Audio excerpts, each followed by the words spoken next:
Hello. Oh, wait, are you here? Is everything working fine? Yeah, okay, we are streaming. Hello. It's Prugs. I'm gonna listen to some music on the side for now. Sorry about that. But let's continue working on Cento, shall we? So let me switch the view. Hello. And yeah, today is just going to be a lot of fun. We're just going to enjoy ourselves and just it's as we would say in French, just enjoy. Uh, so yeah, last time, well, actually, I worked a bit uh, out of the stream um, on the game. I let me show you. Let me show you what I was doing. 1 2 1 2. Yeah, okay.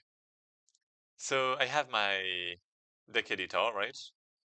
And well, basically, you can see that I have like all of my cards, or almost, and I can basically switch between the cards that are ready, that is the cards that are finished, but I can also select the cards that are like in progress that I haven't tested yet.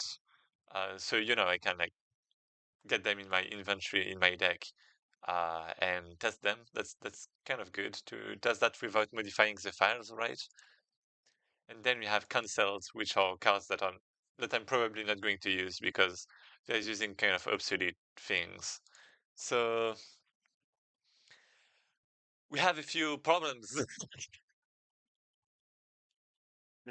Well, problems, not really problems, but a few challenges, let's say. Art-wise, it's going to be a bit hard to get more, I believe. So I'm going to try to maybe put like a temporary textures to cards that don't have like an official texture. That's one thing because we can see that there are a lot of duplicates, right? So that's one thing. Maybe put some colors so that we can still recognize them. And yeah, then we have the units. I don't have, well, never mind, I actually have all the units there. But as you can see, there are like some duplicates too, right? There are some that are like cancelled, basically, I guess. Um, so we're gonna have a filter for that too, I guess. And afterwards, well, basically we have the save system. So the roguelike aspect should be kind of, I don't know actually. Well, actually, let me think. Well, if I die during the battle, I guess I just restart the battle right now. So that will be something to change. And about events, it's a bit, well, right now we only have battles. We only have battles, and I want to add something a bit more interesting to the roguelike aspect of the game. So I'm going to open a document for that, and I'm going to just craft things, let's say. Game design. Table, dungeon. Uh, Let me think. Let me create a new document. I'm gonna show it to you right away. So we have rename. This is going to be roguelike. Roguelike, generated dungeons GD, maybe.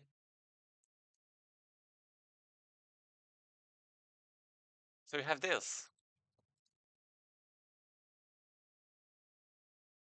and we have the GD about generated dungeons, let's say, about a roguelike, the roguelike part.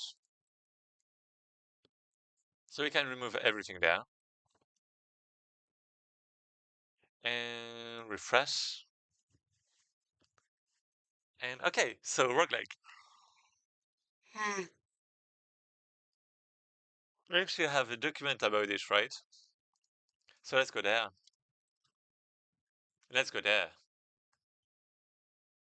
So this is my document about roguelikes.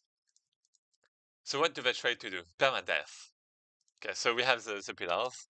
We have permadeath. So this is wait, let me think. Well, permadeath common. Well, yeah, okay. Random generation. And I guess we have roguelikes too, but well, that's kind of the same. Um, okay. So I mean we have both, right? Permadeath. This is basically dying in a dungeon makes you lose. Well, dying on a quest makes you lose the progress you've earned during that quest. And this is a roguelite aspect. Well, it has a roguelite aspect. So permadeath, random generation. This is well, the quest is generated, right? And then we have the pillars. So simplicity, a roguelike has to be easy to start playing. Yeah, okay. I mean, we already have the tutorial, so this is fine, I guess. Uniqueness from the start. Right. Hmm. I mean, we won't necessarily have a lot of things, though.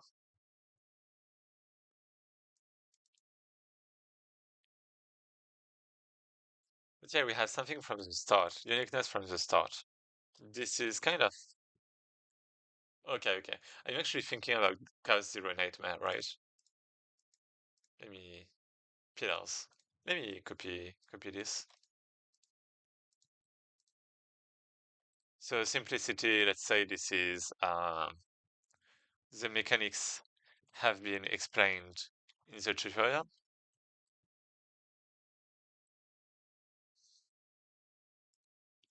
And complexity increases with cards. Well, with, yeah. So this is alright by default. Uniqueness from the start. So for this,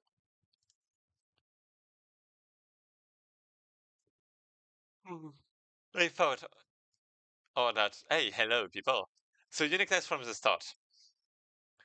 At the start, we only have one dungeon. Well, we only have one dungeon in, well, we will only have one dungeon in the demo, right?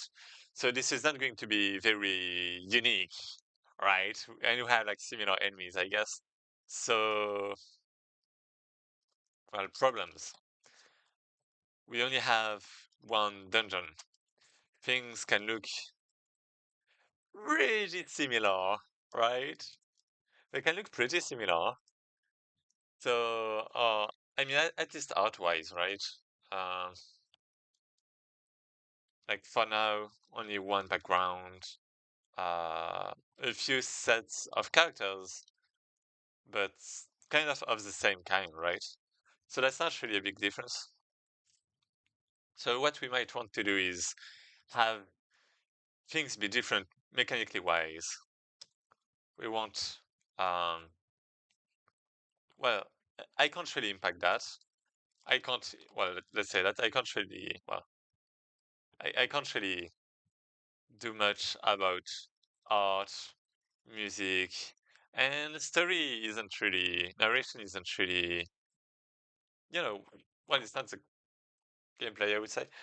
Um, well, you have to progress, to go past the gameplay to go to the next dialogue, right? Mm.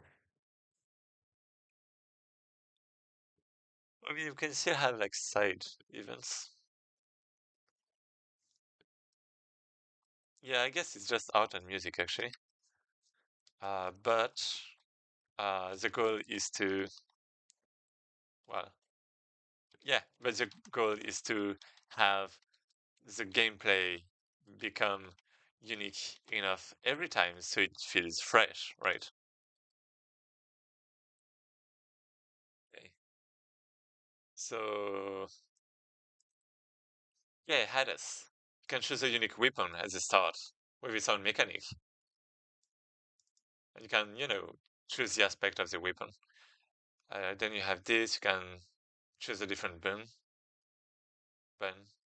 And Revita, the player can choose a weapon, a unique weapon.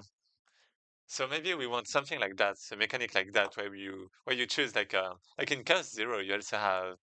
Let me put that. Let me add this as a reference. Here, Chaos Zero Nightmare. When you start a run, you have start run effect. Let me see if I can find it.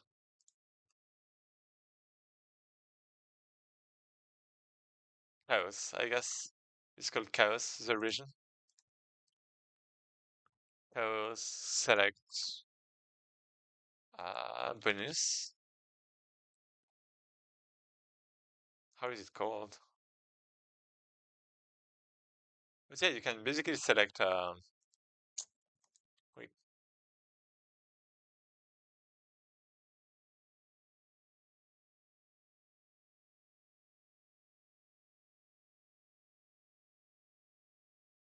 level selector. No. Chaos, I guess. Chaos guide. We could go there.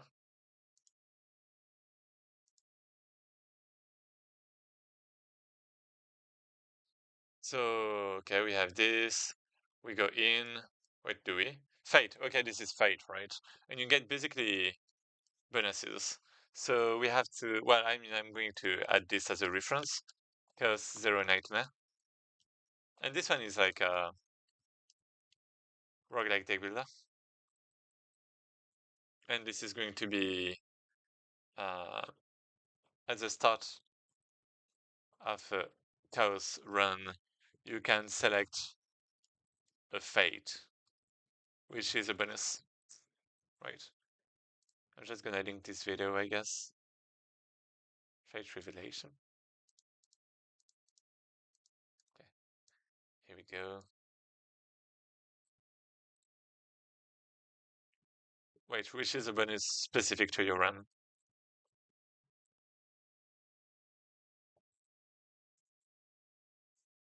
Good, great. Let me put there. Wait, never mind. Okay, good. So we have this, and I guess we want like a special effect. So we want something unique. I actually haven't thought about that. Uh, I mean, we can have some fun, right? We can do whatever we want. We can have like a special rule applied to each battle.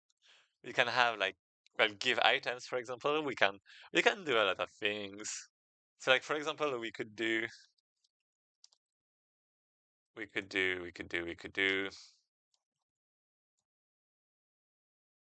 at the start of a run, the player selects like a talisman, maybe. I don't have the art for that. That's great.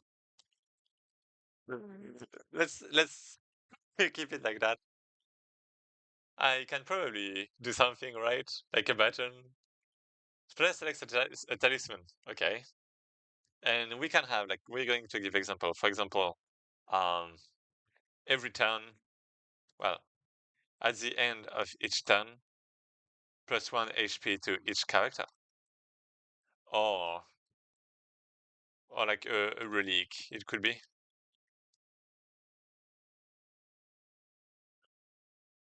So at the end of each turn, +1 HP to each character. What else do we have?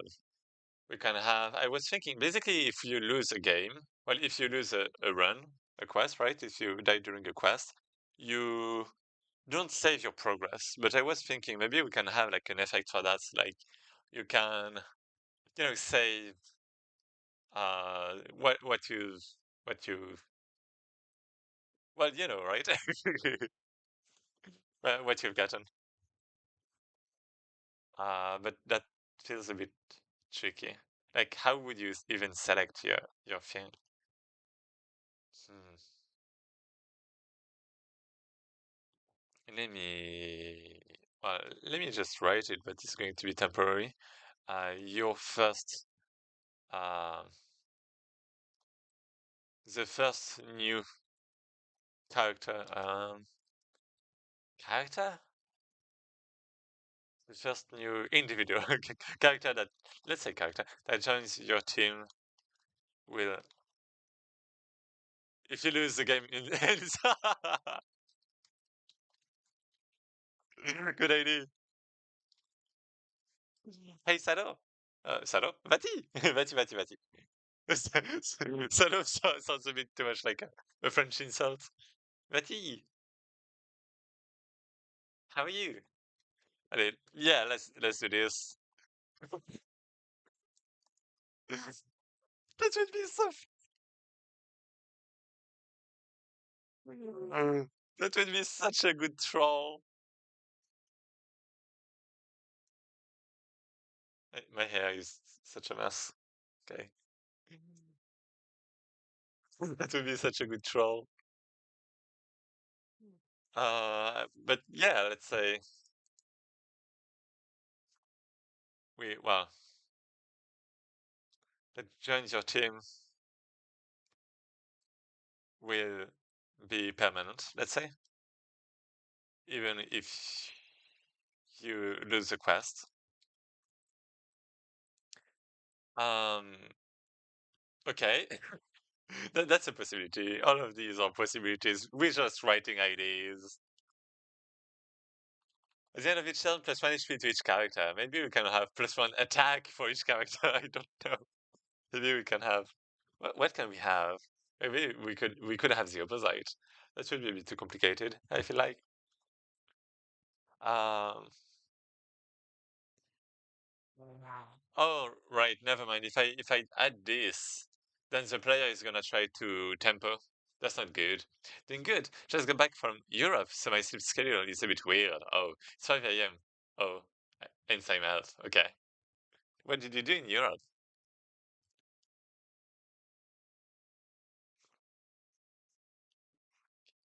Yeah, here we go. I have to go to the hairdresser. Really. It's becoming bad. So maybe not this one.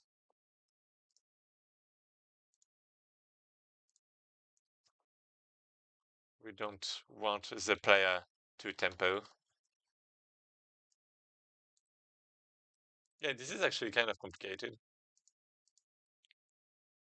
I'm not a retreat for graduation from my master's, but we went to Switzerland to visit a bunch of companies where alumni work in high places. Oh, spent time in Geneva and Zurich. So got my French and German exposure. Okay. Well, now you got even more of it.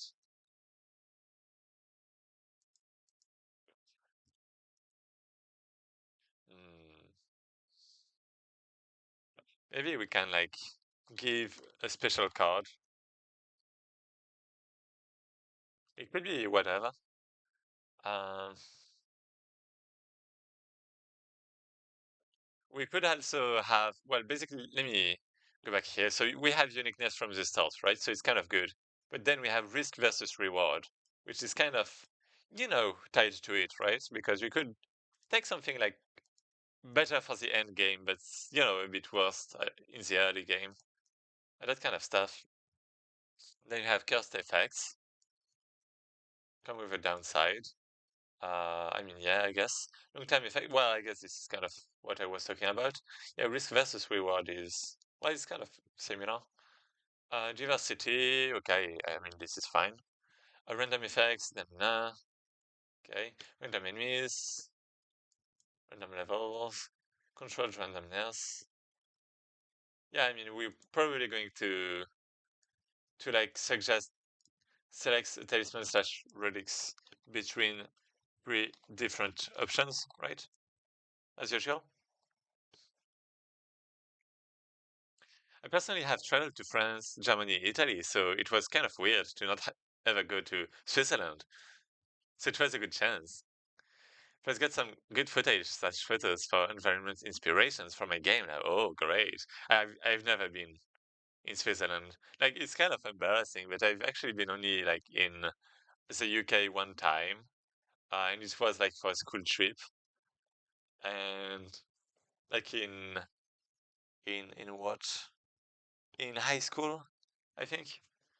And then I just flew over to Japan. It was my first flight, and I've never taken the plane ever since then. Ever since like 2 years ago, like wait, like 30 months ago. I don't want to take the plane. Don't make me take the plane, please.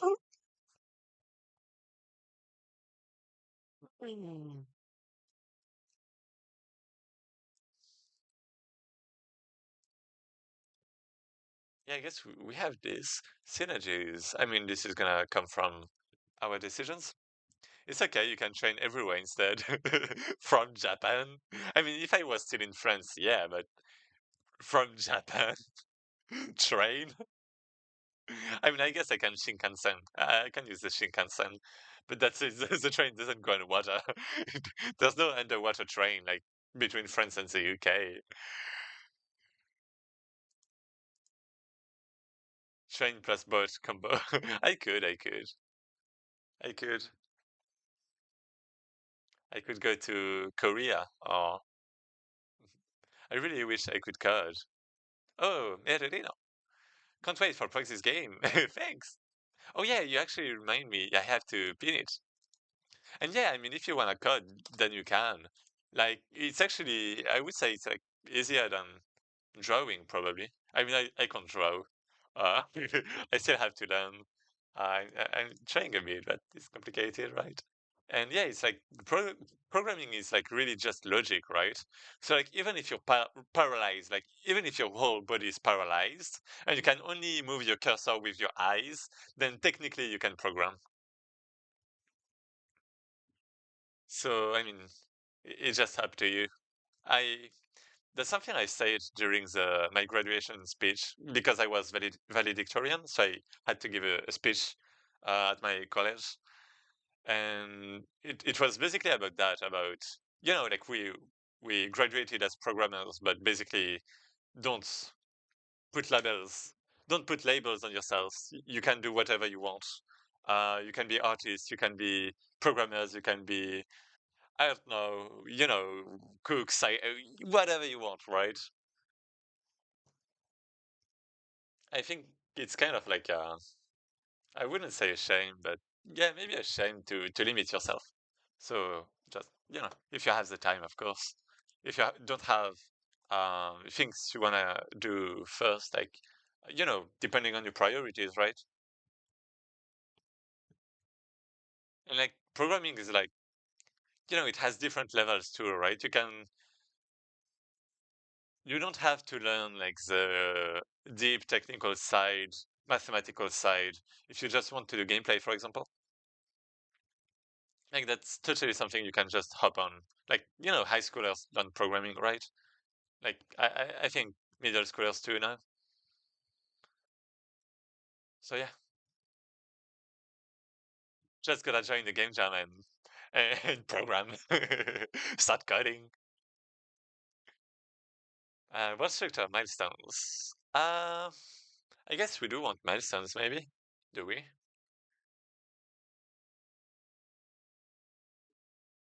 Enemy design makes the player get better. Uh, yeah, I think this is kind of alright. Secret and unique encounters. Mechanic versus stat change. Yeah, there's actually so many things I have to do. Yeah, it should be.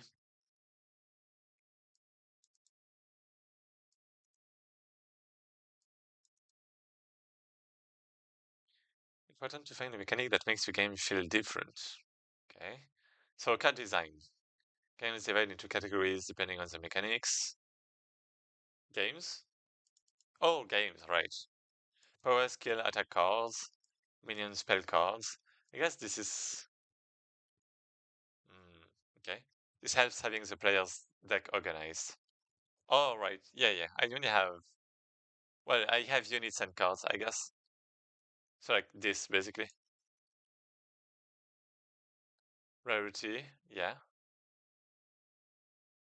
Simple but deep. Yeah, you have combinations. Game design from single deck builders. All the cards cannot be good. Right. I don't remember why why I actually have the link there, so I could look back, but I I think it's like to improve, to have like a sense of progress. Different cards appeal to different players, yeah. Diversity of card powers is key, yeah, to discovery. Power levels are relative, yeah. Diver Diversity of power rewards the more skilled players, yeah, probably. People like finding hidden gems, yeah. And R&D is human, okay. Let's say this was right. I did one solo, but it's really hard. I'll continue to do music, okay. The second place in audio at Bracky's Jam. Oh, well done. Out of more than 1,000. All the cards cannot be good in all scenarios. uh, no, no, it's not even that. Well, there's that, but there's also, you need bad cards. Maybe some cards for some builds can be okay. Uh, yeah, but I think you also, like, it's a deck builder, you need a sense of progression too. So you could, like, have it with, like, new cards and unlock new synergies and, you know, for the cards to be good that way, but at the same time, let me just check this. All the cards cannot be good. Card Pro is relative.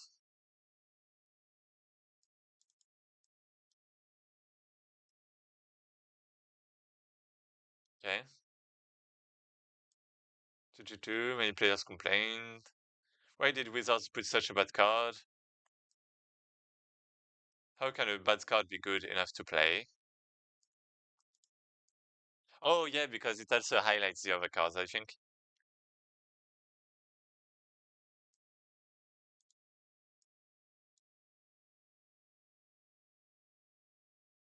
But when Lightning Bolt is removed from the picture, such as in the current standard environment, Volcanic Hammer looks a lot better.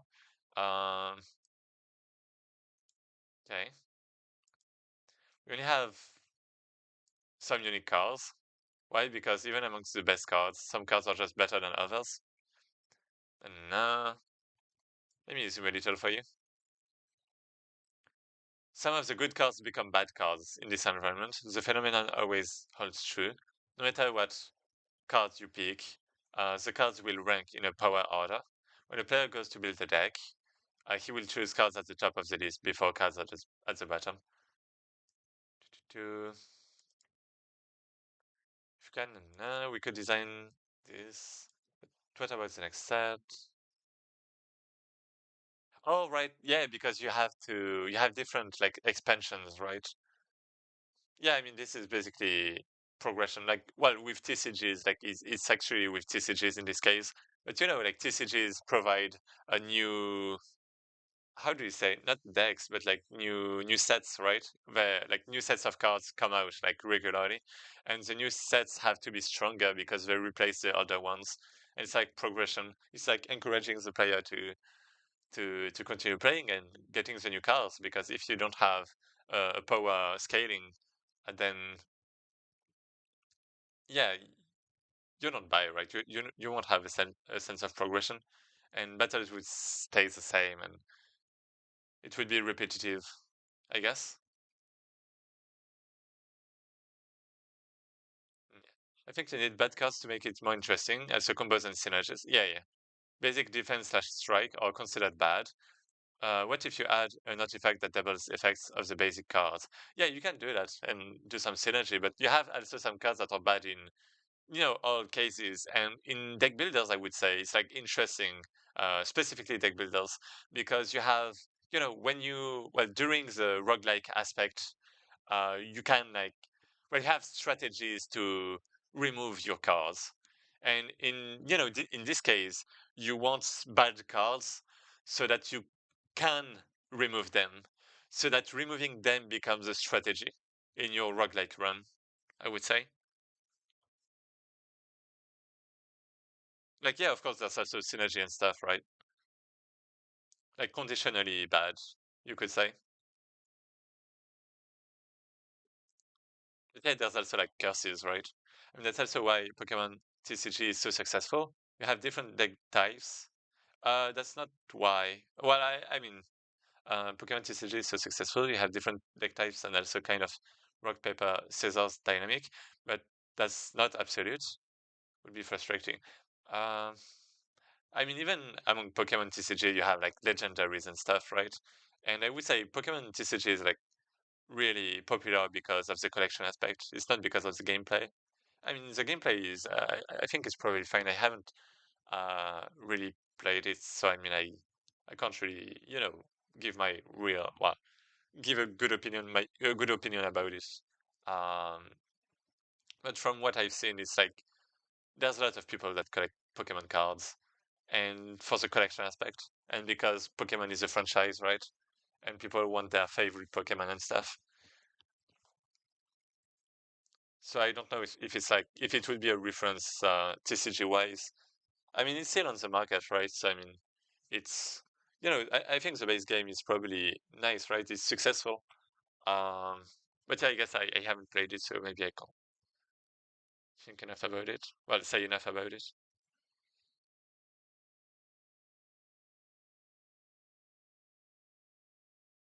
You can remove cards that aren't bad, but they don't fit the deck through right. You can. If you're doing a poison build, you can remove attack cards. Yeah, you can. But it becomes yeah, but then you can't have like decisions. Like for example, if you have an intersection and you have I mean you could still have it, but the choice would matter less basically. If you have an intersection and on one path you can remove a card and on another path you have something else, then the reward is like worse. So it's less of a choice, I would say. I mean, you're right. I'm not saying you're wrong, but I guess it's like really complicated with roguelike deck builders because there are like so many things to consider. There are like so many. I think all the ways are kind of fine, and I think you actually have to do a bit of everything. You can remove attack cards, not because they're objectively terrible, but because it makes your deck less dense for your actual damage mechanism. Yeah, yeah. But if the gameplay would be bad, it would not be the biggest TCG. Yeah, yeah. I don't think it's bad. The most played TCG is it? I Is it the most played TCG? I mean it's one of the big three, right? There's like Yu-Gi-Oh, there's like Pokemon, and there's like Magic. But to me, like Pokemon is big because of the collection aspect. So like I would go rather to Yu-Gi-Oh and Magic. I mean maybe Pokemon is more straightforward. Like if you want to get into the game, uh, Magic the Gathering is a leader in competitive organized play. Uh, Pokemon often leads in sales volume. Yeah, sales because it's about the collection aspect, right? And do you have Yu-Gi-Oh? I mean, it was mentioned, right? Magic's top competitive, TCG sales, brand recognition, collector market. Yu-Gi-Oh known for its intense, fast gameplay. So yeah, right. For me, Pokemon is more about collections. I mean, it's still a reference. It's still a reference.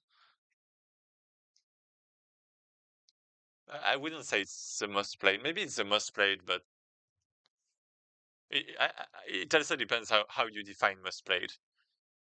Like if you define most played by the amount of players, then maybe a lot of people have started playing it, right? But not continued. But like for example, Magic, less people might be playing Magic, but they might be playing longer, right? So it's kind of because it's like competitive too, right? So competitive players play a lot. If Pokemon is more casual, then you're going to have more players, but they're going to play less probably. Maybe that's a possibility.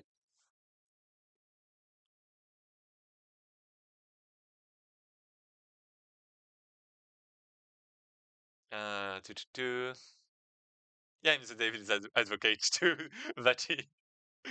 Let me read back a little bit. Even if the license is nice, okay.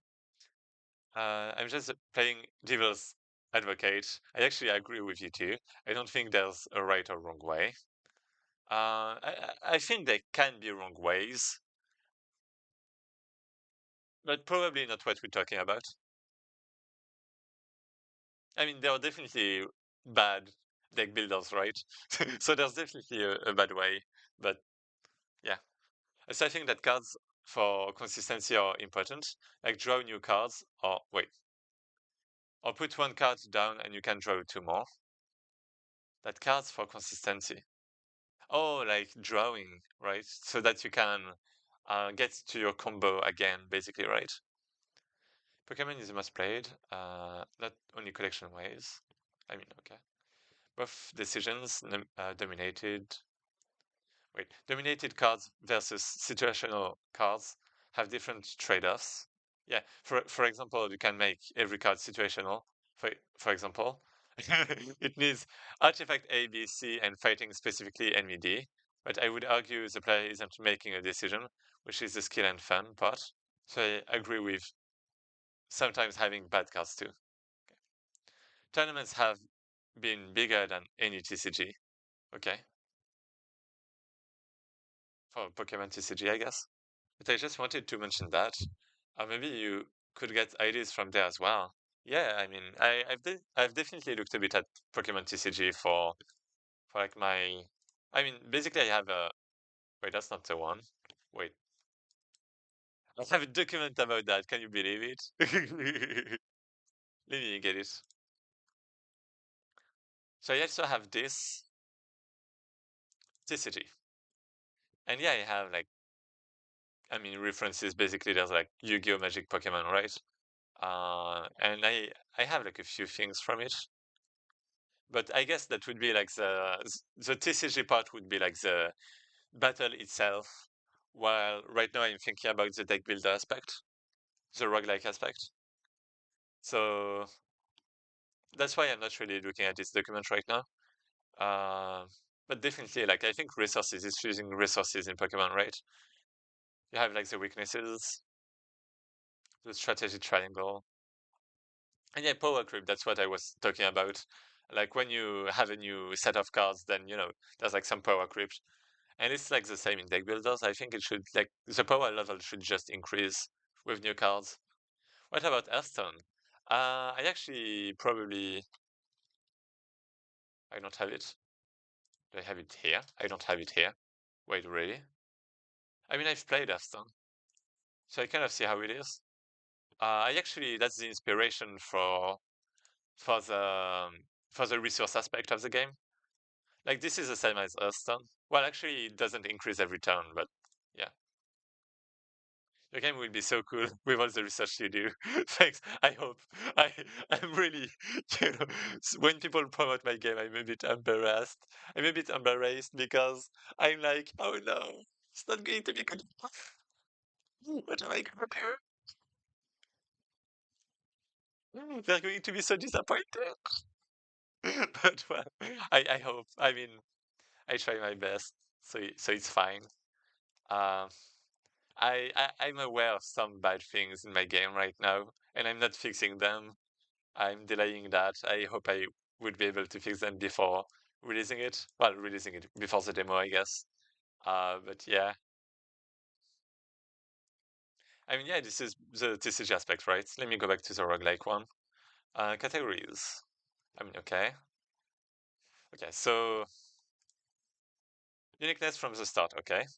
Let me go back up. Uniqueness, risk versus reward. Okay, let me write this. I'm just gonna put like the categories to make sure I see those. And I also, this is actually something about game design in general. Um, but I wanna put the the Mario thing, the difficulty, like dynamic difficulty. Basically, dynamic difficulty is about, um, well, I'm gonna put it there, but I should put it like in one of my documents. Well, actually, I think I have it in game designs. Uh, dynamic, no. Do I even have it? Okay, I'm going to show you a YouTube video, which is Mario dynamic difficulty. I probably have a link of it somewhere. Um, where was it? Adaptive AI is ruining Mario Kart World. Oh no. This one maybe? No, it's just a guy talking. It's a GDC, I think. Yeah, okay, this is it. This was a GDC one. Oh no, it's not a GDC, it's a Game Maker's Toolkit video. Here we go. It's basically about how Mario, you can't select like easy and hard difficulty, right? When you play, like, you have that for RPGs, for example. Well, like right there, right? You had an example, normally easy, right? But in Mario, you have pipes, like difficulty pipes, and you can decide to make your life harder if you want, or your life easier if you want. So depending on, the kind of player you are, then if like you're good at the game, then you might want to collect the coins and that kind of stuff, like difficult coins.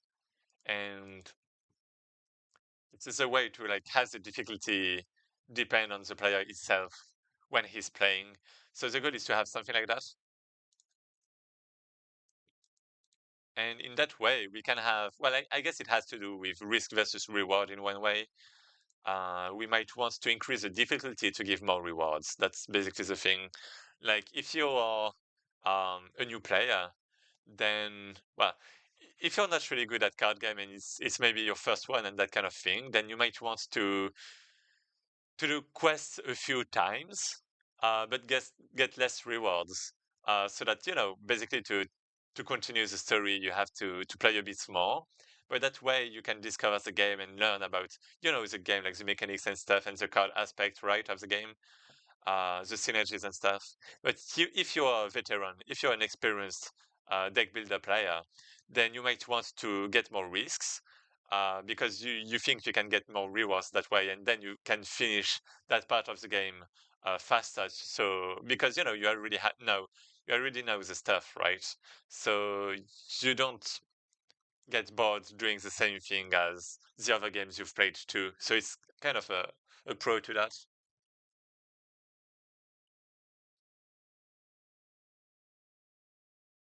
If you ever need playtester, just write. Thanks.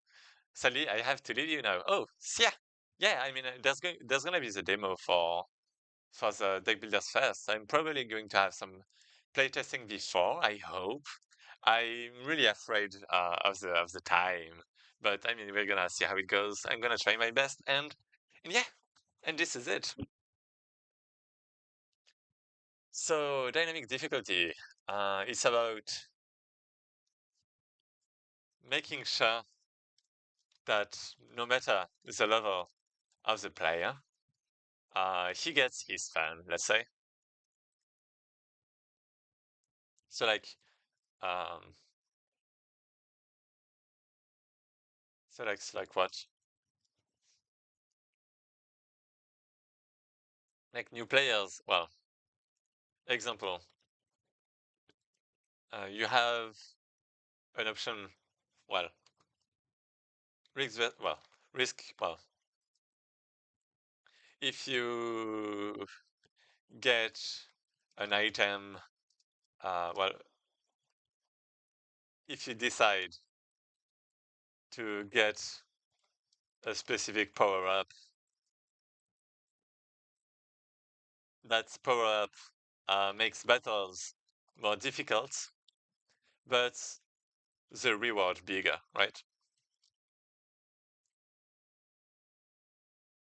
So this is it. And in that case, what does that lead to? That leads to, well, new players can play safe, um, can play safe. That means they are going to do a few more runs to continue, like to progress. But that will also make them learn more about the game, right? Learn more about the mechanics. Like it's about familiarization. Well, new deck builders players, right? For example, and then you have veteran deck builder players can take risks for more rewards. And what happens if they succeed? Well, and if they succeed, they've proven they don't need to get more familiar with the game to continue. So they can just continue, right? So they can continue faster. Well, they can progress faster with the additional rewards. That's basically kind of the thing, right? And we want we want this. We want this. This is what we want.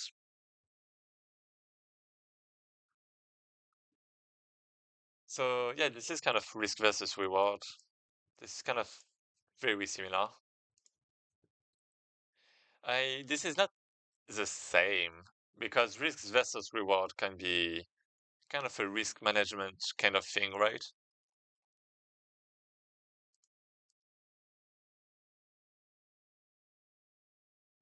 Mm, okay. Then we have cost effects, long-term effects. Let me put that there. Basically, these are the different dimensions of the roguelike genre, right? We have diversity, I guess. Synergies, milestones, recurring patterns.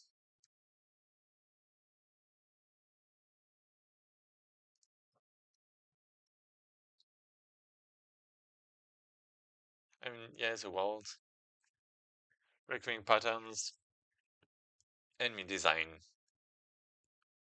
Yeah. Secret and unique encounters. I do want this. I do want this. This is going to be a bit hard because of the art limitation, but we can try. Mechanic versus stat change. Okay. I mean, I do have different mechanics. I do have different cars, but then we have the stat change, I guess.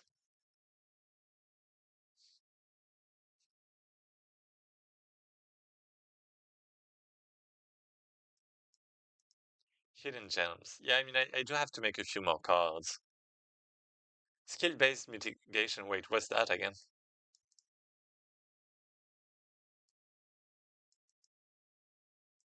Right. I mean, I guess this is kind of it. So let's go back there. We have a lot of different categories. So dynamic difficulty. We have this. We have uniqueness from the start. I feel like instead of making things per categories, I might want to add new categories and write the dimensions they're from.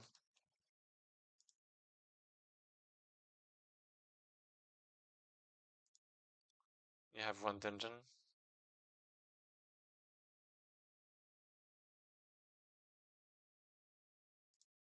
Yeah. Simplicity. Yeah. Okay. Okay. Okay. Let's remove this. So we have basically the different ingredients, and now we want to cook. We want to cook that into a meal, into a fine meal. So roguelike pillars is going to be mechanics. So like for example, when starting a run, you can select between three different upgrades, bonuses, well, temporary effects, let's say.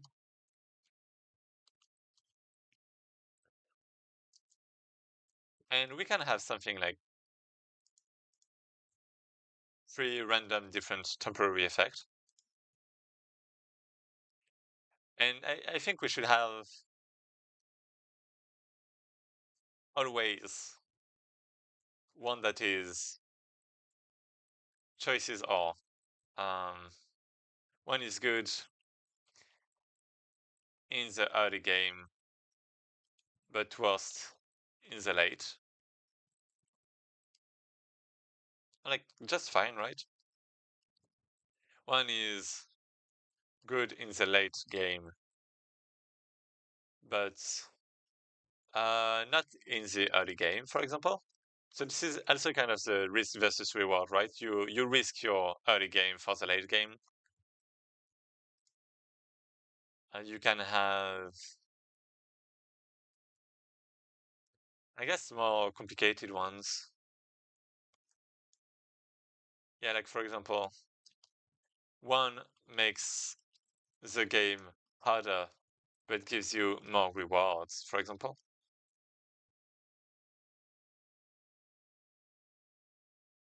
So this is an example of dynamic difficulty.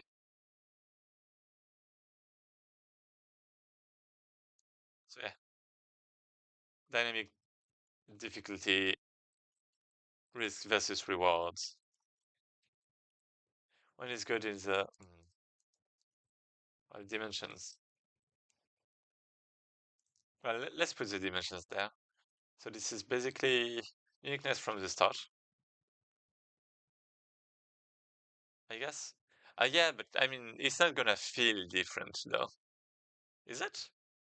I mean, it depends on the rewards, but it's not actually going. No, never mind. It's not going to feel different if only the rewards are different. Oh, yeah, that's actually a nice point. That's actually not trivial.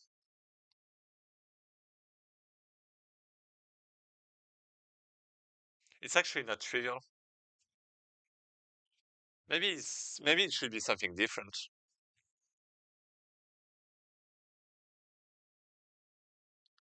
Maybe we should have like different um choices we can take. Let me think. I mean, okay, these decisions are actually. Oh, hello. Why FBI? What? So I can think. Well, it's a lot of code. What do you mean? What do you mean? Hello, welcome unbanned. Unbanned? What are you saying? Wait, uh,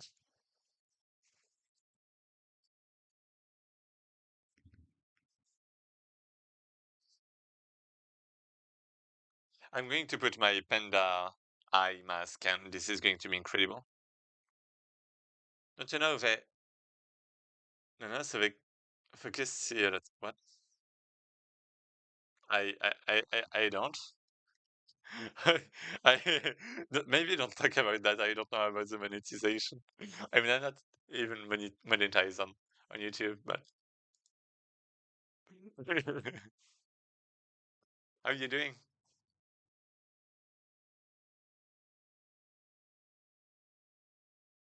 Hmm.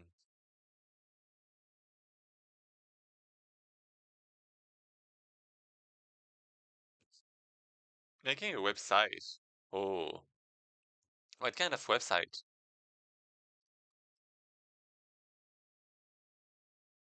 Just inspect some. Okay. Copy paste it. What? Okay. Okay. That sounds kind of like easy development. I don't know if I'm going to click on that. But yeah, thanks.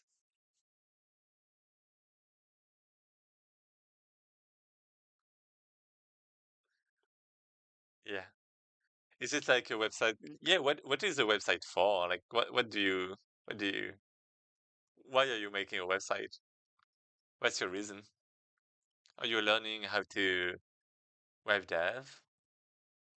Or are you making like your resume online, a page for you? Sell car jets and helicopters. Whoa, okay. It's a big thing.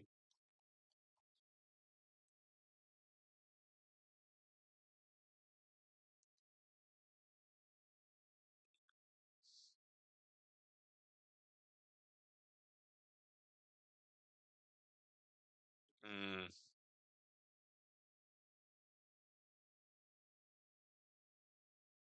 So yeah, the goal is to have uniqueness from the start, right? So different rewards is not the way to go.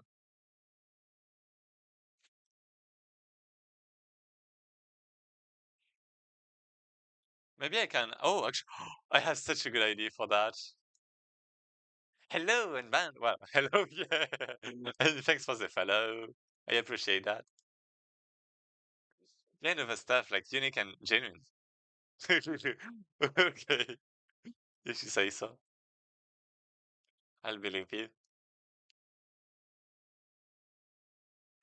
We're doing some game dev over here on Godot. Well, actually, we're doing some Google Google Doc thing. We're writing stuff. We're doing some game design.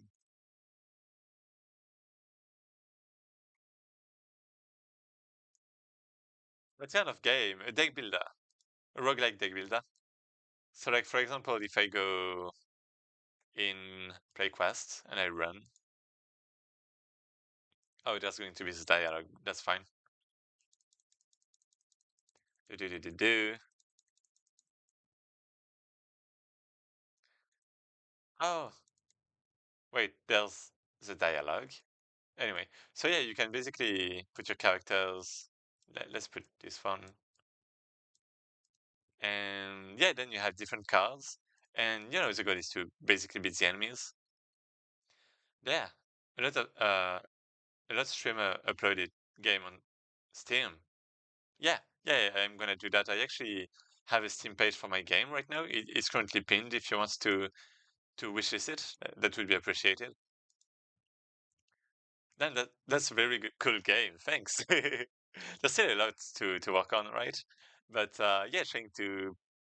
I mean, not really Polish things, but well, not right now, but more like add the deck builder, like roguelike deck builder aspect because it's like really short for now. So yeah, I want to make a bit more. How do you think that game?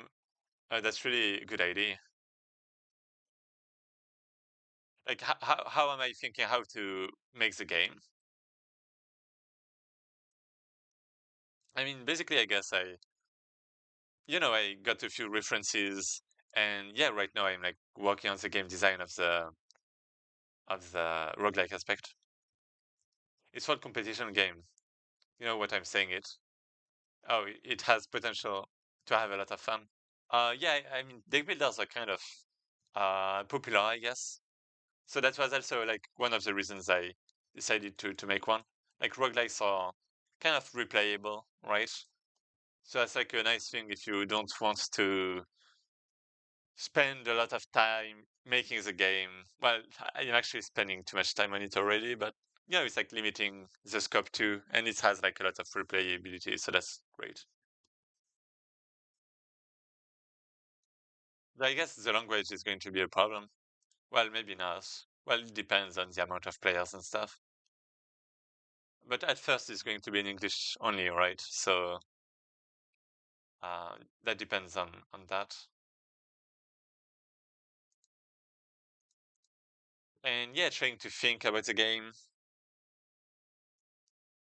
So basically, the game is going to have different runs. Each run is going to be generated a bit like Slay the Spire. And I'm trying to think about a few mechanics I've written here.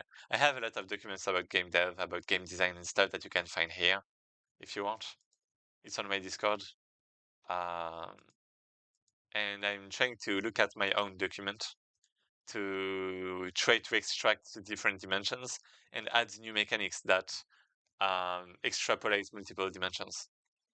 Do you have a team? Yeah, I do have a team. The art come from other people. The programming and the game design is mine, I would say. Well, actually, like the game design, I guess some ideas are from the other people too. We still have to make right. Yeah, that's fine.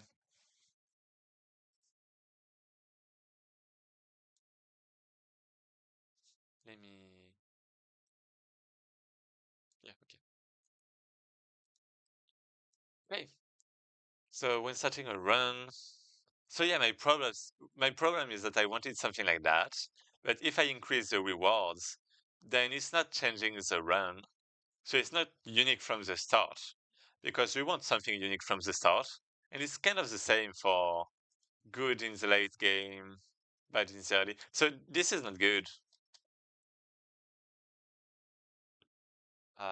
If the reward is only at the end, the game is not unique from the start.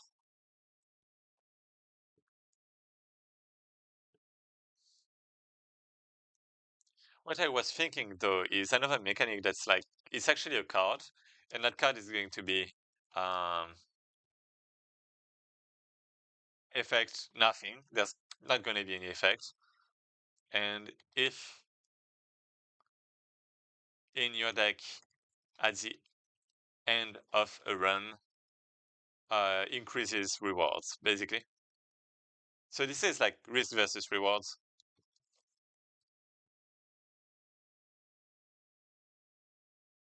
Maybe something like that. Cookie card, I don't know. And like the player can select to add it to to the deck or not. And it's basically going to cluster the deck. So it's good in that way. Or maybe how much you spend time for making this game, if you don't mind. I guess I've technically started towards September, October, but like well, it was a lot of concept at that time, and I was moving, right? Like it's not something I'm taking some breaks sometime. Like the few last days I've played some Minecraft, so yeah. But yeah, I guess since September, October, so it's been like half a year, I guess. Yeah, half a year. Yeah, sometimes I feel it's been even longer, but maybe not.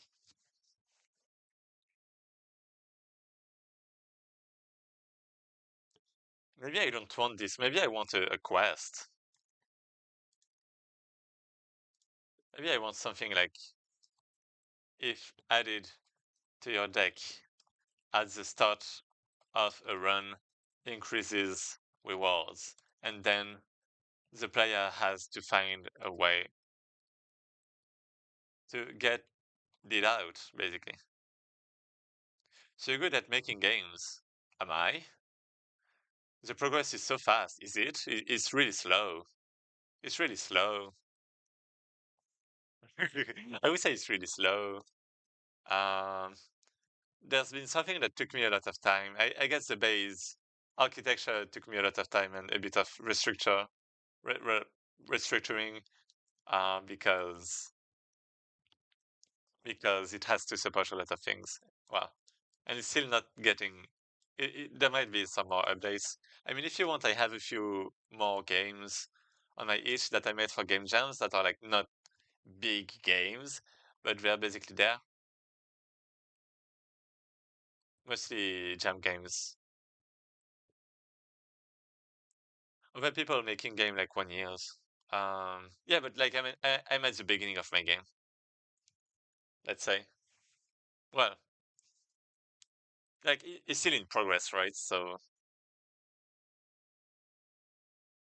because right now, if I want a fully finished game, what I would consider a finished game, then that would mean a lot of art.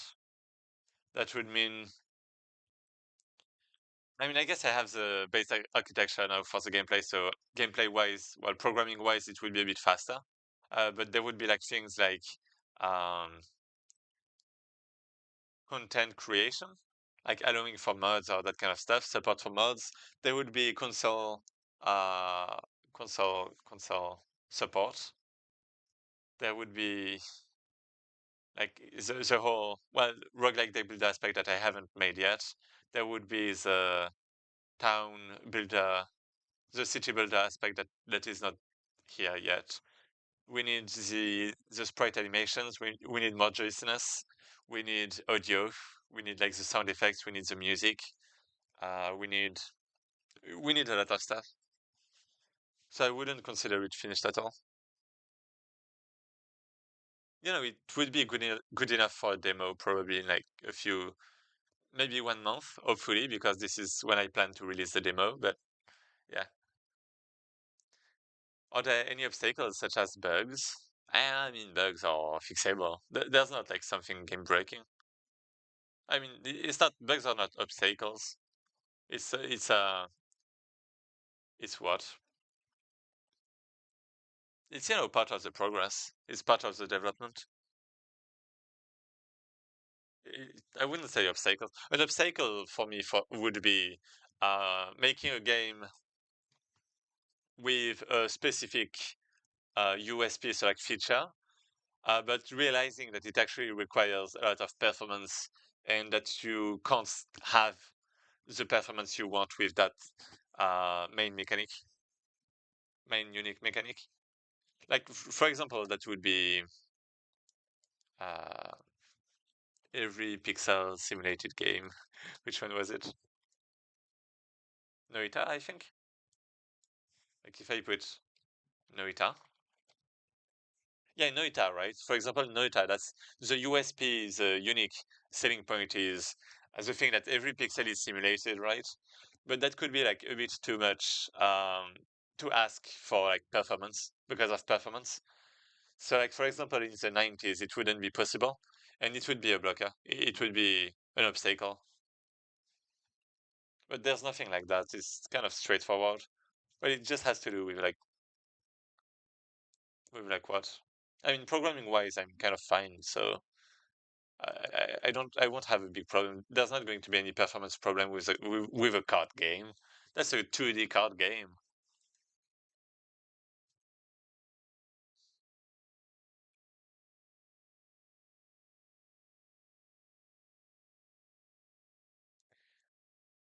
I would say the biggest difficulty is um, really the architecture because card games have actually uh, they might have a lot of things to support, like undo and redo, for example, or like having delays between, you know, when you actually play a card and when it's actually getting played because of the animation. And yeah, and like the different chains, I guess, that kind of stuff. But it's like architecture, so when you realize you have a problem with your current architecture, you can just change it. It's kind of something that evolves, I guess. So like it's not an, well, you could say it's an obstacle, but it's a temporary obstacle. Like, you know, you have like that kind of problems in game design, in art, in I mean, I don't think it's like really complicated. It's like part of the process, right?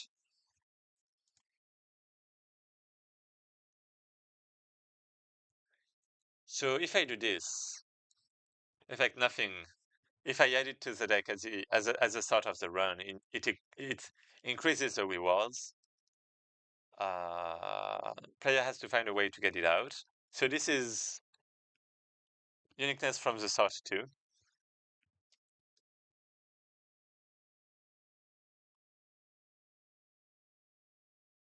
That I'm afraid this is going to be added to your deck too much. You like? Yeah, I do. I don't think that Twitch TOS wants me to say it, but yeah, that's why I won't say it explicitly. But yeah,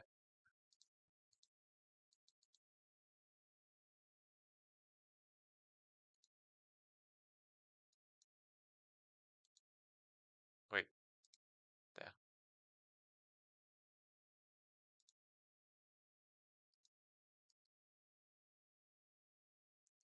Okay, what do we have next? So we have uniqueness from the start, right? We need some more uniqueness from the start. So what can they be? The goal is that they are unique from the start. Do you have any goal, like 100K subscribers? I guess my goals are like incremental, I would say. Like my first goal, well, my goal right now is to really publish, well, get my demo on Steam and learn about Steam, the Steam environment as a developer, and see statistics, and learn from it, learn from the statistics, and that kind of stuff. So it's not really about Twitch or YouTube right now. I guess I'm not that. I mean, I'm kind of doing whatever I want. But I mean, if you can like learn in the same time, and if I can have like followers and new people that can be interested in my games, then that's all that matters. I mean, 100K would be crazy. I guess like 10K would be like a pretty big thing for me, because I've had like I think I've reached maybe 3K on YouTube, maybe 4. So yeah, I'm actually at almost 4K on YouTube right now with my French channel,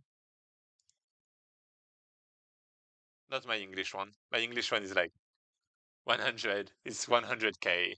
Well, not 100K. It's 100 subs. So I mean, like I switched to English, right? So it's not as if I was like that focused on subscribers. I'm just interested in doing whatever I want. But it's 100 million subs actually. Yeah. Oh wait. Oh, never mind. I thought you subscribed to. I thought you just subscribed to my Twitch, but no. I just thought I had 3 subscribers. I thought I only had 2. I don't even know who followed. Well, who subscribed, I mean. I mean, I mean, I know 2 people who subscribed. I don't know the third one. You have potential because so many people want coding at Fisher, like games. Uh, I mean, that's why my French channel is kind of famous. Well, famous, not famous, but well, actually, that depends. Um, but yeah, I made tutorials for high schoolers, let's say, on my French channel for stuff that is asked in high school. So yeah, I'm kind of I'm kind of a big deal in French. I mean, I have a video actually that is really old. I don't even know if I can log in to that YouTube channel. Uh, I'm gonna show you something. Oh my god. Oh my god. It has so many cells. So if I sort by popular, wait, let me. Oh,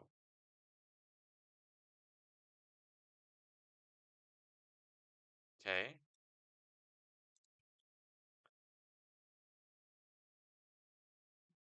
These are my biggest videos.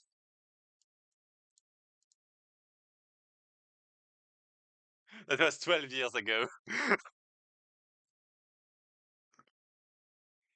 And it's in French. So like, it's like maybe not a lot, right, for English people. But like French speakers are like less than English people, right? Naruto, Adventure of a Zombie. Yeah, it was a Minecraft modded solo let's play.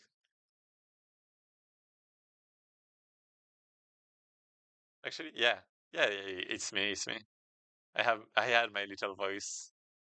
I made this channel with a friend, but then I decided to switch because he wasn't making a lot of videos, and I was like, yeah, I'm just gonna make my own channel. It's going to be safer for like revenue too, right?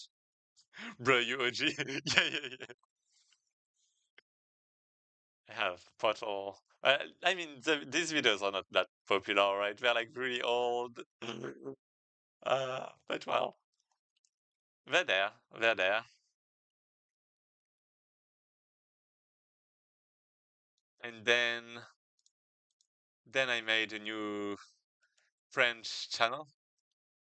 Uh, let me. Can I wait? YouTube plugs. Yeah, this one. Here we go. This is my French channel, my current one that I lost monetization from because I wasn't publishing videos anymore. But that's reaching some views too, basically. So like these are the tutorials for high schoolers, you could say. And yeah, they were kind of all right. Tu fais un Jean Godot? Well, I mean, not on this channel, I guess. Star Wars, yeah. I mean, there's basically robots, right, everywhere because it's about programming. So this is just maybe this is why this video is so popular because there is like some Star Wars there.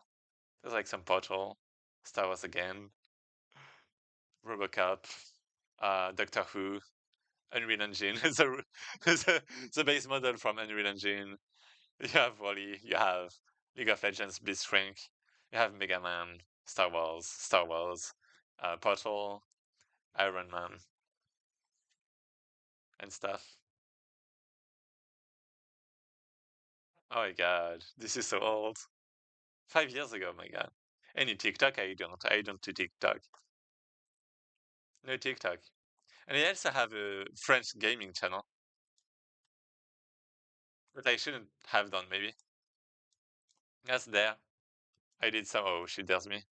I made some, mainly Among Us and Minecraft with other people.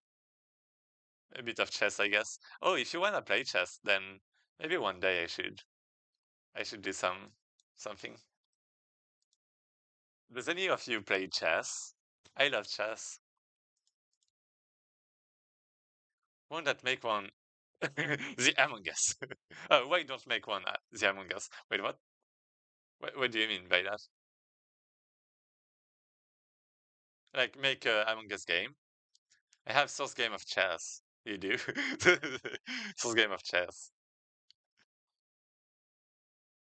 Source code. Yeah, yeah. I mean, this is chess, right? I mean, there's like how is it called? Lila Stockfish. There's like Stockfish on GitHub, right? That's like an AI, a chess AI that's free and open source and good. Open source, I think it was. I say it's like some crazy, crazy thing.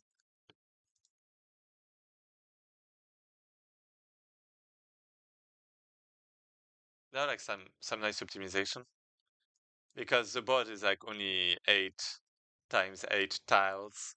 So basically a tile, like well, basically the board is like 8 bytes, right? Because a byte is like 8 bits. So you have like 64 bits. So it's like 1 bit for every every tile. So then you can do some stuff with that.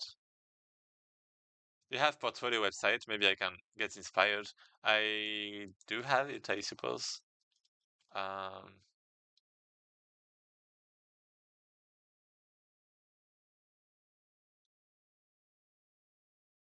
I should update something, but shit. Oh, I should update it. Oh no. Should I do that now? this is gonna be really bad. That's fine.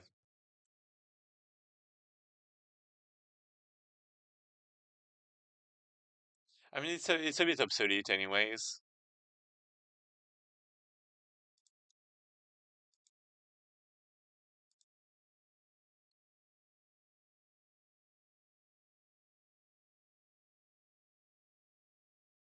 Wait, that's the same.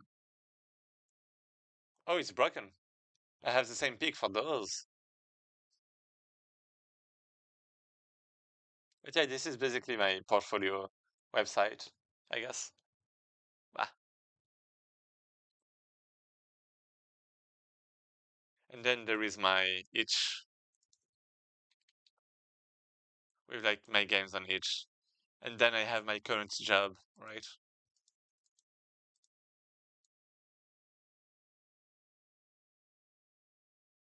Yeah, I'm gonna be right back, go eating in my barack. Okay, see ya.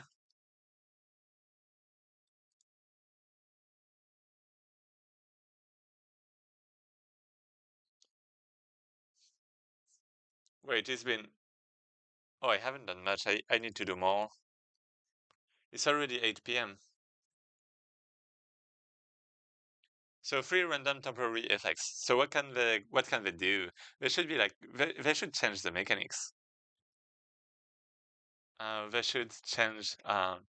They should not impact late game slash rewards because we want uniqueness from the start, right?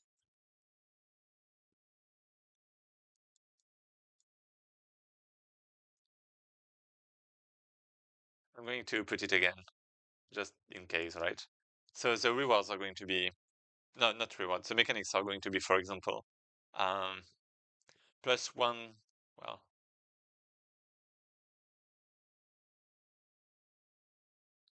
plus one. Well, draw one. Mm. So like when a character dies, draw one, for example. That could be an idea. We could have a new card. Maybe that should be like new cards. Yeah, maybe I should add new cards. That's why I don't have to make them like specifically different. Well, I don't need like visuals, like weird visuals. Well, not weird, but yeah, let's have everything be cards. For simplicity, the effects can be cards. Well, yeah. Wait, actually, it depends. Does it? Can I modify the game in a way that would still be playable?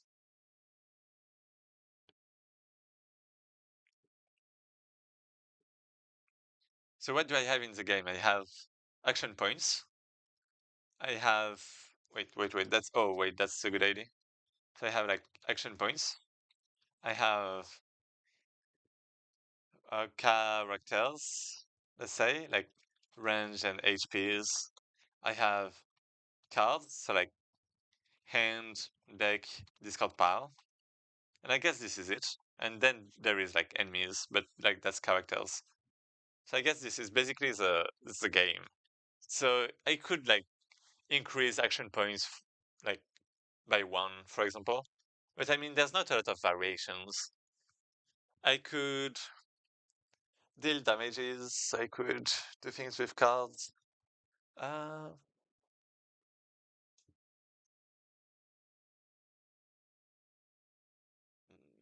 I mean, it's kind of like a Joker, right? Yeah, let's. Uh, well, the effects take the shape of cards, but they are not gonna get in the deck, basically. They're not part of the deck.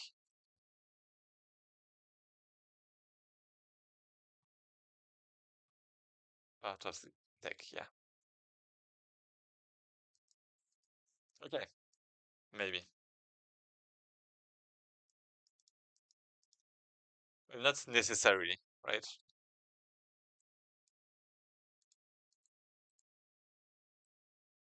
So for example, we have when a character dies, draw one. We have uh,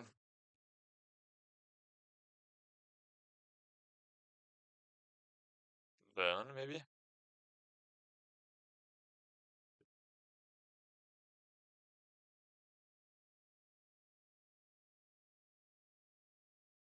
Let me think. Like for example, hmm,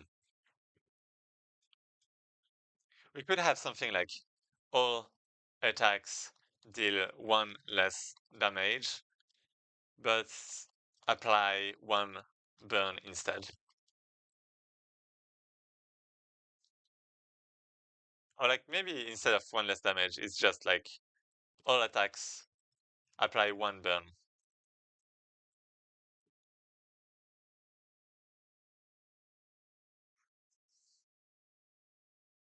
That's a good idea. And you can like use that like with synergies. Well, you have synergies with like the ignite, like with the cards from the boss. You can do stuff with it. Just like basically one additional damage. And it won't impact too much other cards like attacking two times. Well, I mean a little, but a little, okay. A little, just a little. But that should be fine. Okay, you have this, you have oh I mean you can have that with different elements. Plus well, apply one wind. You have this. You have all characters, well, all attacks generate one mana, for example.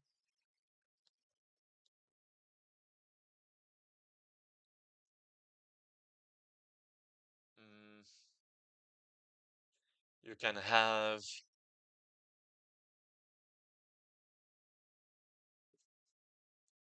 your action points, well, your maximum action points, well, amount of action points. Ah, your action points limit increase by one, so it becomes 11.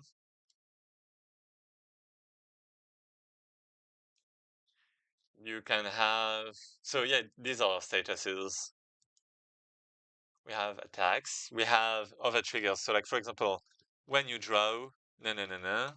You have when a card is discarded, then you have no, no, no. Well, on discard,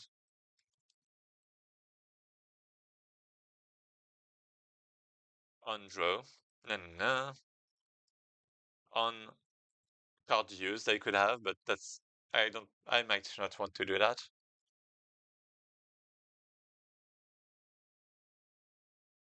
I can have on attack. Well, this is basically, these are the statuses things. So these are parts of this. We have constants, like things that, always there. When a character dies, draw one.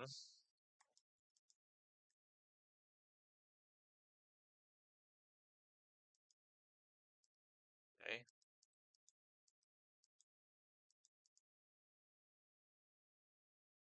Mm.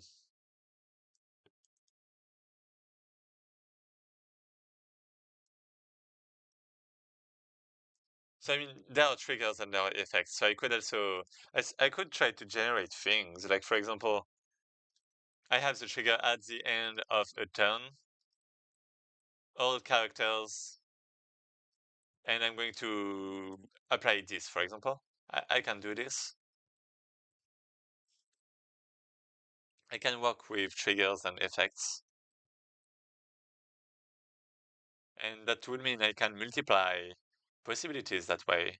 Because instead of having A, B, C, D, E, I can have um, well, I can have A, B, C, D, E with 0, 1, 2, 3, 4. And that means I can then have basically, it's like multiplication. So it's like different combinations. So A0, B0, C0, D0, E0. Then I have A1, B1, all of that, right? So I'm like multiplying, I'm like squaring my possibilities. Not squaring because these are like different, but yeah. Okay, let me write this. Um, Effects are generated from a trigger and a, an effect. That way we can multiply our potential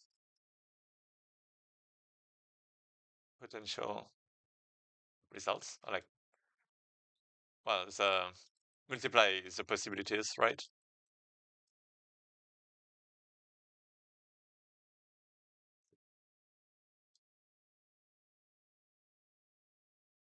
So like instead of five different effects, different unique effects, we have five effects with five triggers leading to 25 possibilities.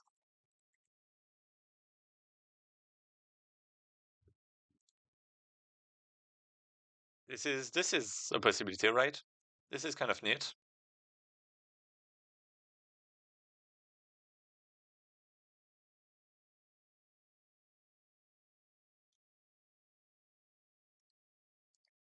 Okay,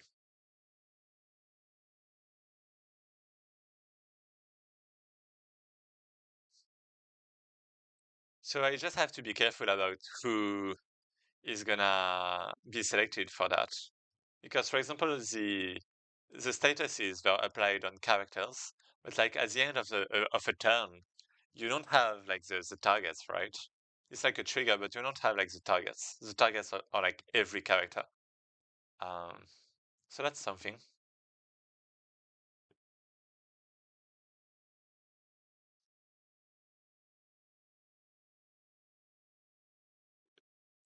That could be a bit too powerful, but I mean that's part of the game, I guess. Breaking the game is part of the game. That's a deck builder. That's a roguelike, rather. Okay, so we have this. We have triggers. We have selectors.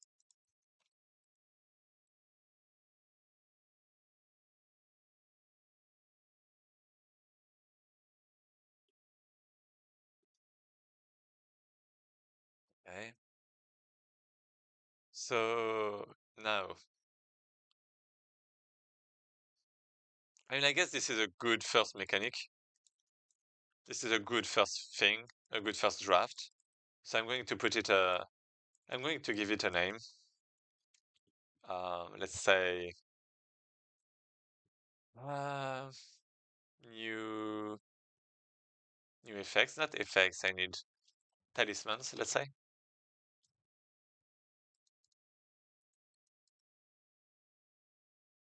Okay. What about the other ones? So we have uniqueness from the start. Then we have risk versus reward. So like maybe risk cards.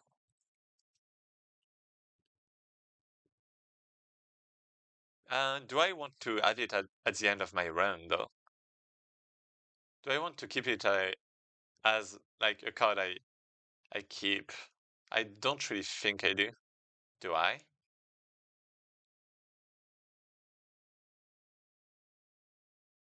Maybe it's something I'm going to find on my path.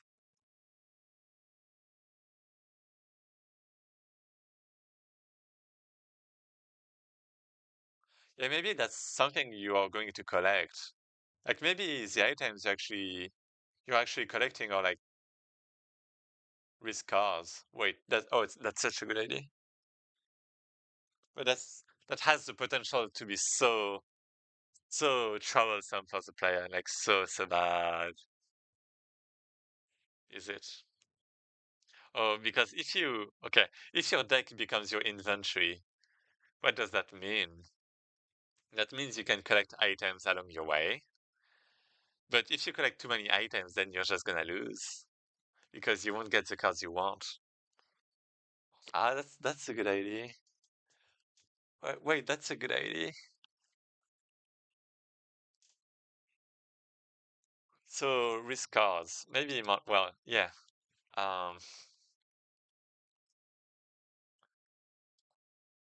let's say your deck is your inventory. The decorations and items you collect take the shape of cards in your deck. If you collect too many, you're not gonna get the cards you want during battles, and you're gonna lose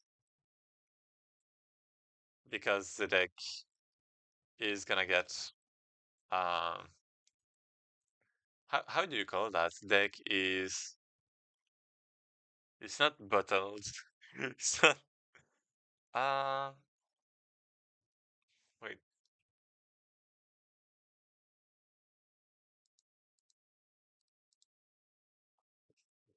Um Deck is filled with bad cards, let's say. How do you call that?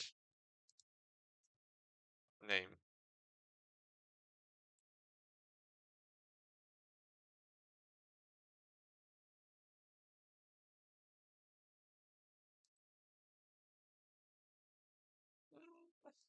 I don't have the name for that.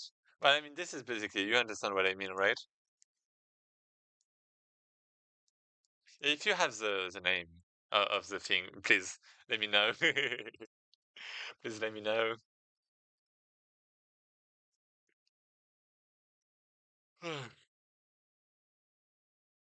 Mm,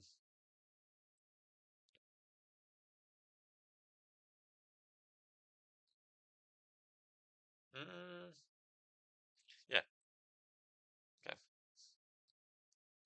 So the player has to pick what he wants. Um, well, he has to make good decisions. Has to make good decisions about what's gonna get carried. Well, about what to get, and it's kind of the same. Like an advent. Well, it's risk versus reward, right? So that's good. That's good. I think that's the best way to have it because if you add it to like your deck, I'm afraid the player is gonna start with too many of the same items.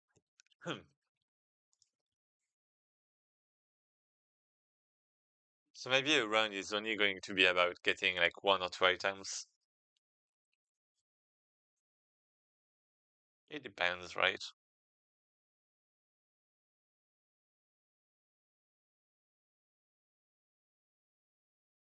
I mean, this is also an idea.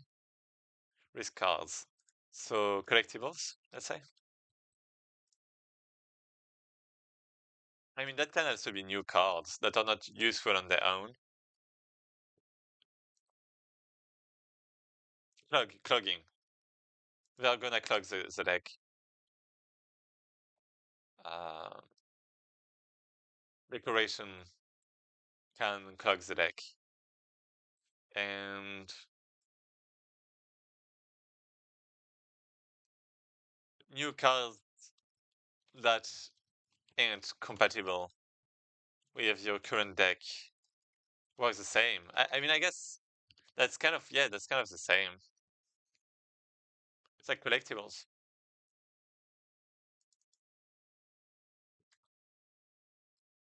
Collectibles you obtain take the shape of cards in your deck, while new cards work the same way, work the same, and might not be compatible with your current deck. So it leads to like a different um like a unique gameplay, I guess. Good evening, hello, Chijam, how are you? How are you? How are you?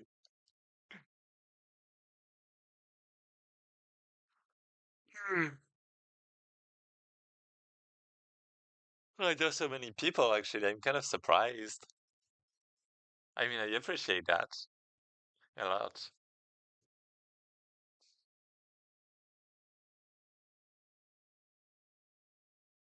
Mm. Oh,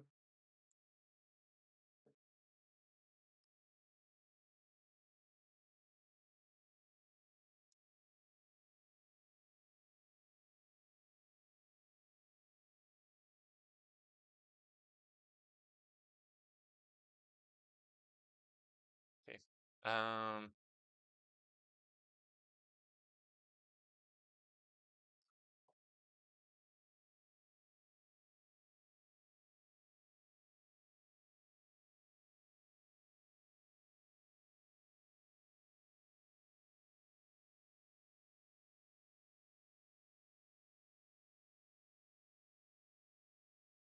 Doing good. The Minecraft stream was quite fun.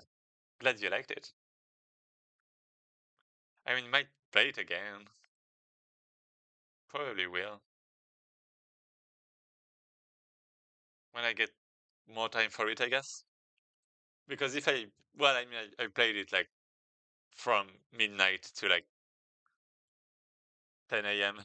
maybe. So, I mean, I have to, to not work the day after that, I guess. Actually, my head started hurting a bit yesterday, but it was fine. I just slept and it was good. Yeah, I actually don't often have my head hurting because of sleep. That's kind of like the first times. Wait, head hurting because of sleep. That's like a migraine, right? Another, yeah, headache. I don't know how to say it. Headache, right? Come on. Whoa, oversleeping. Wait, what? We do? Dehydration. Uh, okay.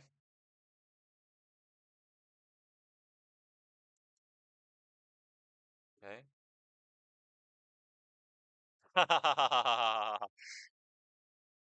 Yeah, I think probably right.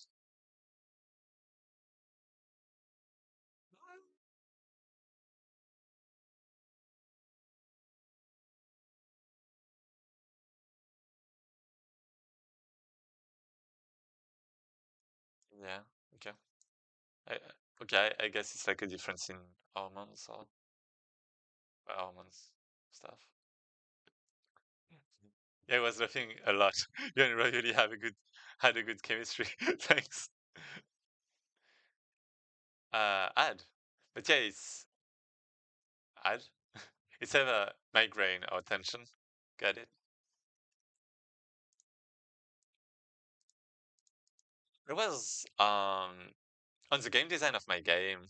I mean, maybe you can see that right now, right? I was looking at my own document because, well, I was basically trying to decide about. Well, I was trying to do the game design of the roguelike aspect of my game. So, like, each quest has like different battles and different events and stuff, right? And that's like the roguelike aspect too. So I was looking at this document. I wrote basically I wrote back like some of the pillars to remind me of them, remind myself of them, the different dimensions. And now I'm trying to add new mechanics that try to, fit these different dimensions, that try to work in those different dimensions. And this is kind of, what I'm doing right now. And my hair is just trying to, I don't know, fight me out. It's fighting my eyes. I have those damn headaches. Headaches. Oh yeah, headaches a lot. Yeah. I'm glad I don't. I'm like really good. Well, I mean, health-wise, I guess technically I've had a lot, but I'm feeling good, so that's great. I don't really hurt. Yeah, I would say I don't really hurt. But like when I was a child, I mean, I had the braces, right? Of course, I had a few runs. Like, how would you say that? Um, I guess a Quran is like the what kings have, but it's also like for the teeth crowns. Yeah. You don't call that a crown though. I had a crown, but you don't call that a crown, do you? Oh, you do a dental crown. Okay, yeah, I had this like really early in my childhood, sadly. But then I switched to electric boost, well, toothbrush, and it just was magical.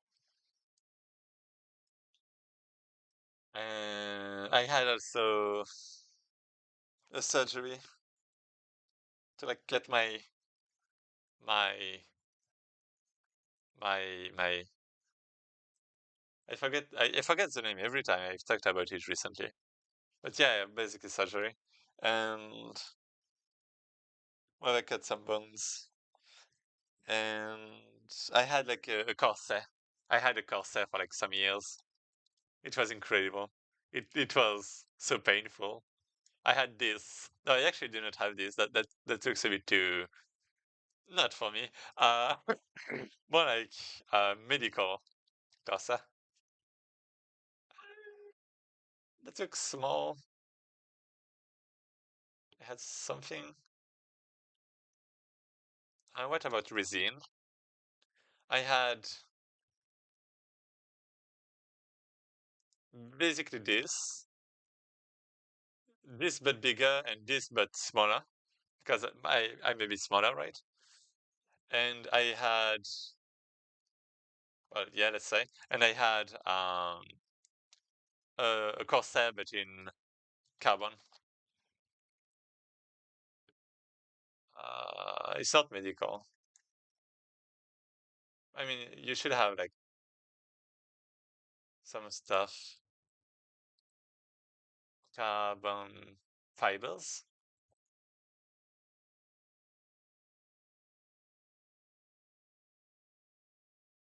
What was it? I don't know. But yeah, that was kind of fun. It was hurting a lot. I like pain, good pain.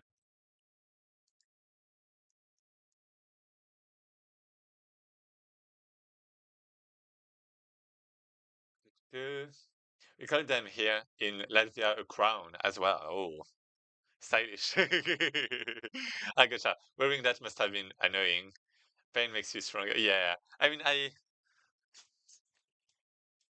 I don't dislike pain. Um, I guess it's like it depends. Like I won't cause myself pain to just for the pleasure of it, right? But I don't mind it if it's like for surgery or for stuff, right? For like for example, when you well maybe when you do sports you don't usually break some bones, but don't casually break bones. Uh, but yeah, right. If it's like medical, I don't mind. If it's like if I know it's kind of good for me, I guess it's fine. And I mean, yeah, the course I was like basically I have like some CFOs and like um scoliosis, I guess in English, kyphosis and scoliosis probably. So like my back is a bit like weird, right?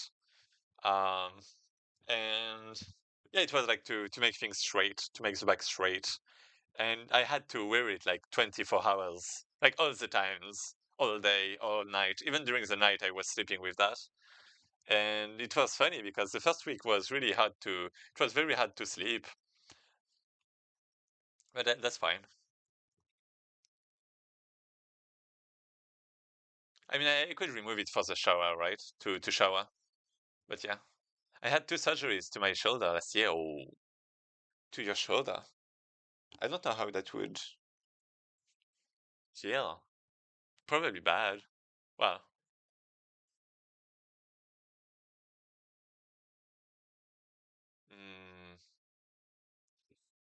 I guess it depends if it's like your main one or not, but I guess it's like a bit of an inconvenience still. Like carrying stuff would be kind of bad. Like I had my only one, I only had one surgery actually, so that's kind of great. Well, great. I'm glad I didn't have more. And it was for the cartilage. They just cut my cartilage. So like um this. Yeah, they just cut this. So it was a bit hard to breathe too. Because when you breathe, there's like some pressure on your chest, right? So like your chest is kind of moving, so I couldn't like breathe fully. Well, actually, at the beginning, I had to like almost not breathe at all, like really, really lightly. But yeah, it was fine. And what? And yeah, I mean, I couldn't go out of the bed for like the first days, and then I kind of could get out of the bed. I couldn't really get into a car because you would have to like sit and do stuff, right? But like the hospital was just like, it's been 4 days, or like maybe 5. You can go out, go home. We don't need you. We don't want you.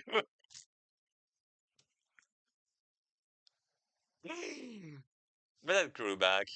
It grew back, and that's fine. It was horrible. Right arm. Yeah, right arm might have been kind of bad. And that's kind of brutal. Yeah, I'm glad it was during holidays. Grew back. What? That's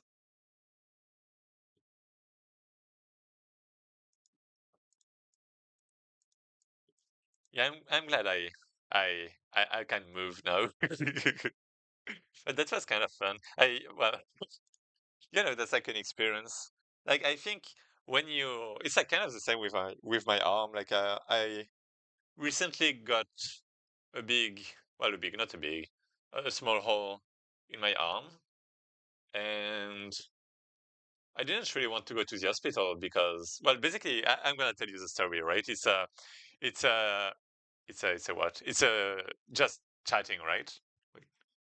Yeah, just chatting. That's the name of the category. So I'm just gonna chat. So I was basically coming back from university. I was on my bicycle and it was raining, and I was listening to Deja Vu. So you can you can guess what happened.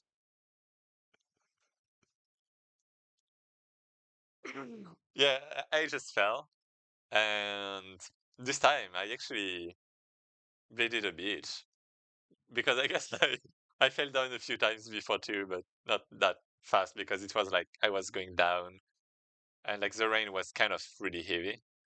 Um, so yeah, I decided to fall because like the alternative was continuing on the road. So I didn't want to get into a car, so I just fell and I kind of bleeded out.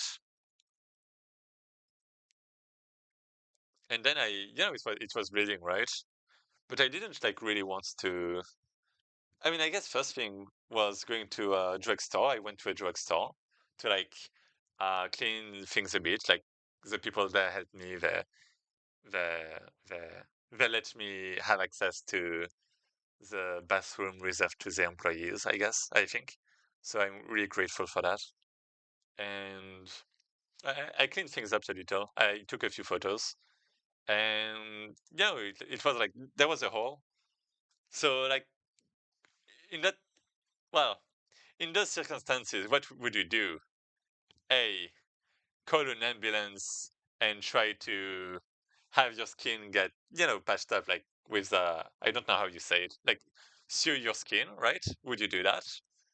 Or like alternative B, would you continue what you are going to do and go to the grocery store to buy your food for the next week and go back home on your velo, on your bicycle, with your uh, with your pants being uh, being just teared apart and your knee bleeding like crazy and with a hole in your arm.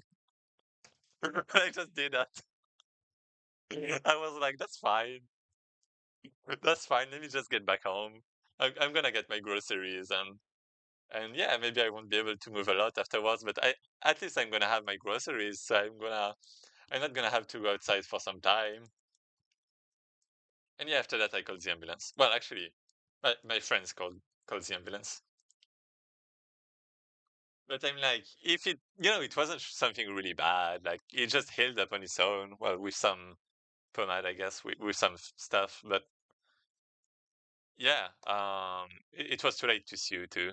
Suddenly, well, I mean, there wasn't anyone to sue, but that's fine. To sue, not sue. Oh, sue is like the tribunal, right? They're going to sue me for hurting myself. Oh no, no, sue, sue, yeah, sue. Uh, yeah, I couldn't sue. Well, they couldn't sue, and what? And I mean, it was hurting a bit, but that was fine. And yeah, yeah. What I wanted to say is that thanks to that, I discovered how like the hospital in Japan worked, and like the ambulance too. Like the ambulance is actually free in Japan. So if you want to, like, if you have like a problem and like you're bleeding and like you don't know if you should go to the hospital or not, then just call an ambulance in Japan because it's free. Because in the US you have to pay a lot, right? For example, but in Japan it's free. So it's great. I mean, the ambulance itself is free, but not the clinic behind, I guess. But that's fine. I separated clavicle ligaments, AC and CC. Had to put metal hook to attach my shoulder to my clavicle bone. Ooh, what fun times! Like in the good old hunter-gatherer days. Yeah. Wait, let me look at this.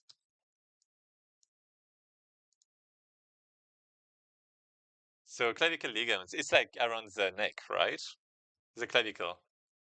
You have AC. What is AC and CC? What are those? Oh, see, oh, okay. I had to put metal hook to attach my shoulder to my. Oh, okay. Did I have something? I didn't have that, but when they cut my my, I don't. Ah, okay. I said it just before. What was it? When they cut my wait body, well, skeleton body. Yeah. When they not the sternum, but what's around the sternum? The things there. When they cut this, uh, well, when they cut this, I had like a bar in metal to like be able to, not just fall. Like I had some stuff inside, some material.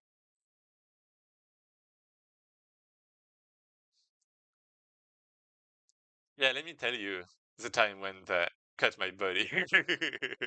Yeah, just chatting. Let me tell you about the time I almost became a skeleton.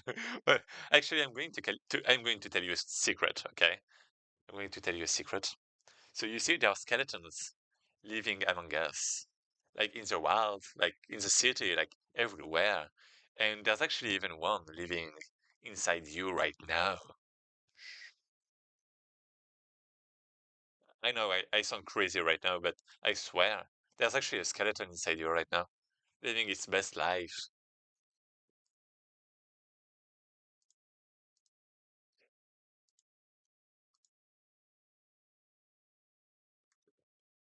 So we have this. I'm actually so glad I got this idea. This sounds like such a good idea. I wonder how complicated it would be to implement, but yeah, not complicated like programming wise, but like complicated game design wise. Okay, what do I have next? Wait, let me.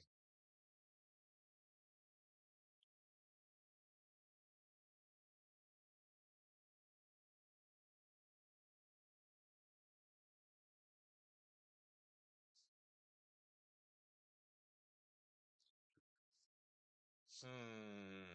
So let me. Yeah, I wanted to risk versus reward. Let me put that. Let me change the color for that. Not everything. I'm just going to change the color of like um the different dimensions I'm adding to, so that I can know what I'm missing and what I'm not.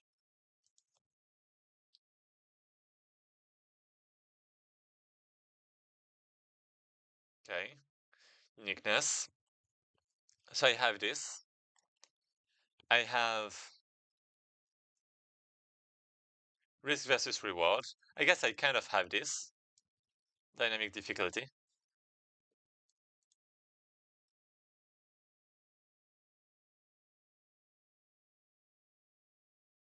What am I gonna have?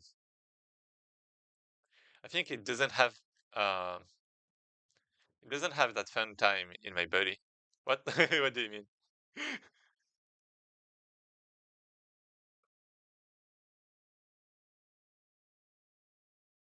Oh, okay. Yeah, the skeleton. Yeah, the skeleton doesn't have that much fun of a time. Well, I mean, maybe not. But far.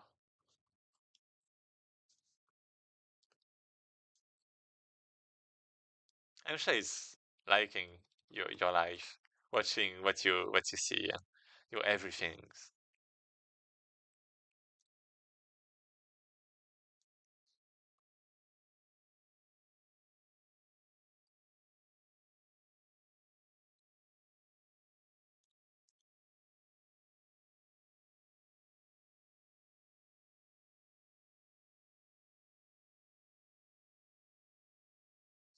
Maybe W.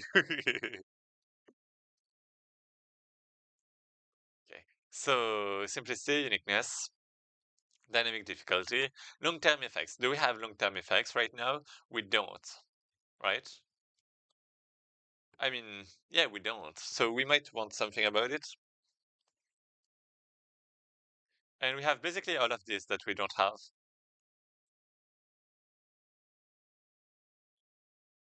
So what are we gonna do? What are we gonna do?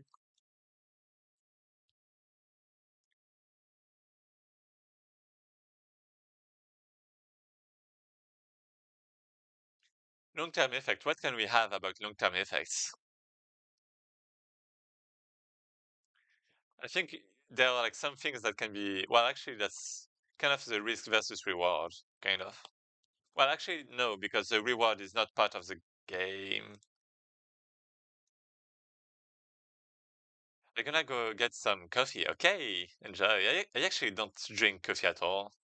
I've heard that it might be good for the mind a bit. Well, for the health a bit, not in excess. But I don't wanna. I'm not gonna say the word for YouTube and stuff, but I don't wanna put stuff in my body that affects my brain too much. Like sugar is like all I need.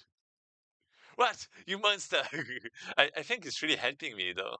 Like I have a really strong, like you know how I was able, for example, to stream during like 35 hours some game dev for jam one time. And like I can very easily stream for a long time and like stay focused on, well, relatively focused on like game dev. Um, so I mean, I think that's thanks to streaming, honestly. That that kind of got me used to focusing on things. Um, but yeah, but yeah, I feel like if you drink coffee, you might get dependent on coffee if you want to stay awake. But you know, if you get used to staying awake without coffee, then you can just do whatever you want whenever you want. I don't know. I drink on average 5 cups a day. Oh, that's a lot.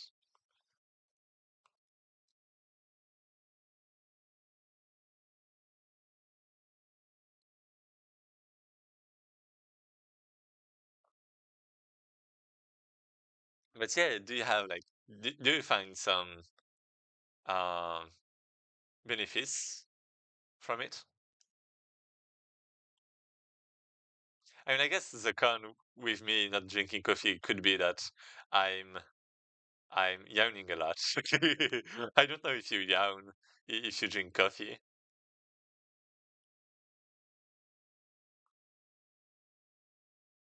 because coffee gets you more excited, right?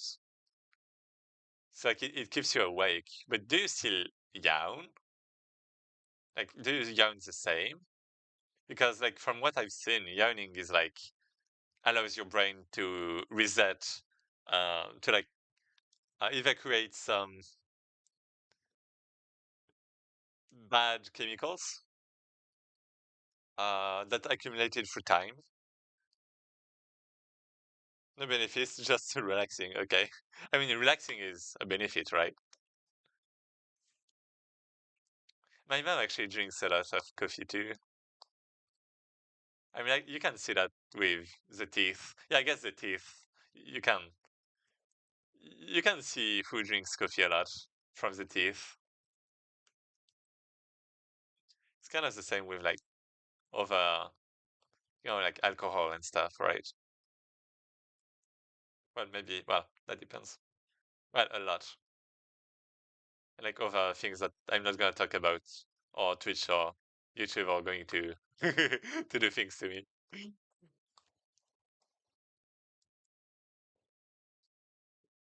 Long-term effects.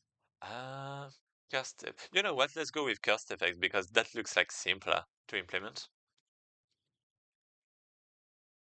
Cost effects. So what are we gonna do with this? Well, actually, we need risk cards. Yeah, that's kind of the same. Okay. So what about curses?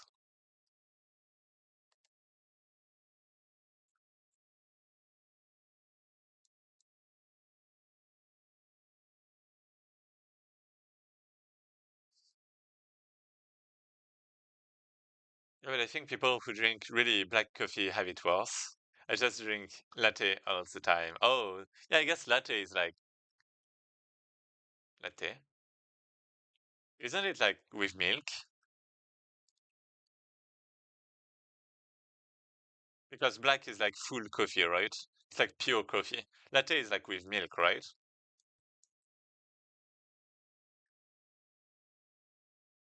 Or like with other stuff at least. So yeah, I guess so. Probably. I just tried coffee one time when I was a child, maybe 10 years old. I don't know, 11, 12. I just drank a bit of coffee that my mom was gonna drink, and yeah, there was not a lot of sugar. I just love sugar. Like that's my only drug I can I can get. I don't need salt. I don't need uh spaces. Wait, how do you?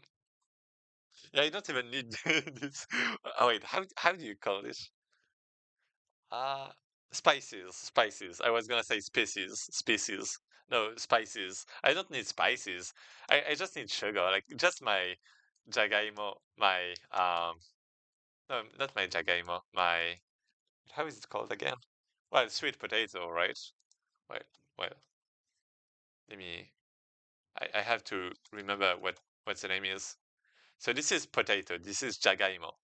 But then you also have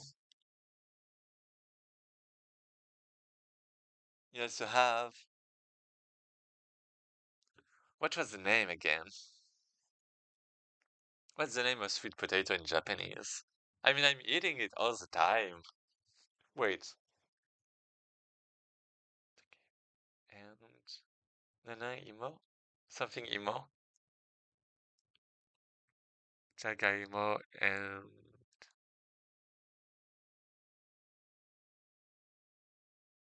I don't know. Yeah, espresso with a lot of milk. Oh, that's interesting. A lot of programmers that I know don't drink coffee. Oh, is that so? I mean, a lot of people in my class. drank coffee, so well, I mean, maybe some were more vocal about it. I have to know how it's called. Sweet potato. So, oh, wait, jagaimo and no, jagaimo and satsumaimo, something like that. Wait, satsuma. It's not satsumaimo, is it? It is satsumaimo. Oh shit! I got it right. How do how did I even get it? I I I don't even know that word. How did I get it right? Yes, Satsumaimo is just really good. What I do is, well, it's just sweet potatoes, right? But what I can recommend you is just put sweet potatoes, carrots, onions, and and what? And maybe even white. Um, Nave is Nave. Wait, I might find it in Japanese, but I won't find it in English. Shiro, yeah. Wait, Nave blanc. What is it in English? And Nave blanc. Wait. I might.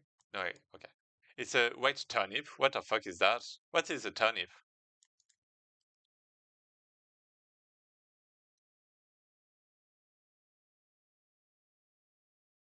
You call that a turnip? What? Yeah, radish. Yeah, that's a radish, right? I guess. Yes. I mean, yeah, this is it, right? Yeah, this is the one I'm talking about. Daikon. Yeah, and this daikon.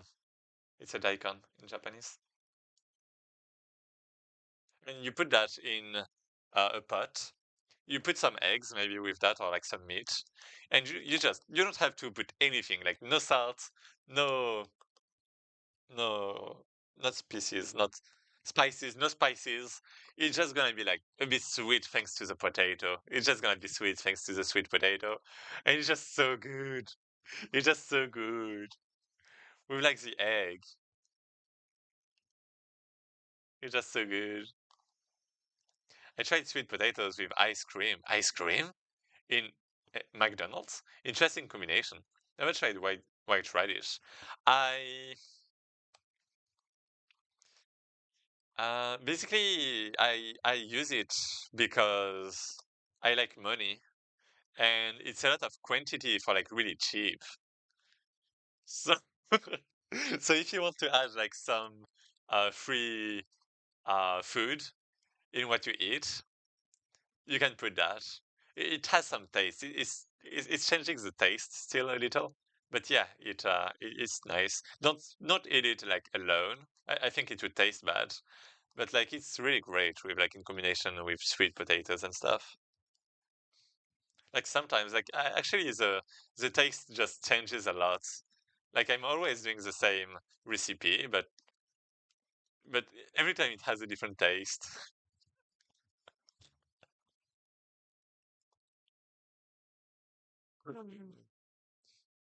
But yeah, red radish all by itself is nice, refreshing. Yeah. I mean, it's a different. How? Wait, what's the taste again? Well, not. I don't remember how to say it, but yeah, it's like not. It's not sweet, right? It's. It's what? I mean, you have sweetness, you have saltness, you have umidon. Umi, umidon, not umidon, umi. I forgot. I had it like 3 seconds ago, but uh, u- umami. You have umami, and you have what else? Oh, sourness. It's sour, right? I think. Or like beta is bitter, right? It's like one of the two.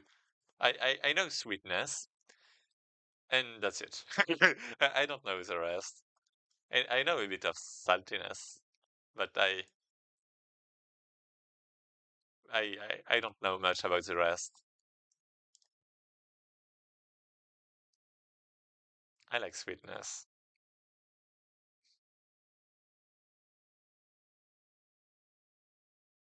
I'm freshly bitter, and it bites a bit. What? Oh, yeah, yeah, yeah. Yeah, maybe I should eat some to change a bit.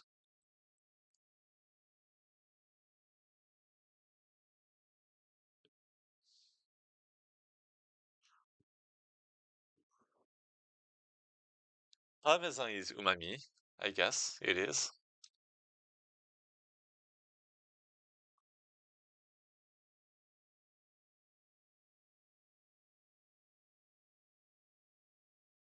Mm,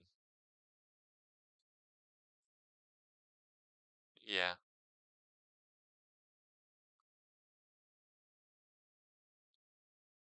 it bites just a bit like wasabi. Ah, hmm.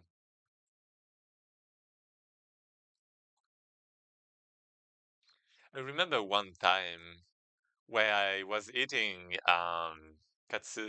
gyu katsudon. Wait, gyudon? Wait, gyu katsu? Something, right? Wait, gyu katsu, right? Yeah, gyu katsu. I was eating that, and it was like so good. And I had like my a bit of wasabi. I just followed what they told me to do because I was just such in a good mood, and it was just so good. Like that gyukatsu was just incredible. It's like beef, right? It's beef cutlets.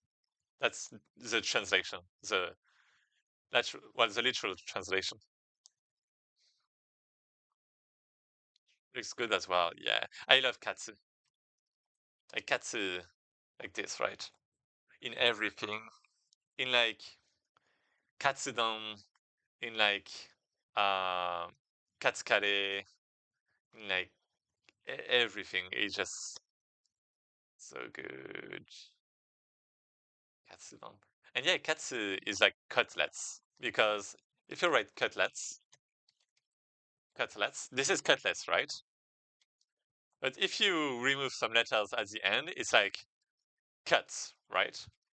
And cut, if you want to pronounce it the Japanese way, it's like katsu, tsu, and it's katsu because there is no in Japan. There is a. So it's katsu. So that's why it's called katsu. That's not a Japanese word. It's just cutlet. And katsu also means win. It's like to win. It's katsu. So like if you want to win, if you're a winner, then you eat katsu. You eat cutlets. It's like the food to win. And I'm a winner, so I'm gonna win. I'm gonna eat my katsu. Thanks. No, no, I'm hungry.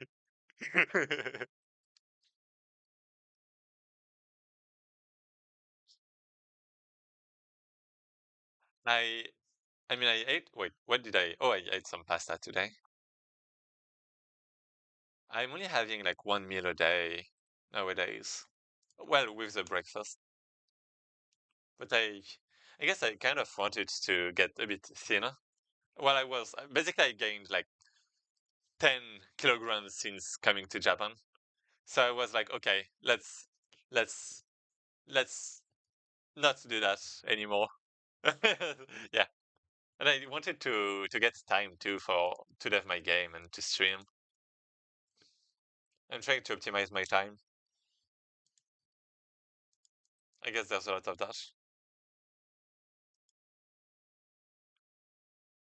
Curses. What can we have? Hmm. We could have a curse card. We could have. Uh, I don't know.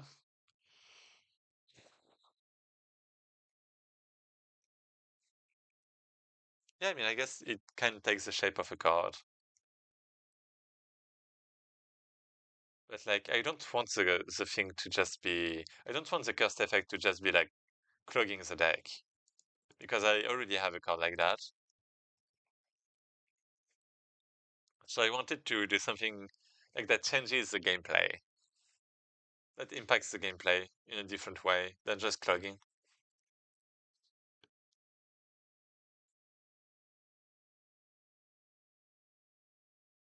Like for example, I guess they can take the shape of cards. So like cards when drawn deal 1 damage to all allies. You can have this. You can also have, well, and discard. Yeah, making food takes a lot of time. Yeah, it does. It does, it does. That's why I'm trying to optimize that and like have the thing just bowl while I'm working, for example. So I don't have to wait afterwards.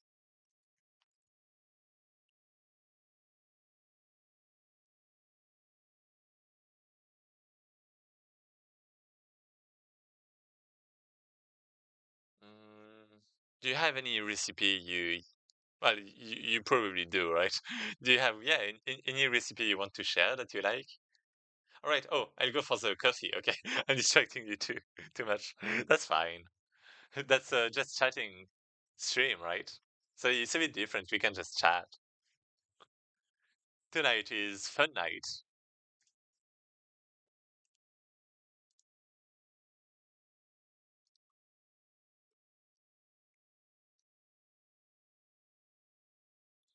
Hmm. I feel like if it's only when I draw the card, it's going to be the same too much. Maybe it can be, well, one drawn. Never mind. When drawn. Oh, actually, it could be like when discarded too.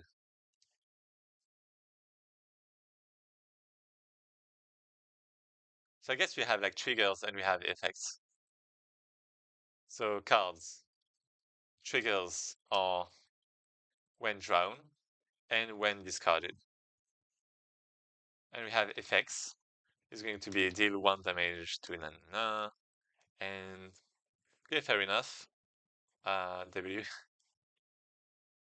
W. Wait. Have very basic recipes to optimize time.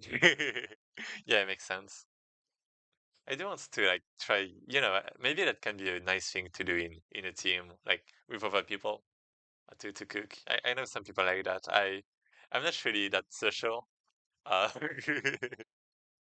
I wouldn't know, like, for example, if I'm getting invited to someone's place, I wouldn't want someone to touch my things however they want, right? So the same way, I won't really try to get into their home and touch you know, their food things and stuff, for example.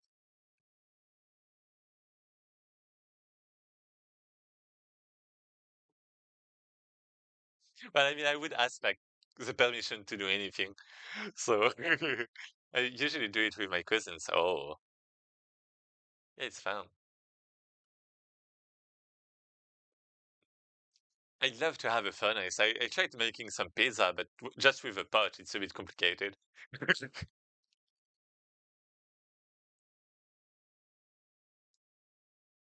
Hey, Bunny. Uh, I don't see the ban button for you. Oh, yeah, never mind. Banned.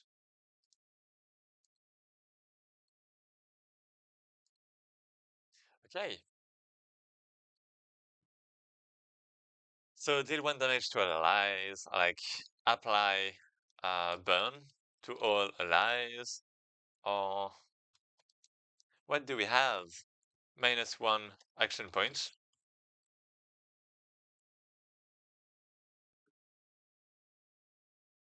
What can we have? Mm,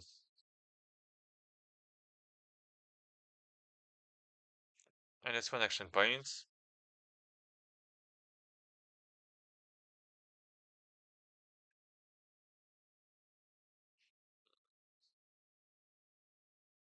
Maybe something about cards. I could like discard, yeah, discard a random card in your hand.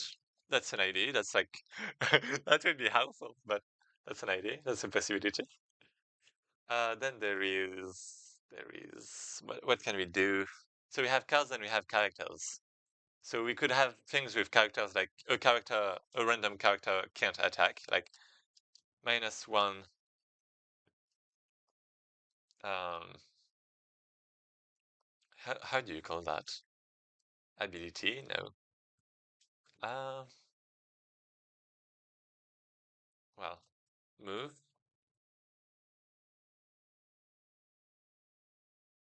Wait, let me check my game actually. I think I have the how it's called action giver. -1 action, right? -1 action to a random ally character.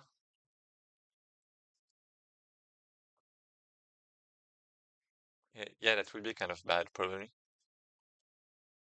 We would have maybe changing places. Are we? Can I change the position of my characters? Maybe I should have this. I'm not sure. I mean, changing the position is probably a good idea at some point to increase the strategic depth of the game. Let's swap two allies.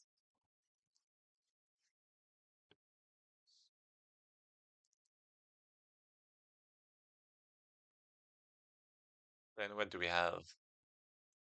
I mean, if they are cards, that means they're going to have a specific visual, right? Maybe I can have the same for all cast effects.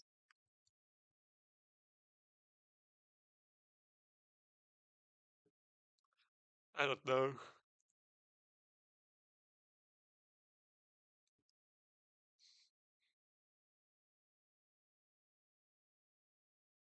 Swap two allies. Well, maybe like apply X effect. Well, apply X status to a random ally slash to all allies. Swap two allies.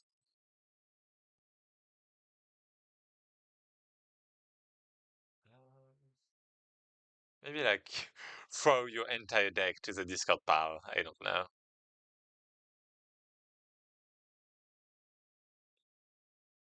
Hand.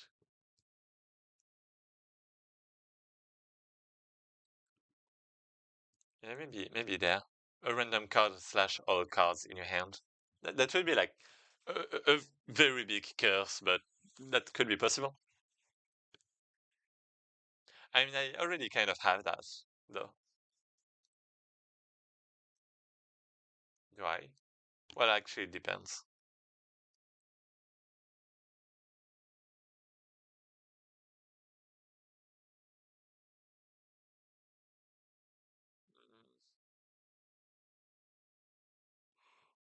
Mm.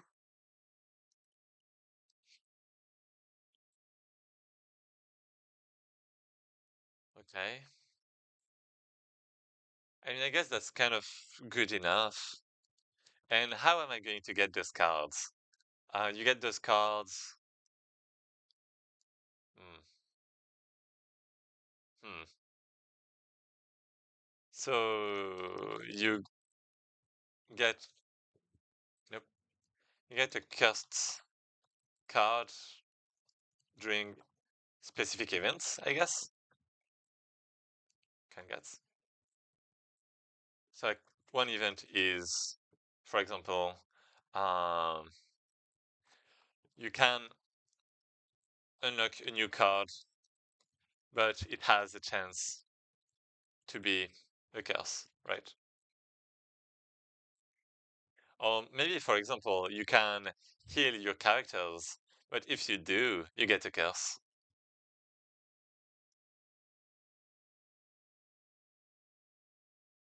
Oh, that's not a bad idea.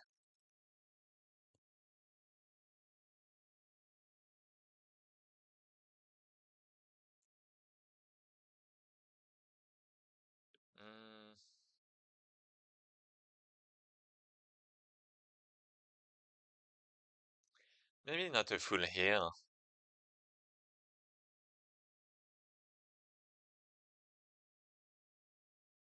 but yeah,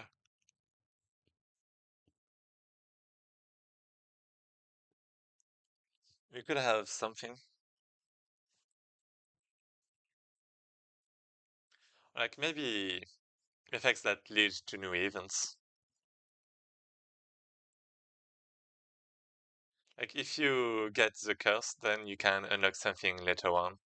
I think that was one of the ideas I had like a while ago, like a few months ago.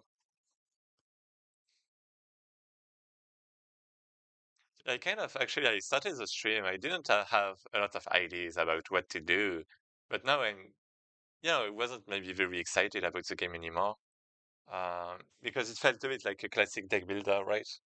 But now I'm kind of back on it on the ideas, and yeah, I kind of want to try a few things.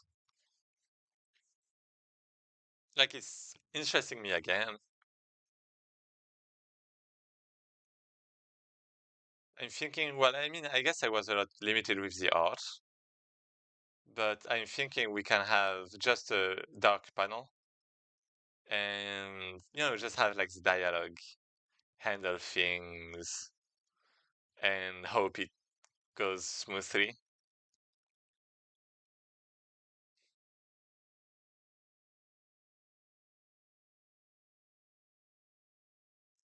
Can unlock a new card, but it has a chance to be a curse. We have this, okay, this is possible. What else can we have?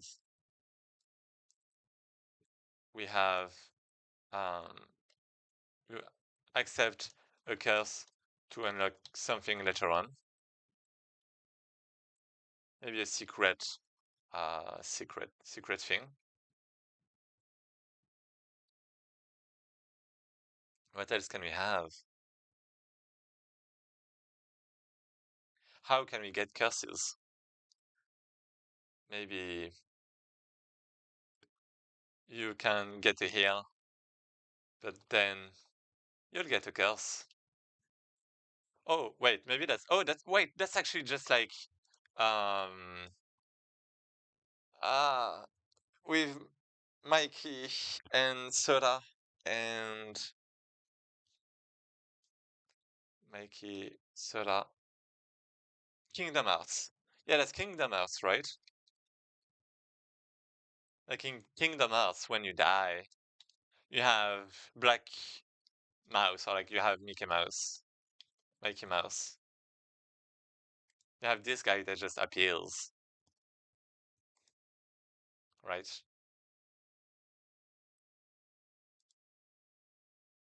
So we could have something similar. Like, for example, that's such a good idea. Like when all your characters die, well, in Kingdom Hearts, I'm going to put a reference. When your characters, well, when you die, um, Mikey has a chance to come help you, so you don't actually lose. And we can have something like that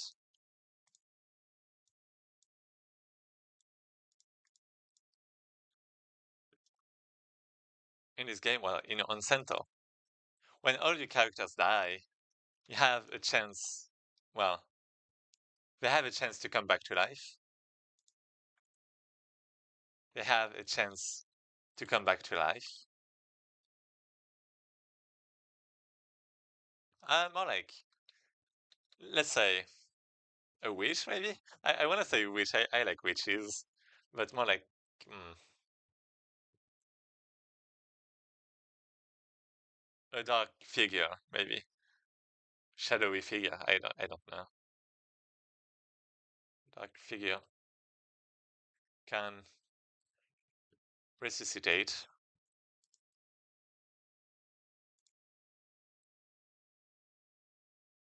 your team, can resuscitate you, but should I do that? Wait, you'll get a curse in exchange. And instead of just resuscitating you, uh, well, to make things more exciting and dramatic, instead of resuscitating, I don't know how to write it. Instead of reviving, let's say reviving. Instead of reviving uh, the whole team, it just brings back a single character through life with double attack for this battle only. Something like this. We could have this. We can have this. What do you think? That can be an idea. Will you ever participate in Tree Jam? Tree Jam is like too short for me. I like game jams that are like 2 weeks long. Like 2 weeks long is like perfect for me. Because I like the GMTK was a bit too short for me. And I've tried like the mini jam and the global game jam. But it's like too much crunching. I mean the tree jam is only 3 hours, right? So I guess that wouldn't be like crunching. So maybe that would be like I could prefer that, but I see though you can go over the time limit. Oh, I can, all right. Yeah, but I mean if I can go over the time, wait, actually, basically my thought was, if I go over the time limit, what would be the advantage of participating in the jam instead of just doing a normal project, right? And then I was like, well, maybe for like marketing kind of, right? Let me check back the tree jam. Oh,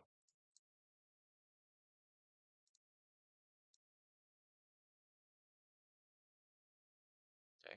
Oh, are we good?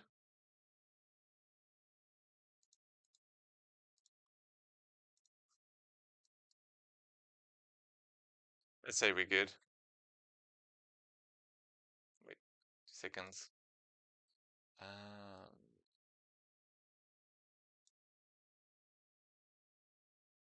ah, I have to check something.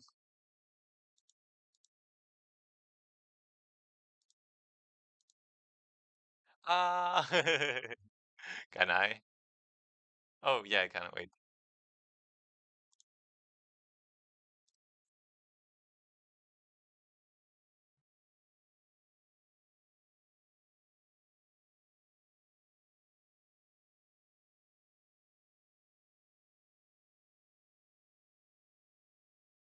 Okay. Yeah. So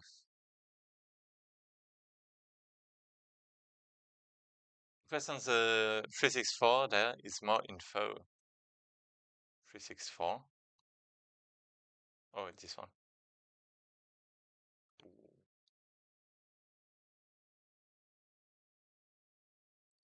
Putting ends in 2 days. The stress just vibes. Okay.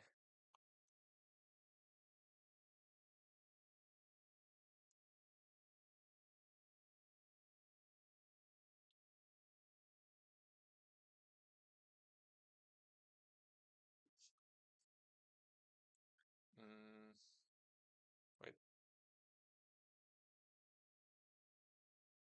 You can split your time into whatever many chunks you want. Using pre-made assets is not a problem. WebGL.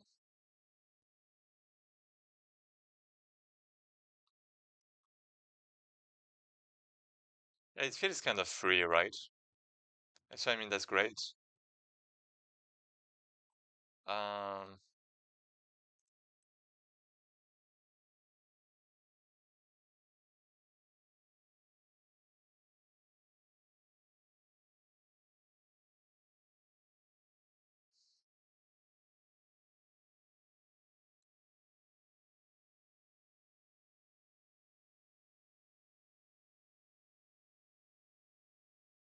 I don't know. Wait, how much time was it again? It's 3 days in total. I mean, 3 days would be too long and too short. It's more about sharpening skills and having fun. Yeah. I mean, if I participated in the tree jam, I guess I would make tools. I would make tools. I would prepare tools. Um, and I mean, that would be a possible thing. I do want to try making some action game, like pure action, because I haven't made enough of them, I think. So that could be a nice uh way to do that. At the same time, I don't know.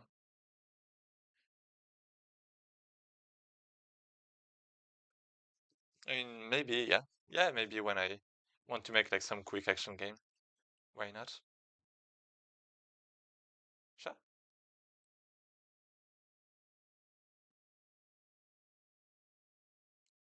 Yeah. No pressure, yeah. Season 8. Sanji can game Jan. Wait, why Japanese? Wait, that's not even localized, right? Wait, wait, you're in Jap. Wait, you're not in Japan, right? Yeah, you're not in Japan, right?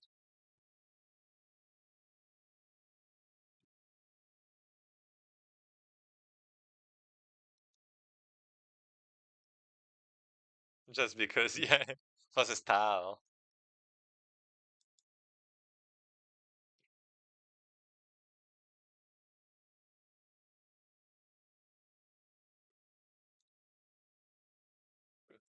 And yeah, I'm gonna actually put this down for anyone who wants to join, who's interested, because I mean, you deserve it. I mean, it's kind of interesting. Thanks for doing that. I appreciate. Next week's themes are quite fun. Oh, when you say W, are you laughing? Is that the Japanese W? Is that the grass? Or is that... Yeah, okay, okay, okay. Yeah, okay. I wasn't sure because, in like English, it's like win, right? It's like you take a W, it's like you take a win. So, voilà, got it.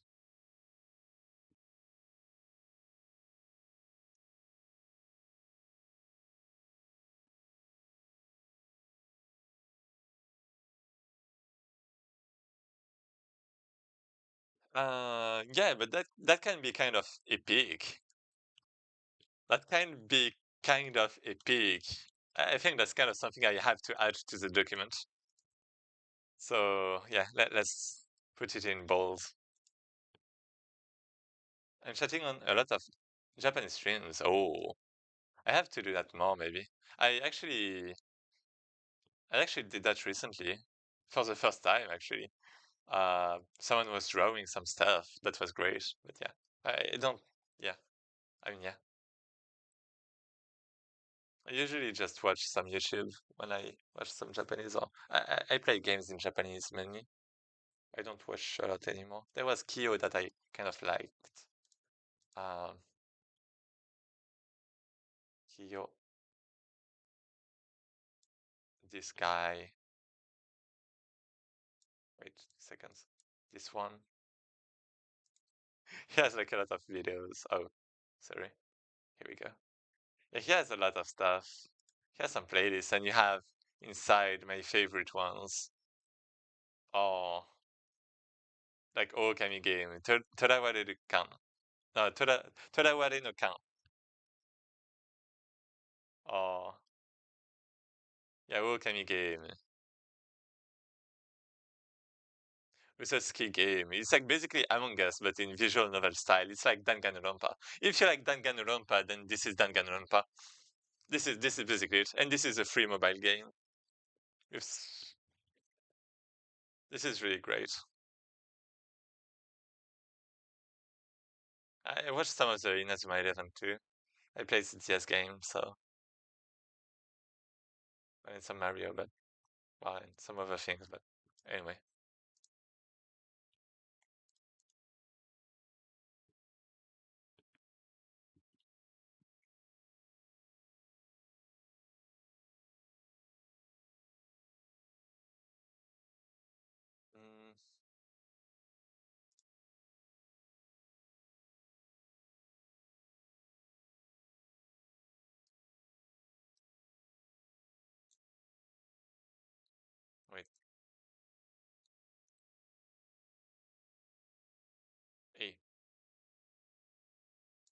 Okay. So wait, let me go back there. Okay. So that can be what the fuck was I trying to say? What? That would be kind of epic, I think. But yeah, I can't wait to give my money to your game. Thanks. I you might have to wait for a long time. Because honestly, we have the demo planned, but well, I guess the artists are might be a bit busy right now, so that's why they can't do a lot of art anymore. Um, they're still interesting, I think, but yeah, that's cool. On the side of one of them, so yeah, and well, yeah, stuff. I mean, they have their own life, right? They have their work, they have their jobs. Well, or school, and yeah. But I'm trying to see what I can do, and that's all right. I'm a patient person. Perfect. And yeah, we can try to see how it goes. I'm at least gonna make the demo. I mean, I've already paid the $100, right? So like, it costs nothing to publish the demo at least. And yeah, the demo is gonna be free, of course. I don't think there is a a demo you have to pay on Steam, right?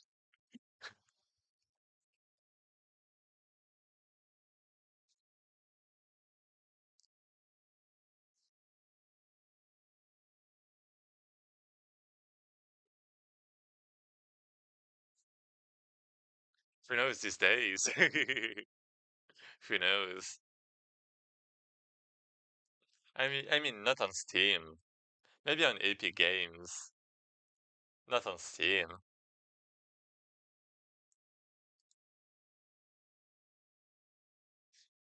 So yeah, this is a very good way to have curses. I love this idea. This is the best idea I've ever had after streaming. Like, yeah, I started streaming like 12 years ago, right? No, maybe more actually, 13 years ago. Let me actually check again.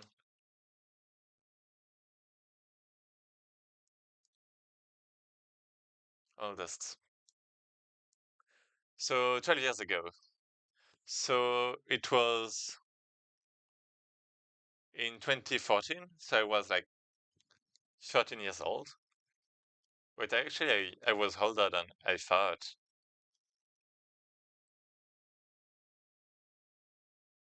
But it was nice.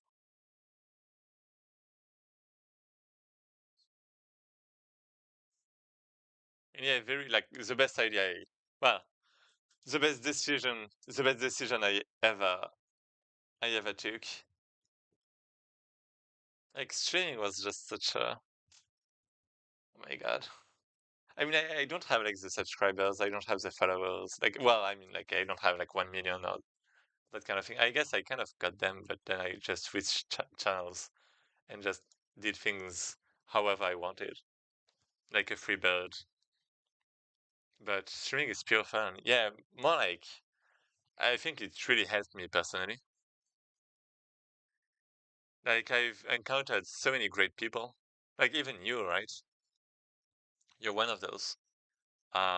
There's like the people from the jam community, right? That are amazing people that make you discover things.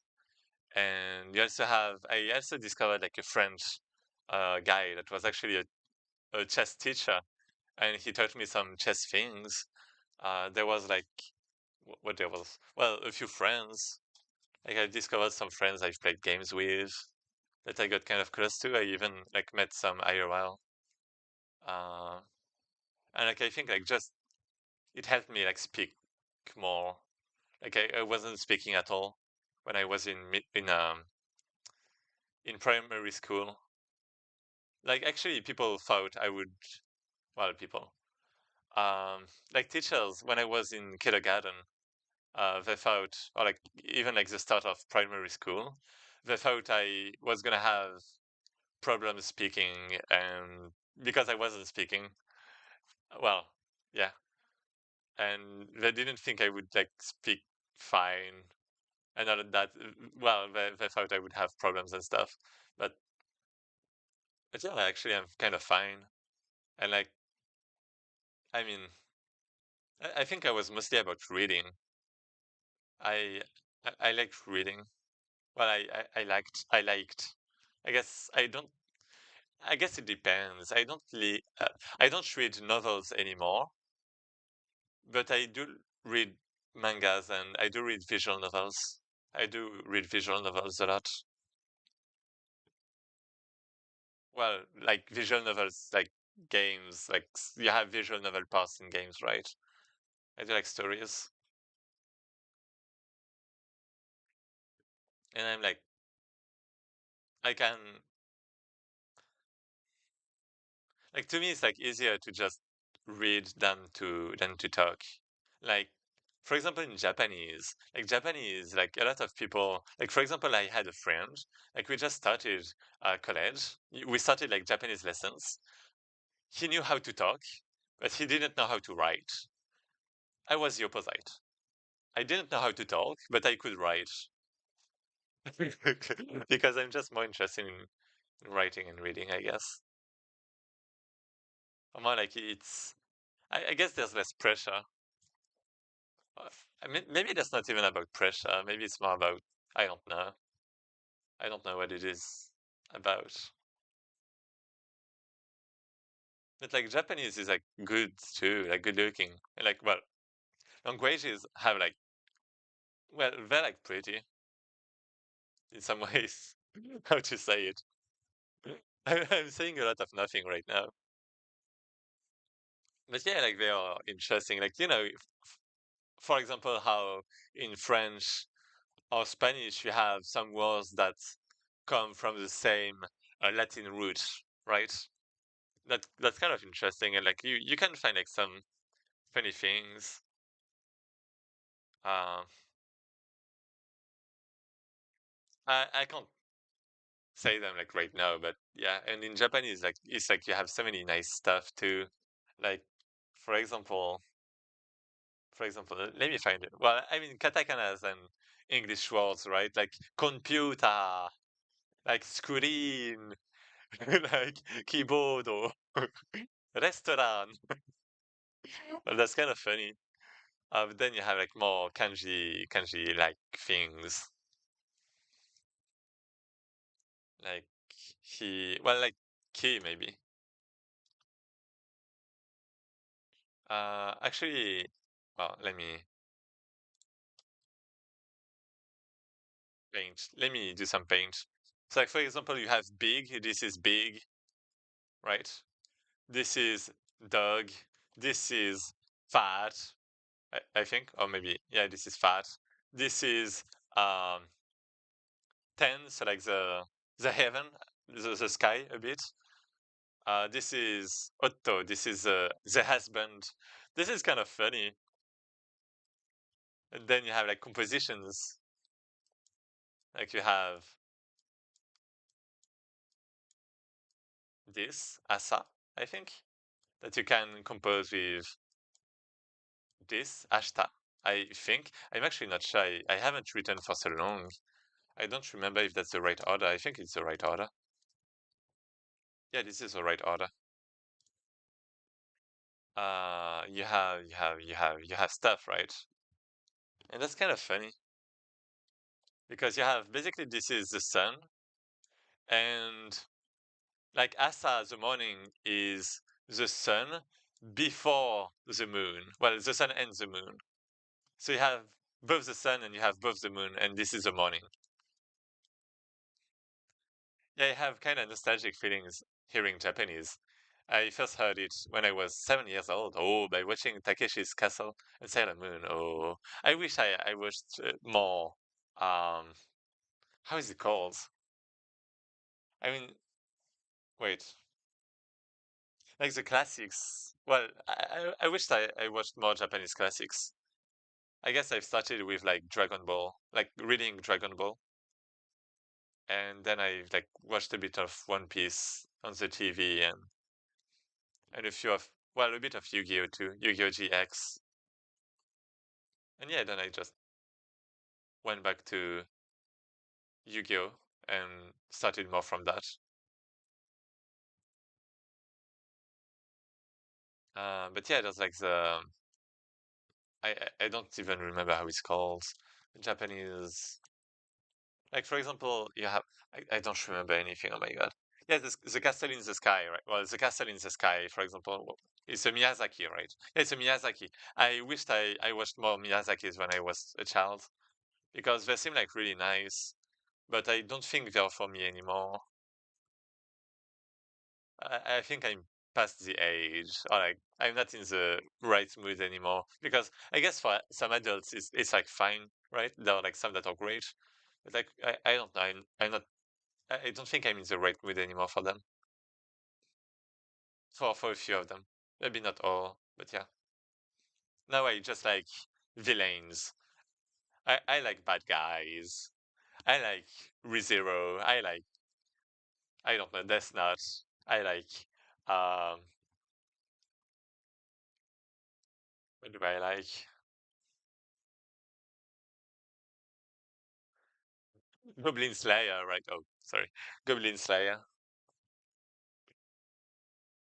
I have kind of nostalgic. Yeah, I started with the classics because that was all there. Uh, all there was on cable TV.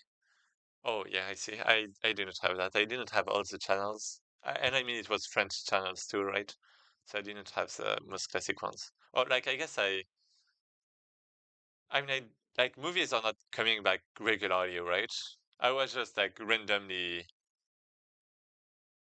well, discovering the animes. So like, for example, One Piece and Dragon Balls and Yu-Gi-Oh are like those that have a lot of episodes, right?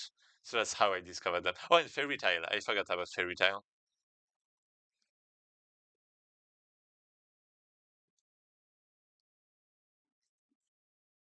I actually kind of have to to study my Japanese a bit because I just I just watch. I'm gonna have an exam soon. Like in July, there's gonna be the JLPT, and I have to study a bit for that. So I'm probably going to have some streams. Oh, Fairy Tail, fun times, yeah, yeah.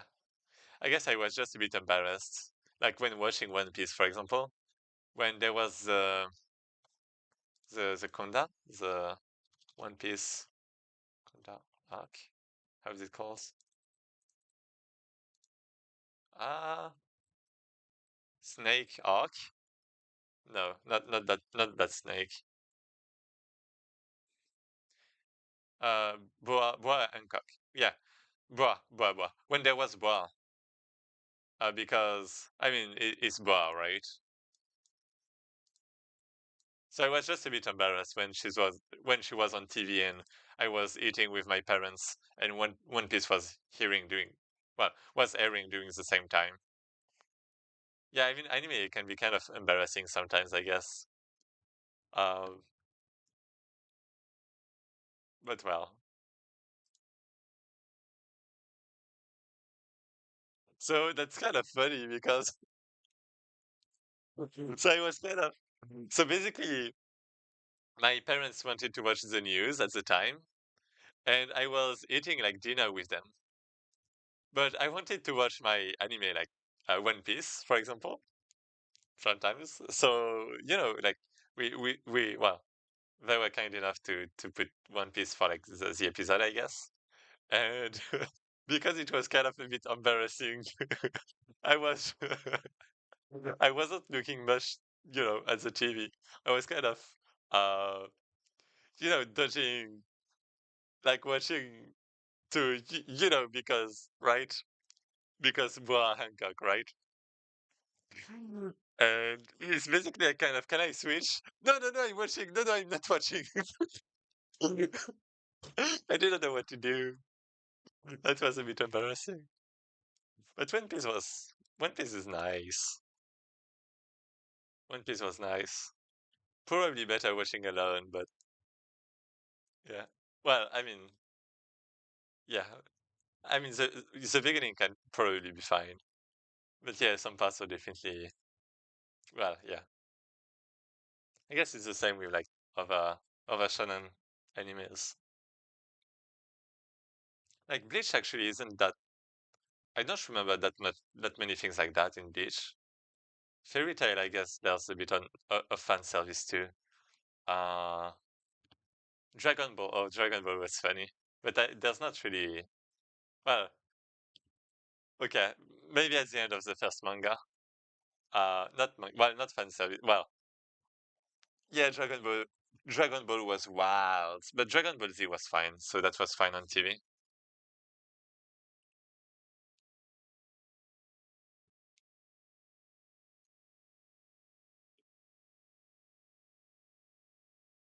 And Yu-Gi-Oh was fine.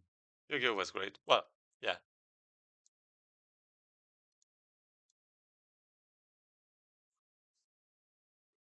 Talking about Yu-Gi-Oh, and now we're making a card game. I grew so much. I'm proud of myself. Talking like a real parent to myself, to my own kid. Well, no, not my kid. To my to myself as a kid.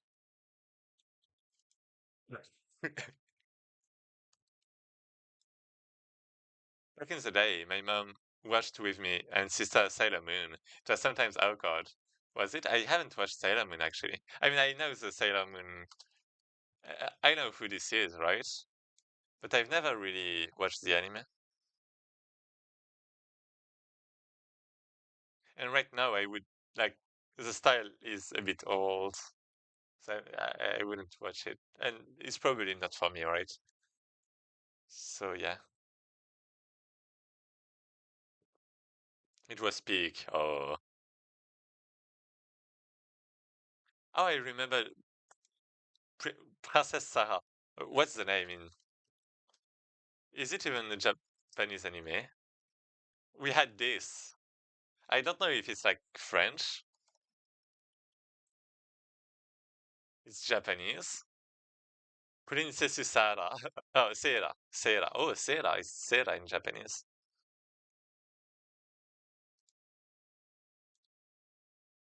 It's a Japanese anime television series. So it is Japanese. Oh my god.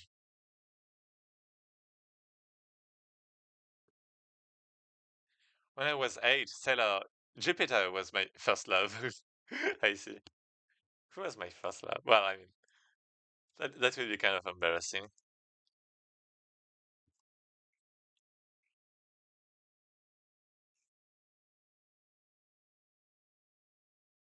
Yeah, who? Hmm, I don't know. I don't know. I totally know. I totally have an idea in my head, but yeah, no.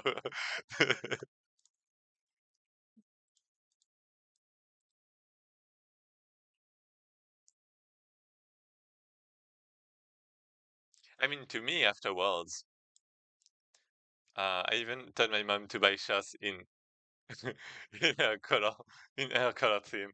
Oh my god. Sailor Jupiter. Oh, I see, I see. I mean, she looks nice. It's not about love, but one character I was gonna say I love, not like romantically, but that I like a lot. Is like, for example, Kurisu from Steins Gate. She's like a mad scientist, right? And I'm a mad scientist, so that's perfect. Uh, it's more about um identity, kind of, right? It's also why I have her as my profile pic on Discord.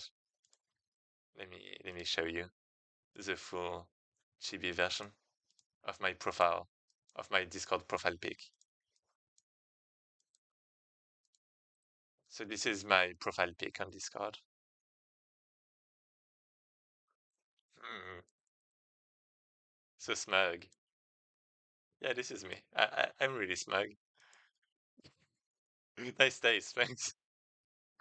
And yeah, yes, I guess I do like Ikina too because Ikina in ReZero because she's like about learning. She has a lot of bad faces, but yeah, she has like some nice drawings, some nice fan arts. Uh, but yeah, and yeah, basically she's she wants to know everything, right? Yeah, she was cool. Yeah, yeah. And I do want to learn everything. Like, we were talking about pain earlier, right? And I mean, I don't, you know, dislike necessarily pain. So that's like, that was, I'm assuming you watched ReZero. But yeah, I kind of like her a lot. I wouldn't mind um, getting hurt to, like, no, as long as it's not like endangering my life and stuff. Yeah, you watched.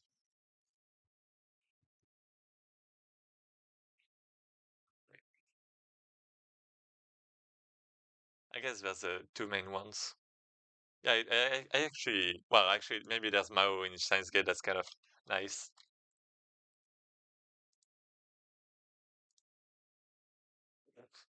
More like she's kind of cute, I guess. I don't know. She's like, how would you say that? Like a squirrel. That's like a squirrel,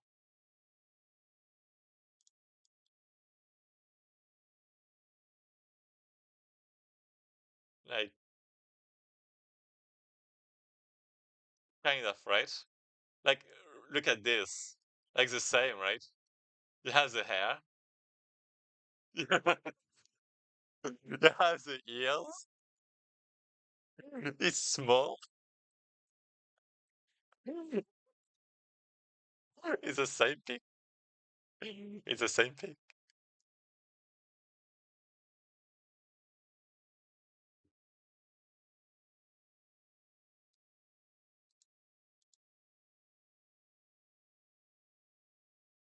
Hmm. So curses is good.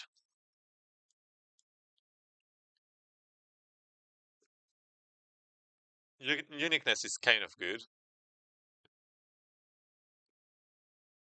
Or maybe I want like the cards. Wait, I actually had an idea about that. Uniqueness from the start. Let me go back there. There was another thing I was thinking about. Oh wait, that's not here. Mechanics, talisman. So there's the talisman. But there's also random deck. So when you start a quest, you can start with a few cards, but a few more cards are added randomly to your deck. And when I watch the new Fate slash Strange Fake, animation looks nice. Ooh. Fake? Fate, you mean, right? Wait, fake, never mind. What? Oh, this one? Yeah, yeah, yeah. Yeah, okay. Um, I'm not watching Fate. I've watched one Fate anime, and I don't know, things happen, man.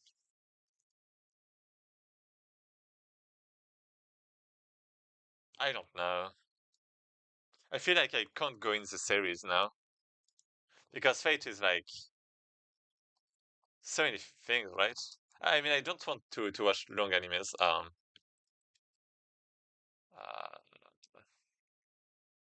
how do you um world lines maybe like world map, like storyline? This, right? Well, this, like, I guess you have this, right? And then like, right, this, and I'm like, huh, I don't care anymore about chronology of the series or anything. Yeah, I shouldn't do that too. Yeah, this is actually bullshit. Um, and these are the animes though. Hmm. Which one did I watch? I don't remember. I mean, it was a battle royale.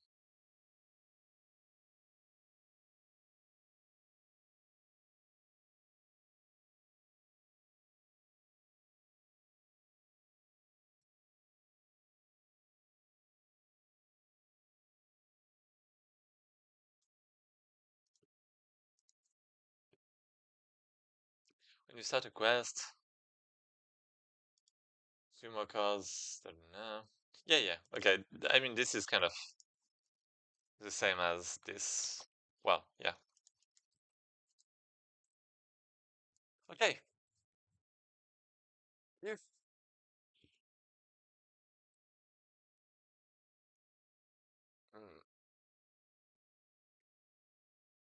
Mm.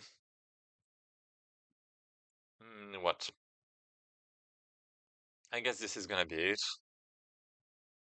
This is good enough. I'm not sure about that, but I guess this is good enough. Well, I mean, this is not gonna be the case in some cases, maybe expeditions. I don't know. So anyway, oh, maybe I can like remove a card to get life. Oh, that's a good idea. Wait. Evolving the deck. Wait. That's such a good idea. I have to write it.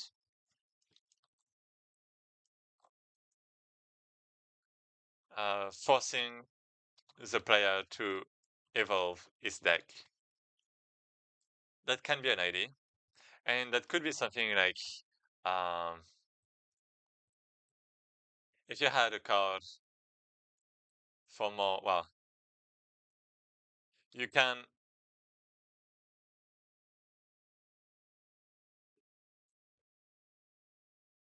wait, how do you call it? Not sacrifice. It's a tribute. You can tribute one of the cards you started the quest with to heal your characters, or something like that, slash to get a bonus.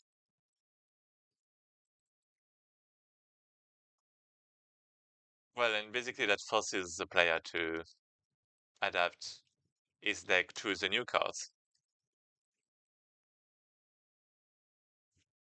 making the run unique, right?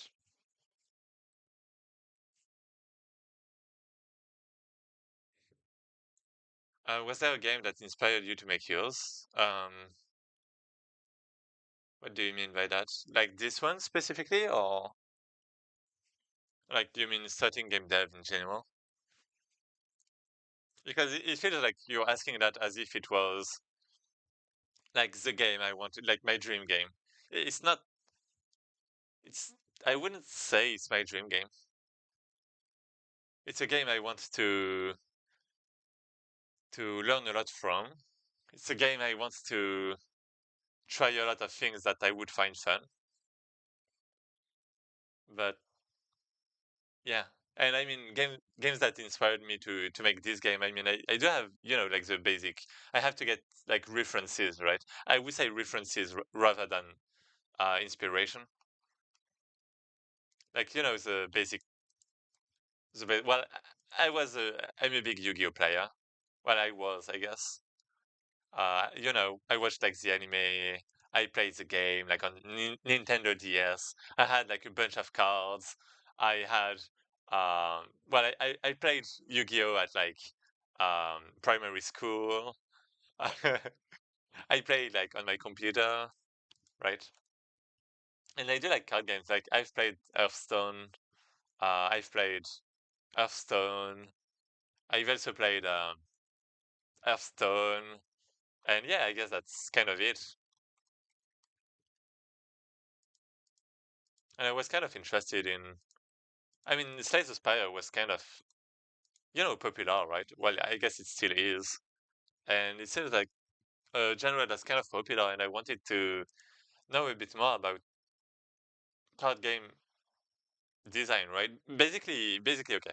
Basically, what I like for games is I ever like narration, I guess, some kind of narration. So like visual novels. I like visual novels.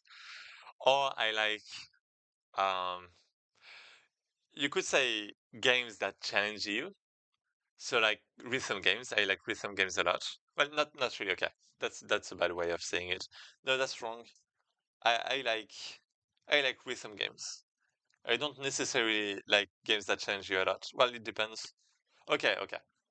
Well, I have some exceptions. Let's say I liked Ender Lilies a lot because it's like a Souls like, right? And I like having the perfect timing and like beating the boss and dodging things, like dodging everything, right? That's like kind of the rhythm part of the game, right? Um, but I'm kind of bad at the 3D camera. Like sometimes the camera in some games, like I tried playing Genshin a little, and I really have a hard time with the camera. I I can't move a 3D camera as a player. I have to. I need the camera to move for me. Or I like and well and other than that, I like puzzle games too. Or like so like basically there's rhythm games mostly like that includes Souls like because they play on rhythms. And there's also like the Mario and Luigi RPGs. Like I've played those a lot. I love those, and they're rhythm games basically. So I guess that comes from that. So narrative games, and the last one is like games that make you think, and that includes puzzle games a lot. But to me, like card games or puzzle games, because you have to find the well, you can have puzzles in card games, right? And you have to find the right synergies and stuff. So to me, that's kind of the same in the same dimension. And then I guess I do like some social games like Minecraft or Among Us, right?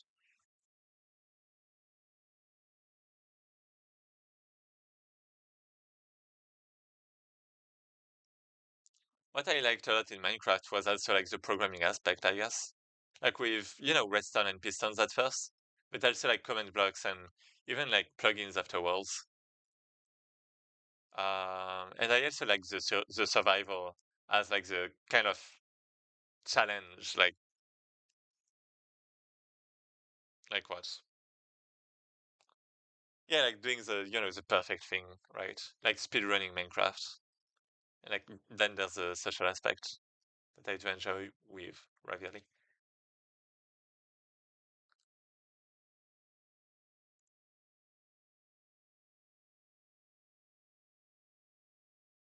Yeah, cool, cool. Yeah, I guess exploring is not really my thing. I know like Minecraft is is generated and stuff, right? So a lot of people will be about exploring. I'm actually not that much into exploration. I don't okay. I wouldn't say hate. Maybe I haven't played the good ones, but I don't like the idea of an open world. I don't like it. I like being guided. I like to optimize my time. Well, when I was a child, I played Pokemon for like hours and hours. Um, but now I kind of want to make good use of my time, and I like games that lead you directly to like the battle, for example. Like Slay the Spire, you have battle after battle. That kind of stuff, right?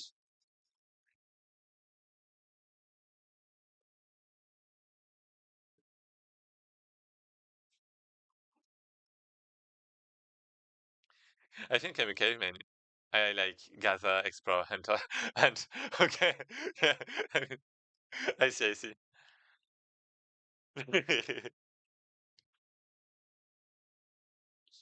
I mean, yeah, I see, I see. A collectionist, an explorator, and a hunter.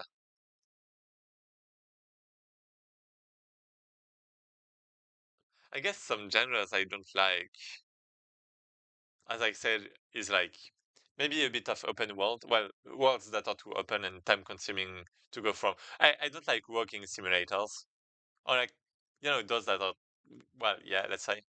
walking simulators, we can say. And I have a hard time with FPS games. Like, I play Minecraft, I play Portal, but they're like not shooters. I'm not really about shooting games.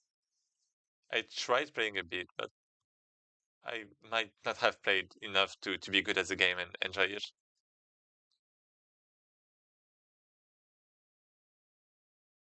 And I guess that's mostly it.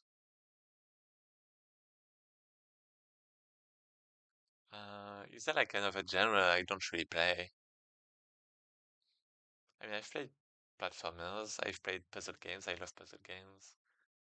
Deck builders, I suppose. Roguelikes. Sounds like. It sounds like it's really the camera, the first person camera.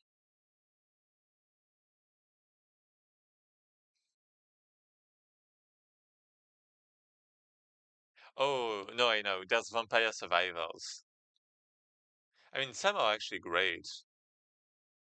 I've just played a few bad ones during game jams, and I think it kind of stuck with me. I played a good one during a game jam, and that kind of made me rethink what a Vampire Survivor was. Me neither. The only one I like is Apex, just because of movement mechanics and legend abilities. Oh, I remember playing Smite. I played like League of Legends with friends because League of Legends is really a social game. You want to play with your friends to like relax, right? That was the case for me. And I tried playing Smite a little.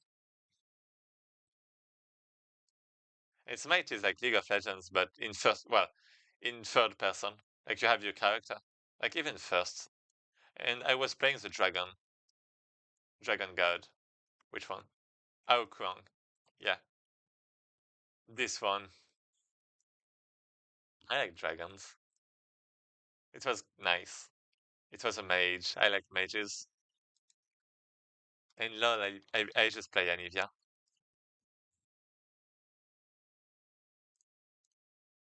Such a such a good bird. Minerva's the only one. Oh, never mind. Yeah.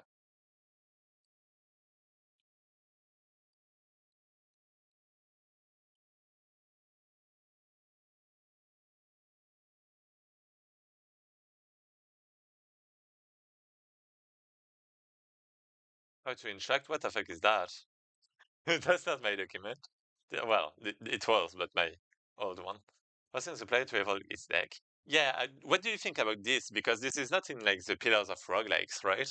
But this helps having a unique run. So, do you think I should have this or not? Like, that's really something I want to ask your opinion about because, yeah.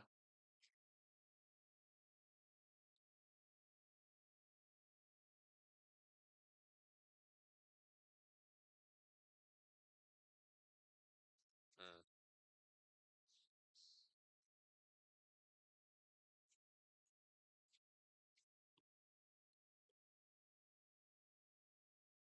Oh, are you asking me? Yeah, yeah, I'm asking you.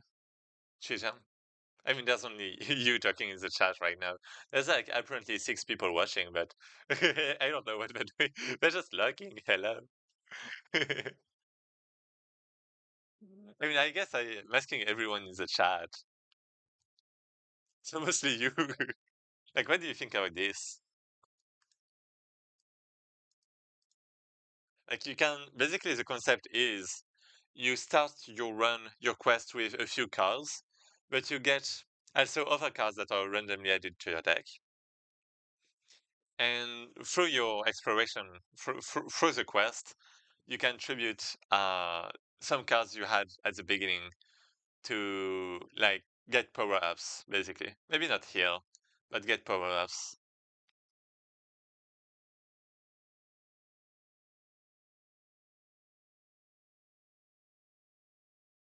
And the goal would be to change your deck, to evolve your deck.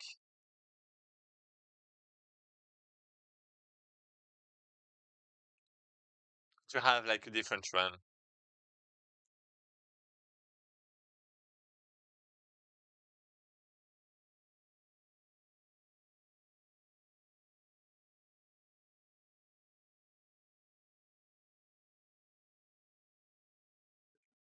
Well, personally, I would like that. Oh, okay. Okay, okay. Okay, I have to think about how to do that though, because I don't want to like choose the card during the battle. So I guess that would be like an event. Or maybe I want to. Oh, I have an idea. Or maybe instead of this, this is gonna be you can tribute like 3 cards you had at the start to like get a super duper card or like to upgrade a card for this quest or something like that, right? That could be a nice idea. That would be a way to change your deck. Sounds good. Super duper card. Yeah. I don't want the super card to be like permanent because if it is permanent, it's going to like the player can reuse it in other battles. Well, in other quests.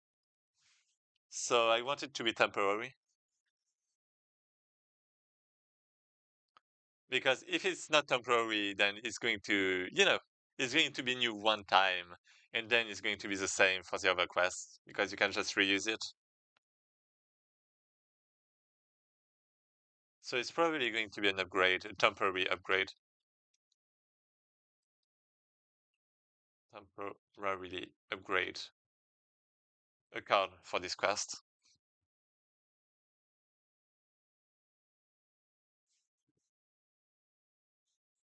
Yeah, and we don't have the art for new cards. So let's remove this. I mean, removing it by, putting this because I think it's still a nice idea. Well, it's a possible idea, but yeah. For now, an upgrade might be good enough.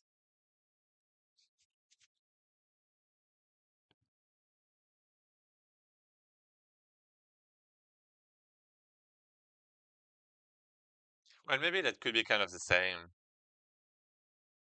Oh, art, that's very important. It is. But I don't think I'm going to have the art for like every card because I have to add a lot more. Actually, I just realized for like the diversity and like making things unique, right? Making things replayable. So I might have a few placeholders for the demo. I don't know. I don't know how I'm gonna do. Yeah, yeah. I'm gonna have a few stickmen. I can draw things myself. I can have a few stickmen. That can be nice.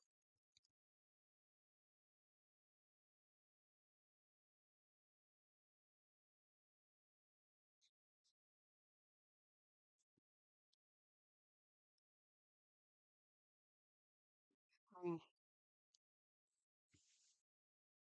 But yeah, I mean, I don't really want to put like too much pressure on my artists too, right? They have their own things, so. In our games demo, there was a lot of placeholder art. Yeah, there's still going to be some placeholder art for us. Hopingly that can, be replaced with time. Um, I mean, I was thinking about like, not even, I don't know. I mean, maybe I can draw things myself. I could. That could actually make me like better at art. Maybe I don't know.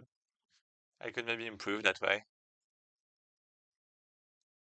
But it would still be placeholder. I'm no match for the other artists. They're just too good. They're just too good. Look at this. And this is like placeholder.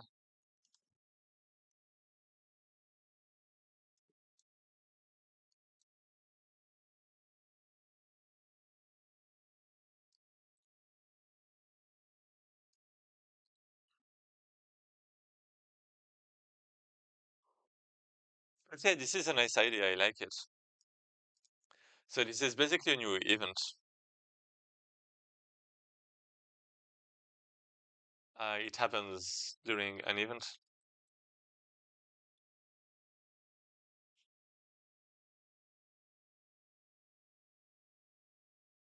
Yeah, it looks very nice. Right. Yeah, so this is about unique. So this is actually not in one of the pillars, but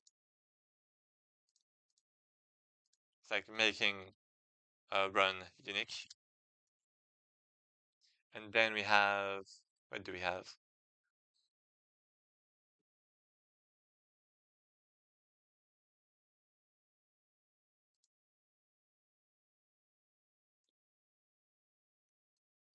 Dynamic difficulty.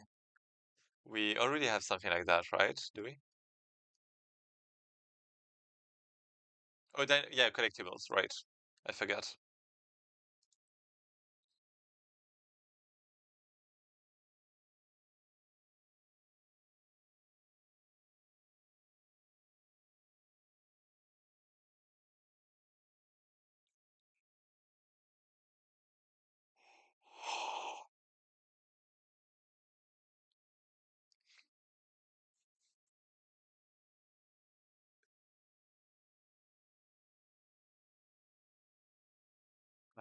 Wait. Wait. Let me go back there. So long-term effects, we don't really have those. We also need, I mean, diversity would come with more cards and stuff. Events, maybe. We have milestones, recurring patterns, secret and unique encounters, and mechanics versus stat change. I mean, mechanic versus stat change is basically going to be my upgrade. So this is like a stat change.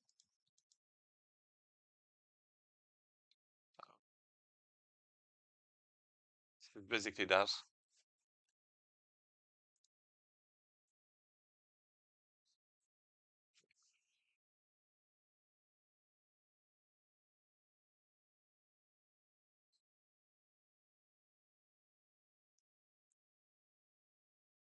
So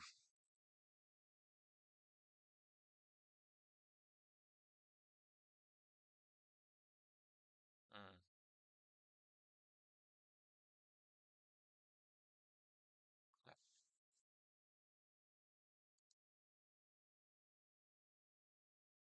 so wait, risk versus reward, uniqueness.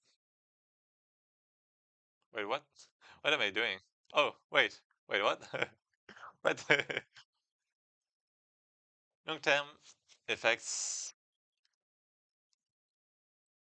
should be like, well, long-term effects. Then we have those. Diversity might be all right. I just have those. So we have those. We have to do things for those. Gonna look now. Okay. So yeah.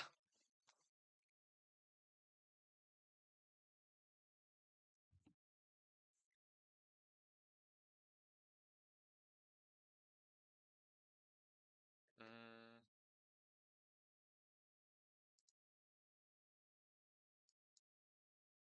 10 p.m. That's fine. Wait, it's been 3 hours, almost four. That's crazy. I mean, I guess I finished work kind of early this time.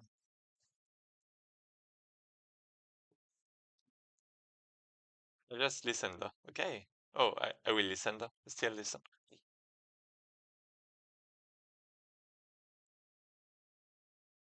Mm. Milestones might not be needed for now, if like the quests are short.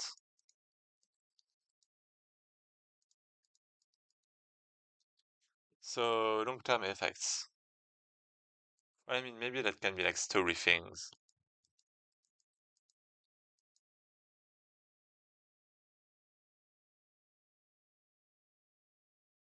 Maybe I can have like a card. Um, mm, mm. Cards getting stronger with time.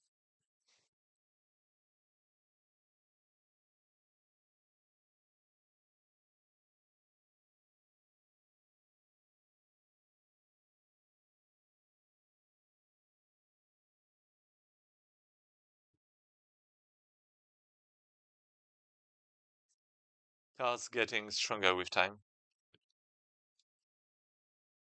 So you can have like something like +1, maybe not HP, maybe +1 shield. That will be kind of big though. Maybe the cost is going to increase too. Like, oh, maybe the cost is, oh, yeah. Yeah, let's not scale the attack. Let's scale the cost. So there's the minimum. Oh, so there's a limit, I mean. That can be an idea. The range could be something too. So like after, maybe triggers that can be after each battle or after, well, after each battle is fine. And maybe it could be like when entering a new room.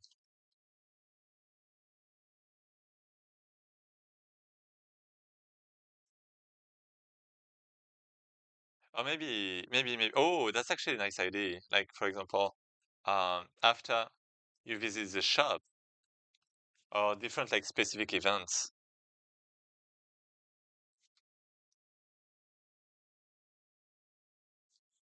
like after getting a new card, oh, after recruiting a new character, oh, that's so many good ideas that are like specific to the roguelike.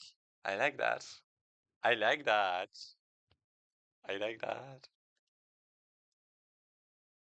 And this was long time effect. Let me edit this.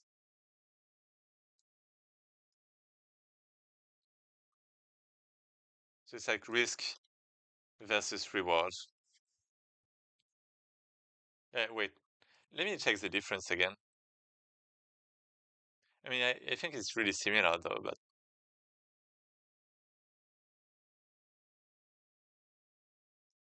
simplicity, uniqueness, diversity, synergy. What? Oh, okay. Well, that's not explaining everything. Yeah,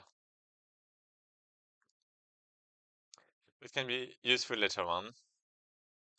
Enemies drop items that have downsides, but if you reach the shop, you can exchange them for good items. Oh, that's a good idea too.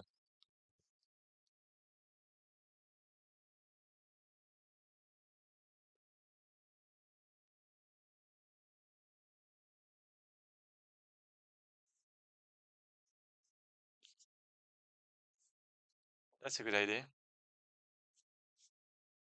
Maybe, I mean, they can be like collectibles. That's basically collectibles, but I don't get the good items. Well, I mean, I just obtain rewards.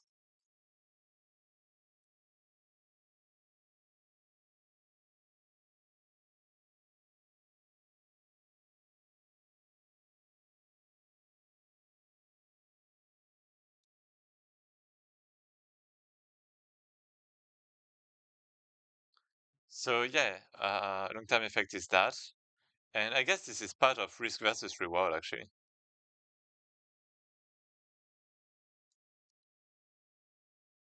Or cursed effects, not cursed. Yeah, I guess that's not. Yeah, okay.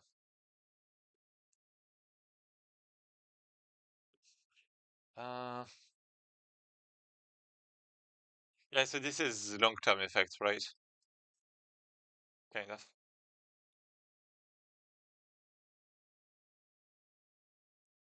So yeah, this is kind of similar, similar enough.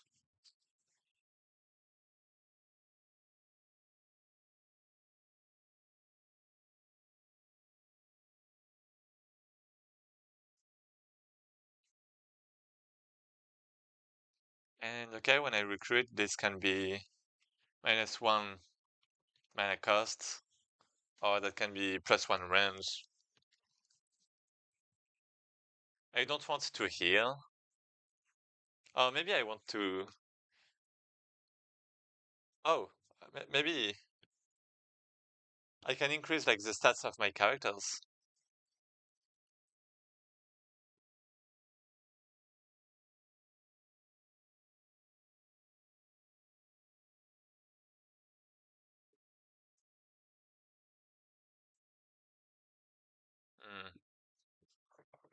Yeah, something like +1.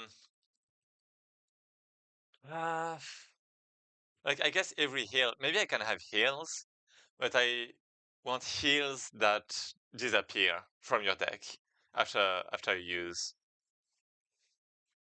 So how do you call that in Slay the Spire?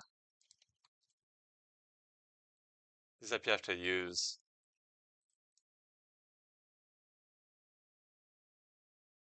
Exhaust.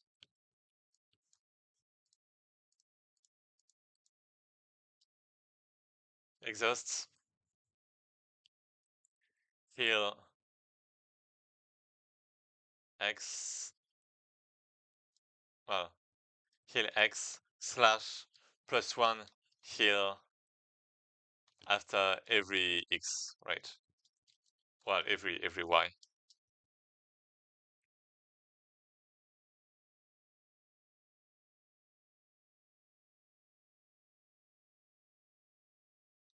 Damage is they might get too high, so I don't want to increase damages, like attack. Hmm.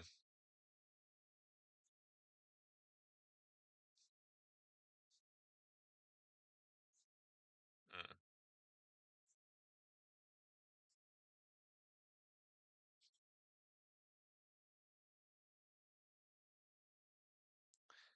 I mean, yeah, we can have a few cards like that. That's a possibility, definitely. We have okay, range, we have mana. We could have mana.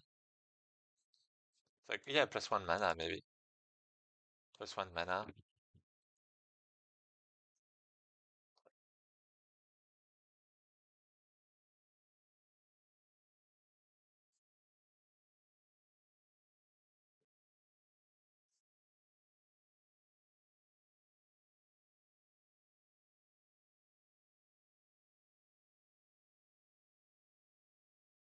Mm,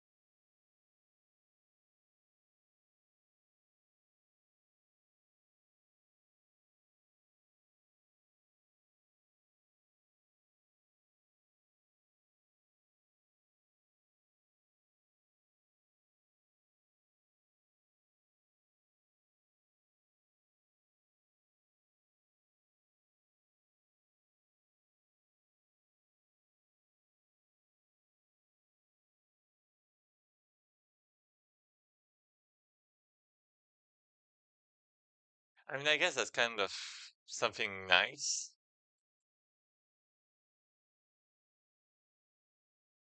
It's kind of good enough, maybe. So that was long-term effect. Um, yeah, and risk versus reward, kind of the same. Long-term, well, actually, let me think a bit more. Because long-term effect, we can have like branches, right? So that would be kind of a shame to not like have strategy depending on stuff. We should probably show a map. Oh, so many things to do. Wait, we only have 7 days. Okay, that's fine.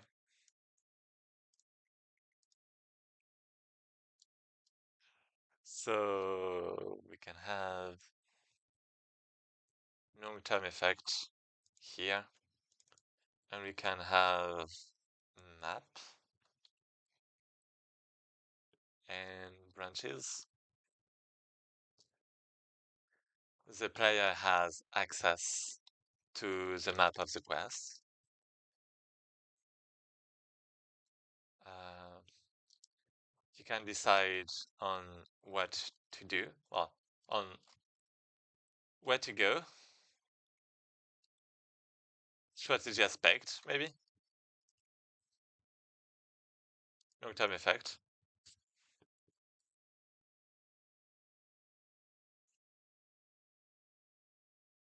That should be good.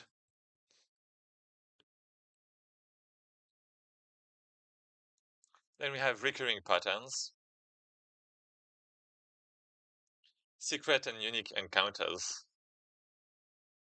and we have mechanic versus stat changes. I can have something crazy. If I want to reuse the art, I mean, if we don't have art, then we can just reuse the art and have like ghost versions, for example, of the characters. Can I do that? Let me check. Characters. I could have this guy. I might just use a shader. I can turn them black and have like some kind of aura, shadow aura,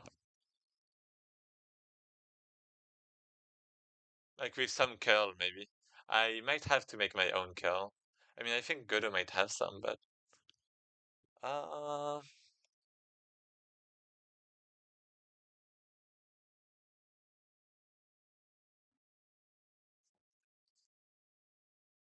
I mean, I think let's see. Particle, GPU particle study. So if I create a new process material,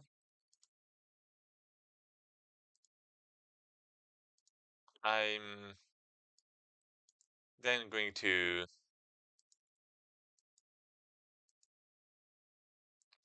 do what? Spawn position. Bring directed points. Points? I think that's kind of the directed. So these are basically arrows, right? And then when you want to update the position, like animated velocity, orbit, what? I no collision, no turbulence. Oh, I guess this is a turbulence. So turbulence is just the kernel, right? Can be used to vary particle movement according to its position based on a 3D noise pattern. Yeah, this is a curl in 3D. Attractor vector field 3D. Yeah, okay, so this is the attractor field, but this is in 2D, I guess. So this with noise texture 3D can be used as an alternative to turbulence that works in a world space and with multiple particle systems reacting in the same way. Yeah. Enabling turbulence has a high performance cost on the GPU. Only enable turbulence on a few particle systems at once at most, and consider disabling it when targeting mobile search dev platforms. Oh, is it that much of a problem? I mean, it's in 2D, right? Maybe it's in 3D. Well, I mean, maybe it's like the same particle process material. Yeah, I guess it might be working in 3D. Oh,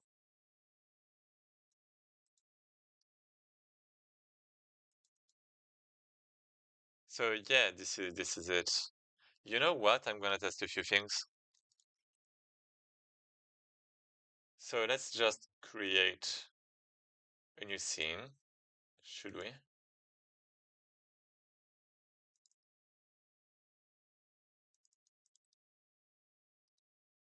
New scene,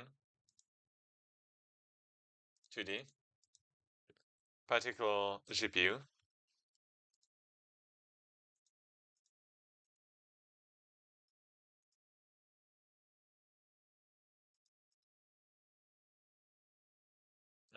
Are you good? Yeah, okay. So we have the turbulence. Wait, we do? Oh, we do. Oh, this is curl, kind of. Noise speed. So yeah, we have the speed. We have noise speed random. Oh, so the speed is kind of random, I guess. Okay. Inference. What is this?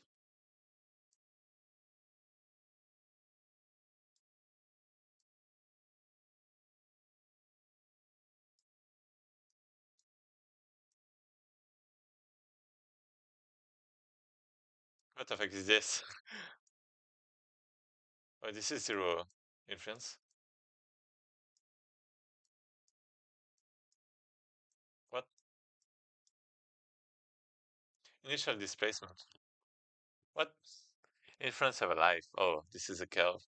I mean, this looks nice and all, but I don't understand what I'm doing at all. Oh, see, this is like the offset. Got it.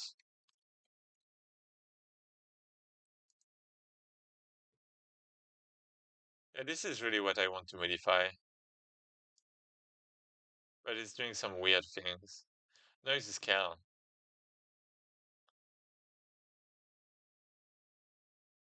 Okay, so I want what?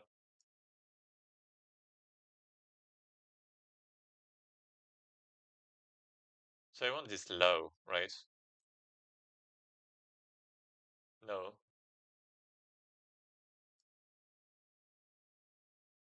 Do I want this high?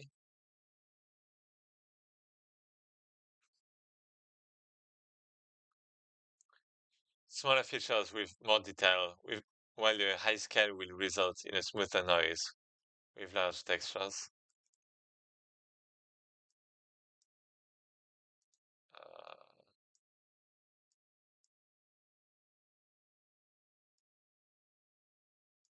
what the? Inference.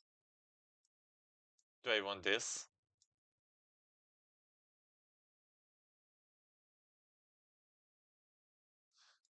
Doesn't seem like I do.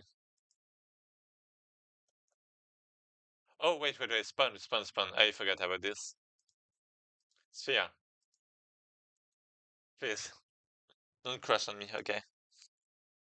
Sphere surface, probably. Well, maybe it's gonna be point at the end, right?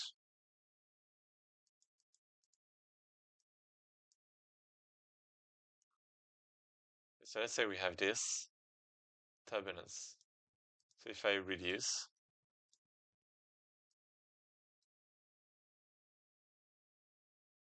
what the hell?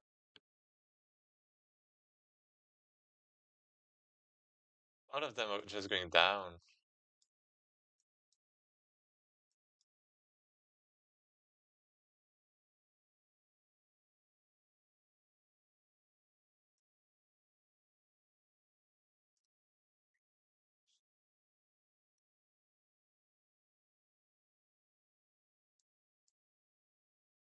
That's kind of weird. That's kind of weird.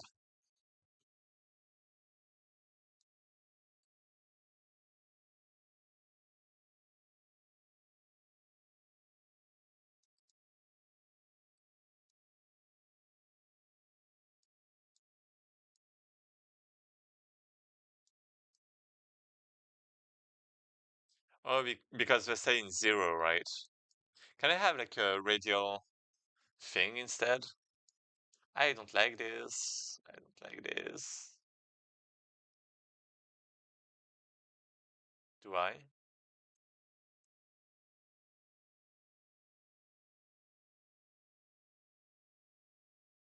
Wait, there's gravity. Oh, right. There's gravity.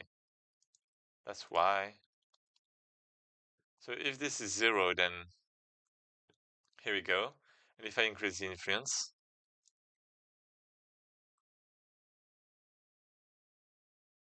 what is going on? I guess the strength doesn't do anything.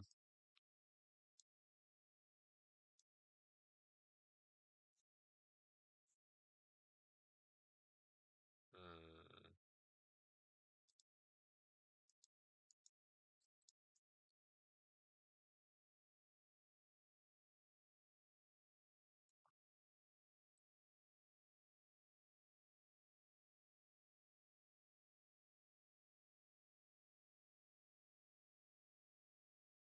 I don't know what to do. I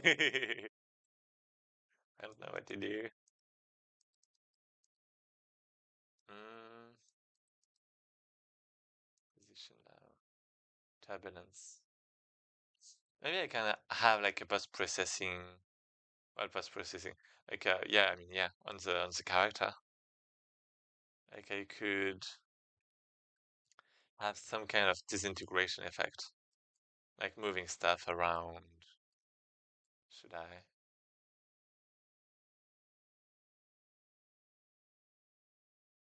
Hmm.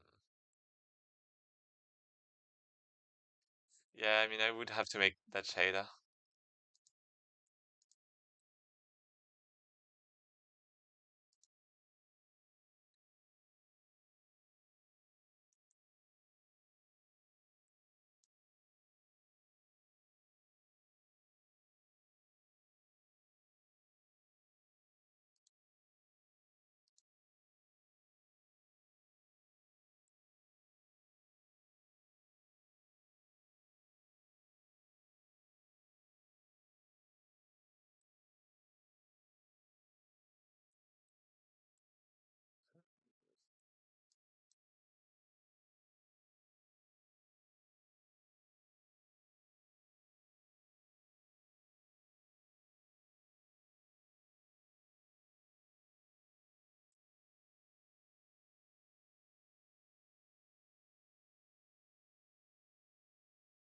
Okay.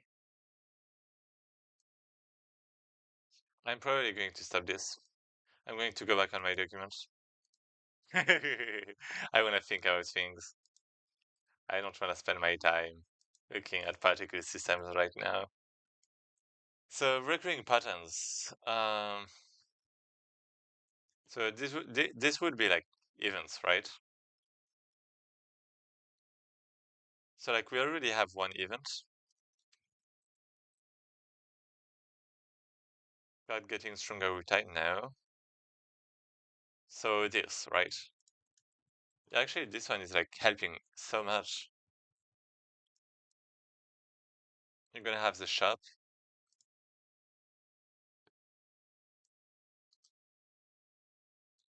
So what is the shop doing actually?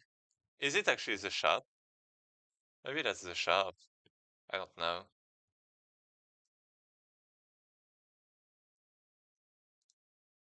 Shop?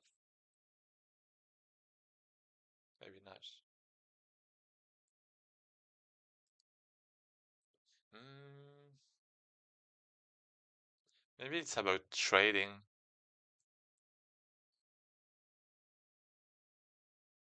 Are we going to have money? Maybe we can have money. Oh yeah.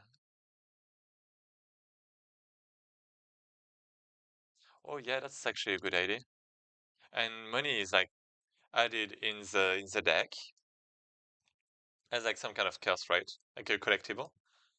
And and then you can exchange your items for money and you can use your money for for things. For new cars. Maybe. Maybe.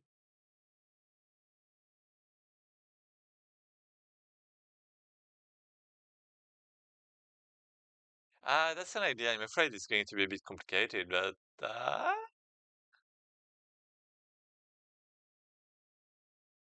hmm, yeah, can be good.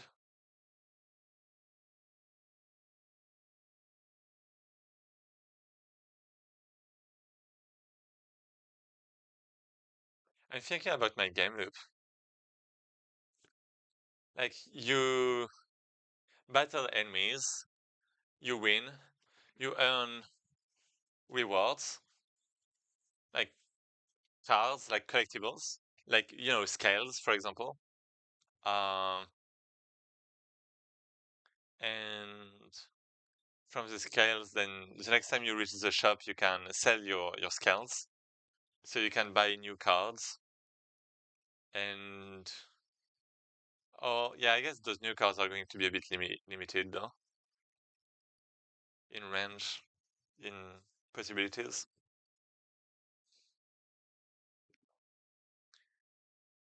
Mm, sounds good. I would say this is fine. I'm afraid I'm going to have a lot of collectibles though. Or maybe the shop is going to be here like a lot. I don't know.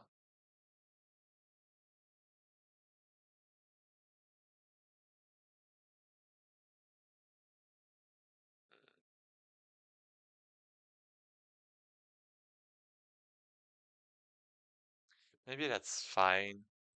That means because usually in card games, you try, well, in deck builders, you try to have a small deck because you want to use like your synergies a lot. But if you have this mechanic, then maybe you want a big deck so you don't fall on those collectibles. So you don't get those collectibles. So this is kind of emerging. Like this is kind of different from other deck builders. This can be interesting. This is something I want to try.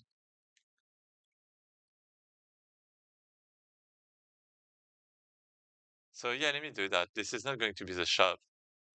The shop is going to be a bit more interesting.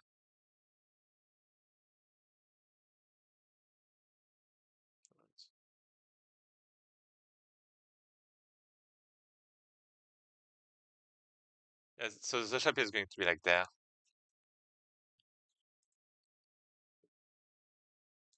Shop. So when you beat enemies, you get collectibles, e.g., scales, like reptile scales. When you reach the shop, um, well, that's have a different wealth. That all have a different wealth. They're added to your deck, clogging it. It's clogging, right? The word. Clogging the deck. Yeah, this is it. Clogging.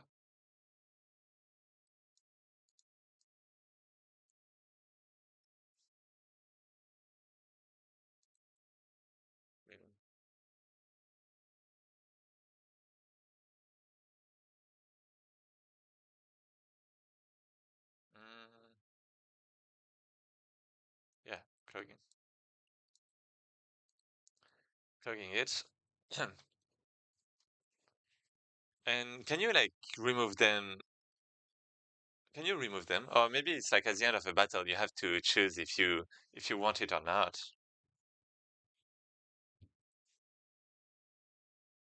I guess you can choose if you want the rewards or not.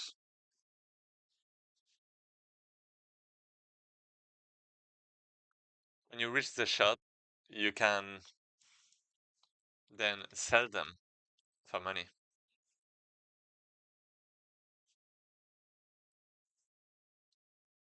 You can use that money to buy a new card.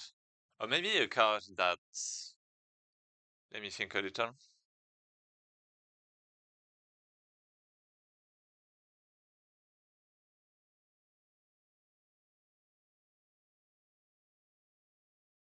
Can you buy that money?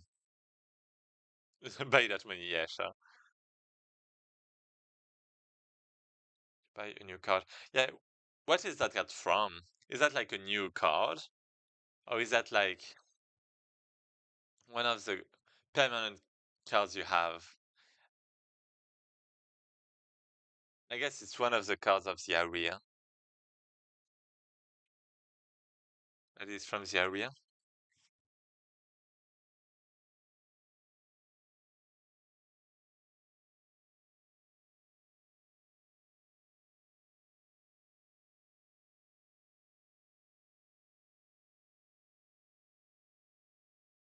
Yeah, that's going to clog the deck a lot. That's going to clog potentially a lot. But I mean, you can always not have them. You can always not get the rewards.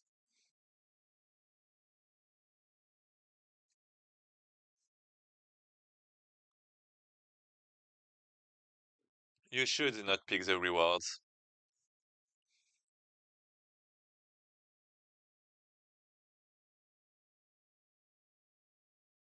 This is fine. This is interesting.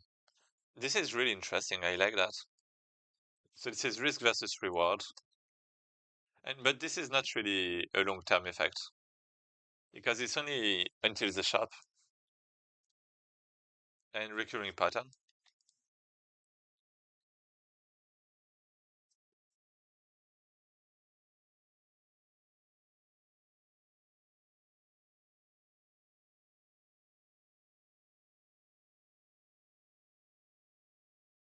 I like that.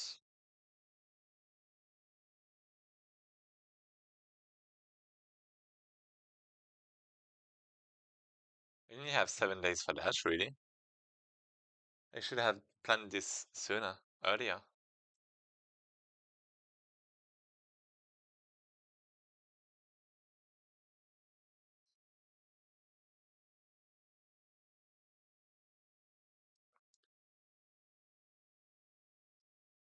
I mean, recurring patterns, I guess this is good enough. Oh, wait, I actually have. So I can get new cards in some way. I don't have like a free choice thing. There's only the shop right now.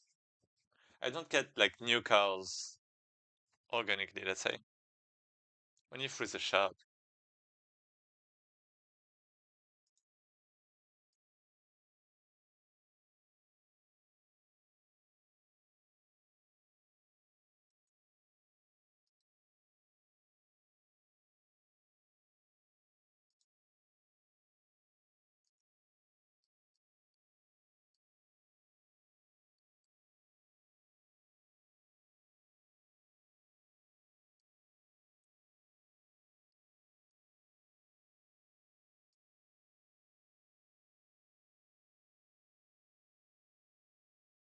Mm,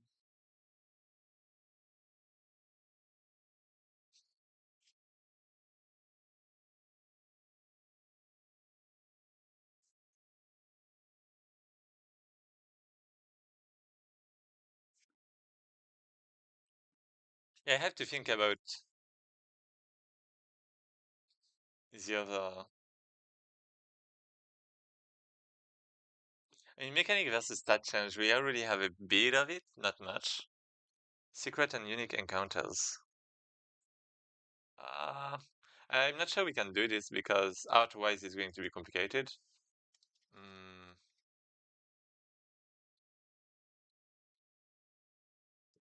let me think a bit.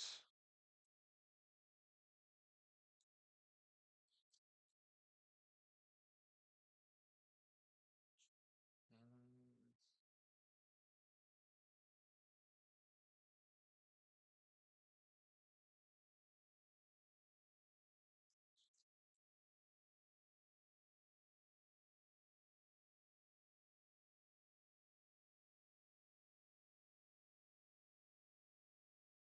we could have recruiting patch. I mean, we could have like secret enemies, like the shadow thing I was talking about. That can be a nice thing. Um,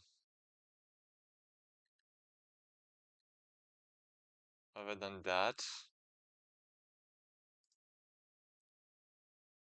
I mean, other than the shadow thing, like, there's not really anything much, is there?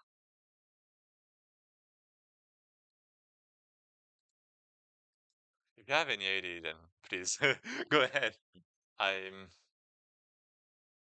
I don't. mm,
I don't know. Mm, maybe random events when something happens to the deck. Maybe I was gonna say we lose like random cards. I'm not sure.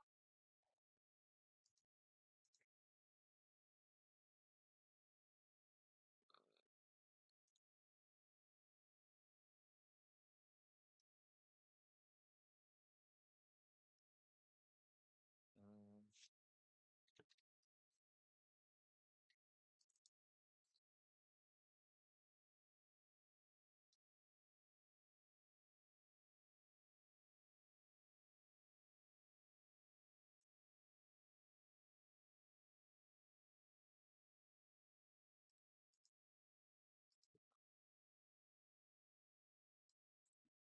mm.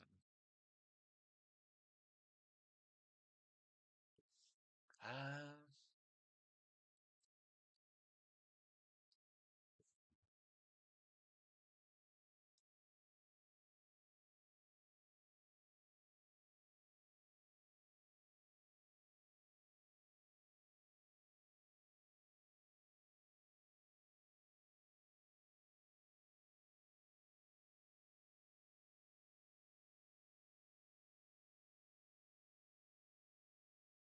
yeah. Yeah, no.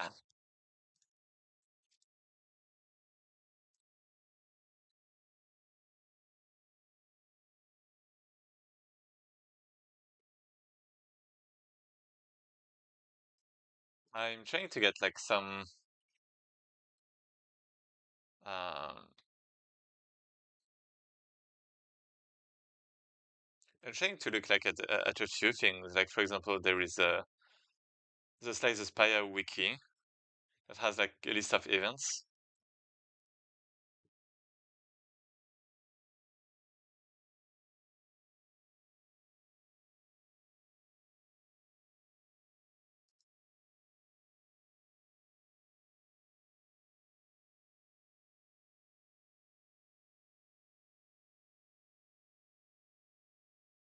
Act 1.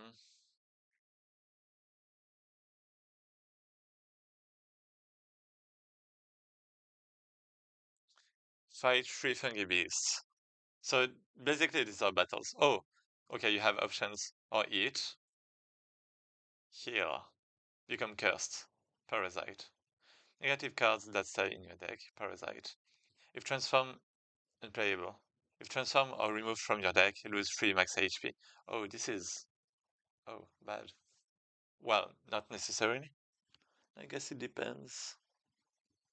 Mm, okay, this is interesting. Yeah, this can actually be fine, maybe.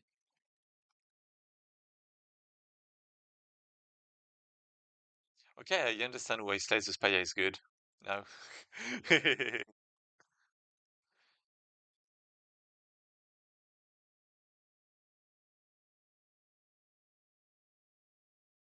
Yeah, this is like very like Chaos Zero Nightmare.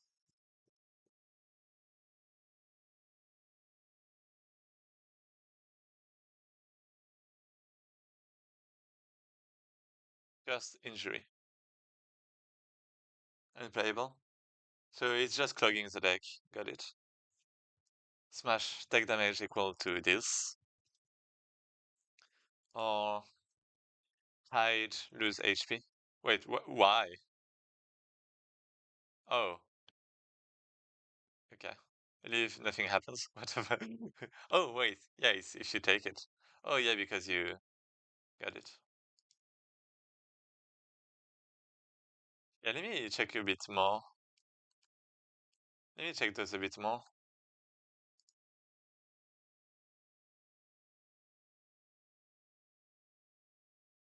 Written by yourself.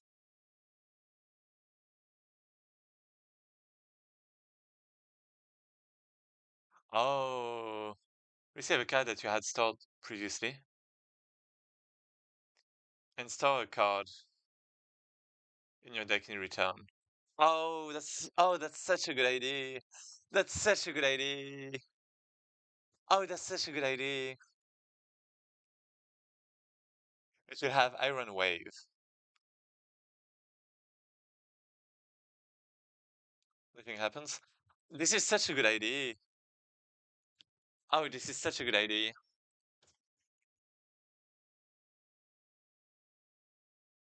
Wait, I'm totally going to take this.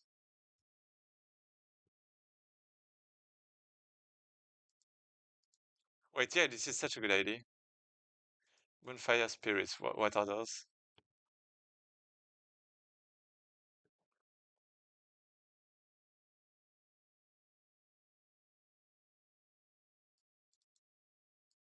The reward based on the card's rarity.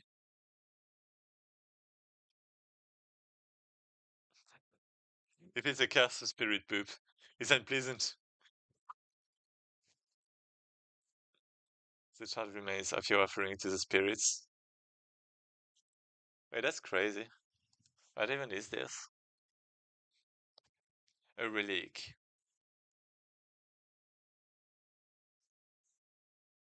Reduces your final score by one. By 1 point. Duplicate relics. Oh no. Wow. Oh, it's a patch. Never mind. Sorry.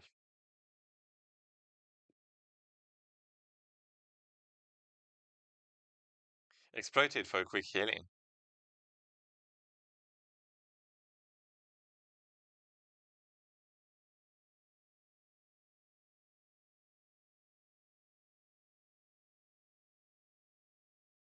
Don't play more than 3 cards this turn. Oh. Well in hand. Oh yeah, this is actually something I could do. Like, limit the amount of cards you can play. With 1 HP when other cards are played. Oh. Spider! How you really? Been doing a lot of thinking today. Actually, I did like zero programming. Hi, Pro. Hi, Ready. How are you? Was your night alright? I'm here to have fun. Oh. Wait, you just finished though, right? Are you gonna stream right away? Or are you just going to to watch a little?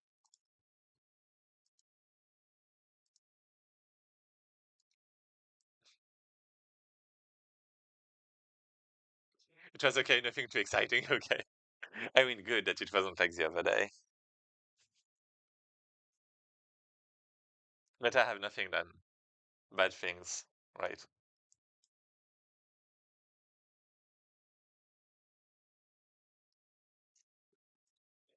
But yeah, I was basically thinking about like the roguelike aspect of the game. So I had like my document for that. What's I doing?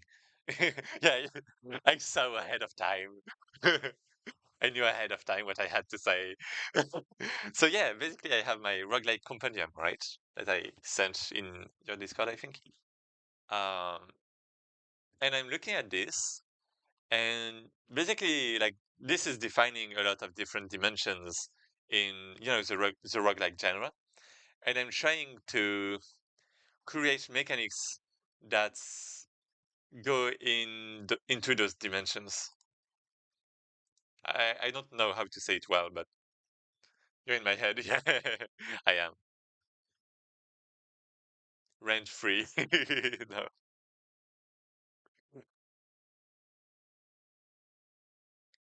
And yeah, so like for example, there is like there is like there is like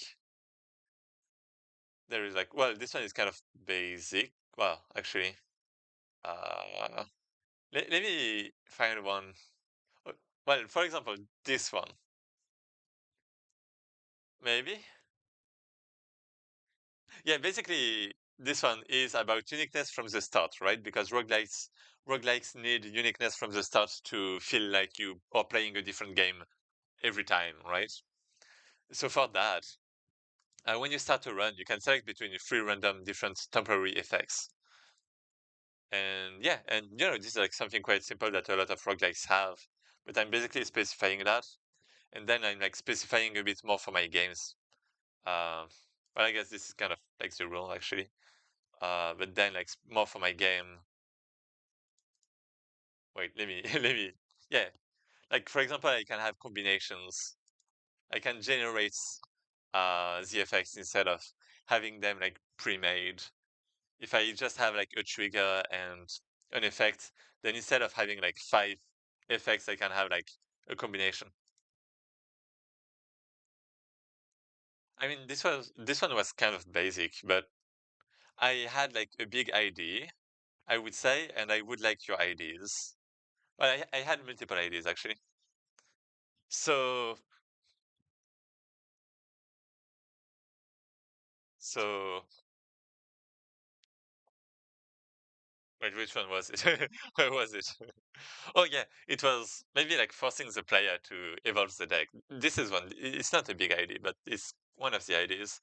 So basically, when you start a quest, you start with a few cards that you unlocked before, and you also have a few new cards that are kind of random.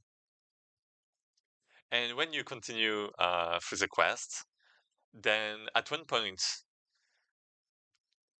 well, you'll be able to tribute three cards that you got at the beginning to like upgrade one. Do you think that's good or not? Basically, the point is so that you don't stay with the cards you had at the start of the game, of the run.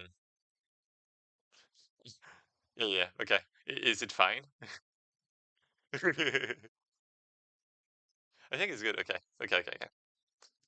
And I have another idea. I had another idea that has some big implications. That I hope is going to be fine. It's basically about collectibles. So, like, basically, look at me. Don't read. I'm going to explain. So, basically, when you beat an enemy, well, never mind. So, basically, during the quest, you can get new collectibles. Shit, she's reading. You can get new collectibles, but these collectibles are going to get added as cards in your deck, and they're going to clog your deck. So if you collect too many things, then you're just gonna die. You can't tell me what to do, okay? But yeah, if you collect too many, then you're just not gonna have the cards you want, and you're gonna quickly die. So you have to like kind of balance, and like it's kind of like a risk versus reward thing. Um, and you know, if you're like a good player, then it's also adjusting the difficulty dynamically, which is kind of neat.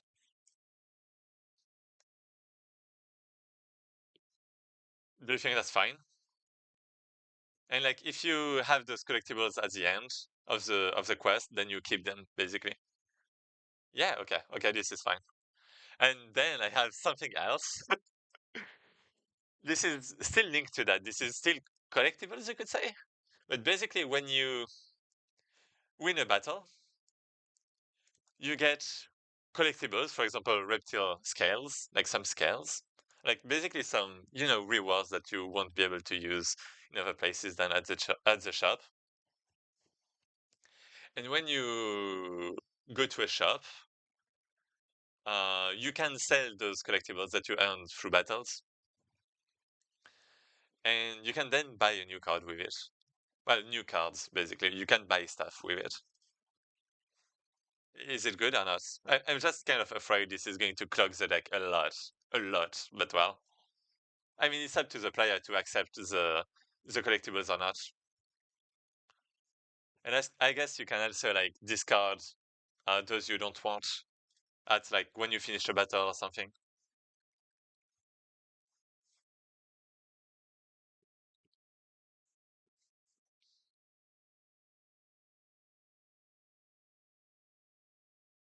So yeah, I guess this is a lot of risk versus reward, and uh, you know, adjusting the difficulty, that kind of stuff.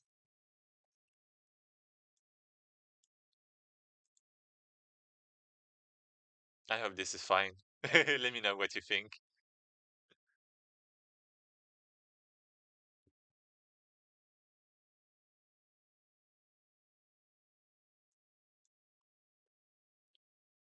And yeah, right now I was looking at Slay the Spire examples.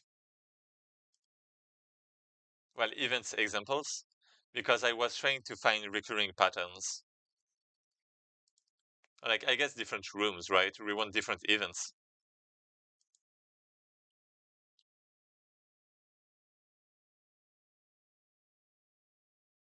That's basically it.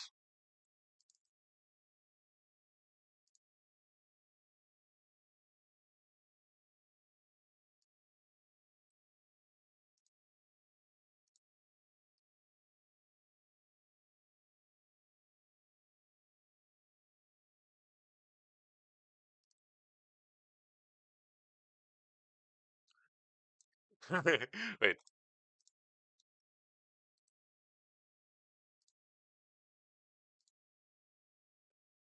blink.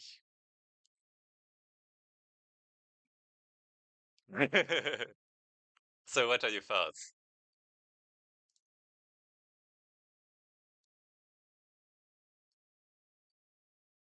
Good enough.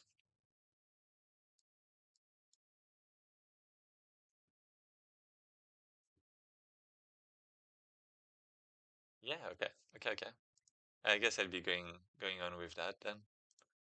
And yeah, for like the events, let me just copy that somewhere to like my game design thing. Uh, channel is. So yeah, I was checking this. So this is a list of events in Size Spire, and there are like some nice stuff. Like the not for yourself is like really good because it has an impact between different runs. And I was thinking of doing something very similar. Well, copying it basically. It makes me think about inscription because in inscription you can like have cards that you made yourself before, let's say.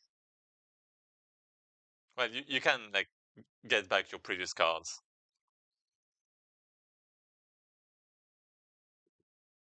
So I'm probably going to have this. And then I'm like checking the rest, right? The rest is basically just some stats stuff, some stuff about stats.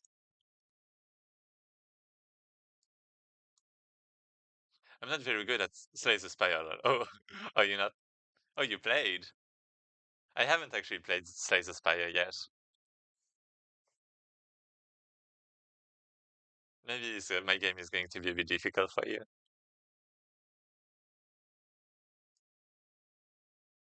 I played Chaos Zero Nightmare, TCGs, and deck builders. Well, deck builders.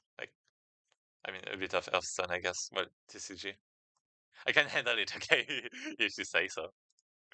I mean, yeah, the goal is to have like dynamic difficulty, anyways, right? So I have to be careful about that. Yeah.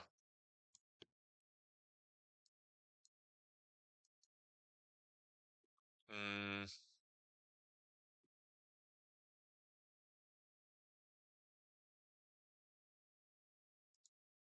but then I don't.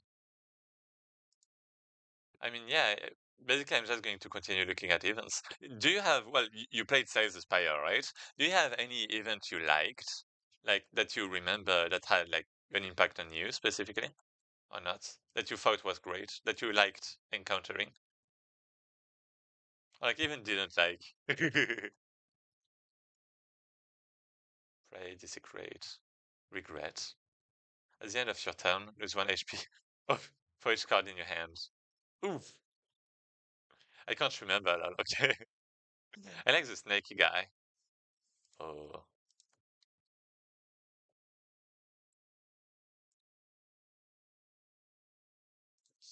Snake guy. Oh, yeah, wait. Wait, which one? That's, is that a snake? The snake? Hmm.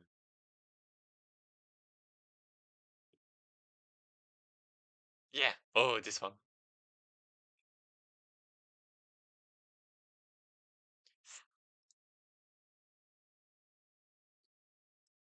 Is that like a bus?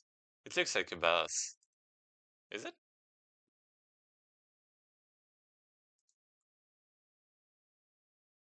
Chemical lab storing a number of potions. Oh, potions.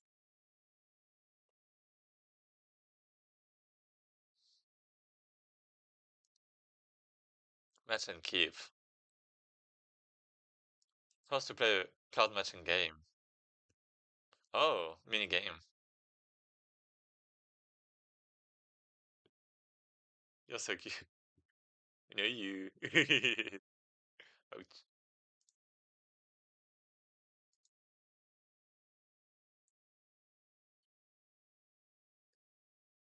No, you are.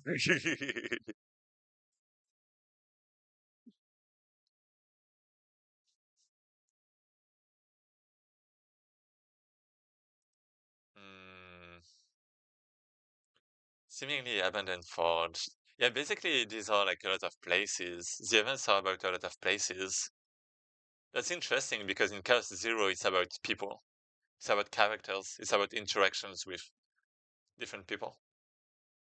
A shrine. To remove a card. Yeah, this one is like kind of basic in roguelikes. You pick. Suggère un sondage. Oh. Um. What should I do? I have an idea, but that's wait. I have an idea that's kind of uh churlish. Paul. So it's a Paul. It's about a Paul, right? New Paul. So what is the Paul going to be about?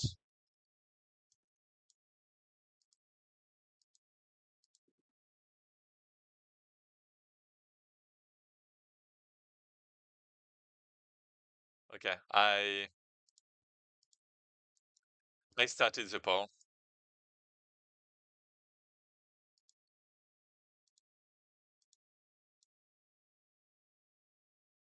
You told me to pick anything, right, for the Paul. So I took whatever I wanted.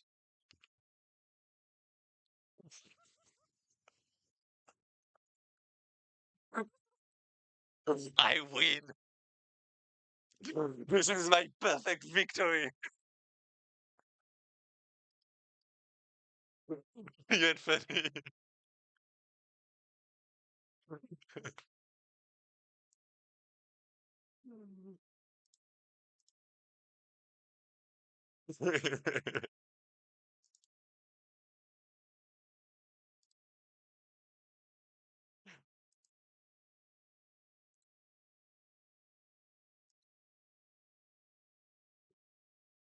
I'm shaking. I, I'm too right. Half and half.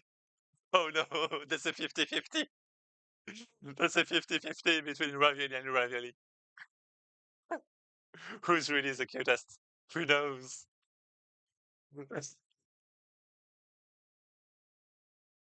I knew it was going to come down to that.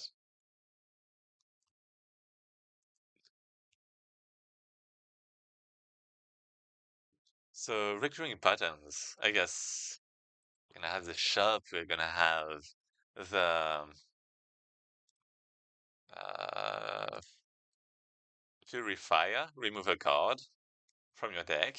But uh, what about collectibles?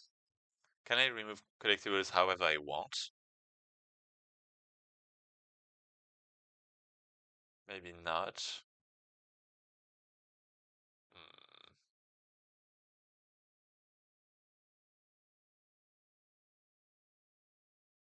Hmm.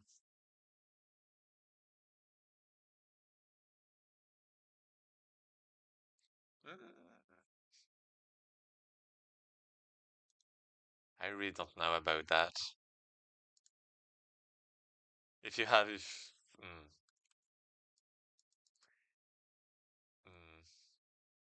I mean, if you have an opinion about things and like ideas, you can always share. If you have a few secret, very interesting ones, you can always DM me about it. Um,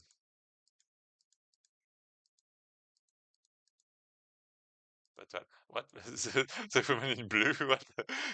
There's like so many monsters, and then you have the woman. Oh no, a woman.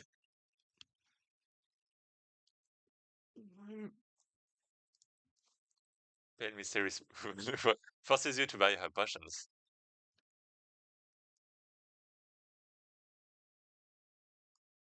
What? Okay, nothing happens. Oh.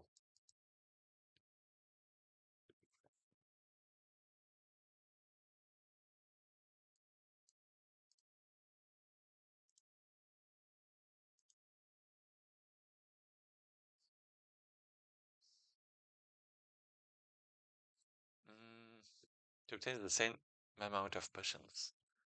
New risks or is random nature? Mm,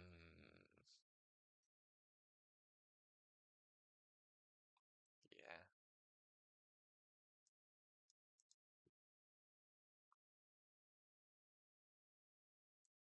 Oh. Ooh,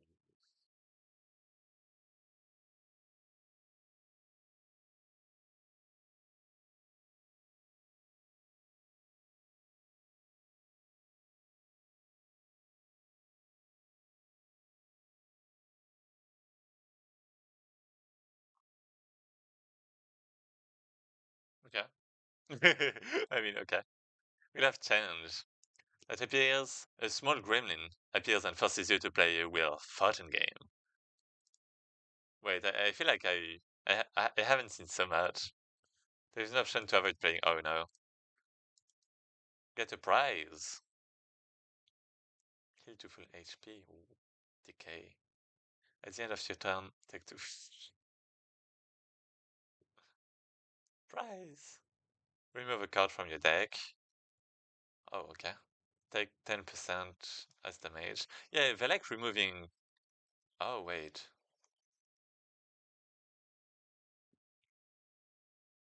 That's interesting, actually. They do like removing some max HPs in this game from the events.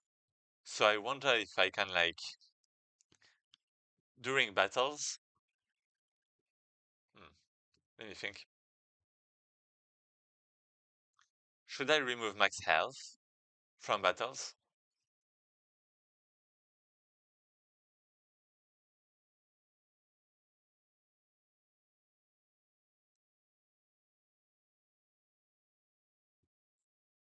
No.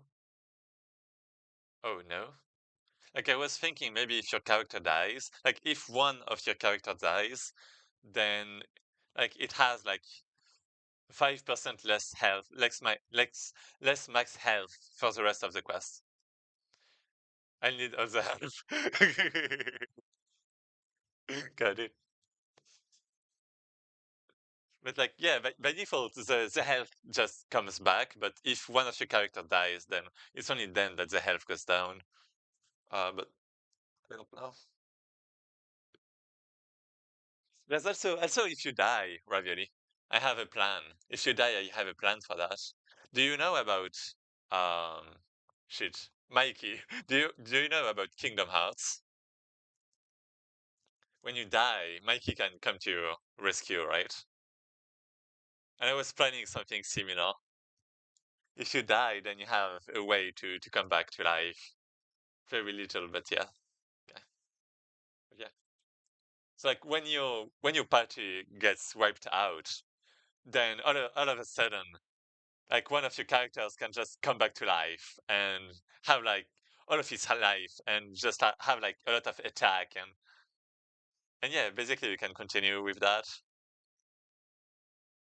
I guess I do want a con to your character dying though.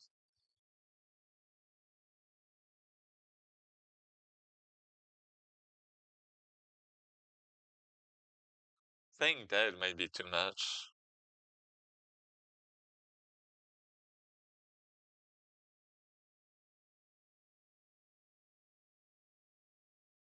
Because at first, when a character died, I was thinking that would be the end for the character for the run. But I'm not sure anymore.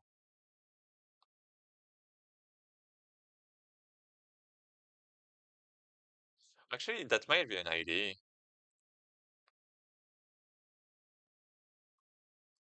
I like that. Oh, you do?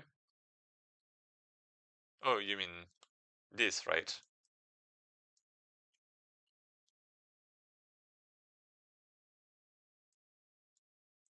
Like coming back to life, right?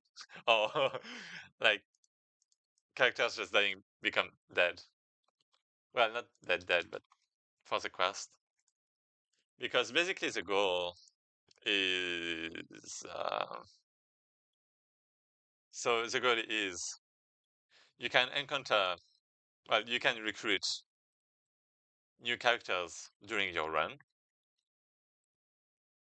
but if they die during a battle, then they're gone. That was the plan, and you have to, well, you have to finish the quest with them in your team to unlock them permanently. That was the plan, but I'm afraid it's going to be. Well, I mean that's kind of. Well, I was gonna say that's how it is with cars, um, but yeah. What do you think? What about existing characters? And yeah, the plan for other characters, if they die, you become unable to use them for the rest of the quest. That was the plan.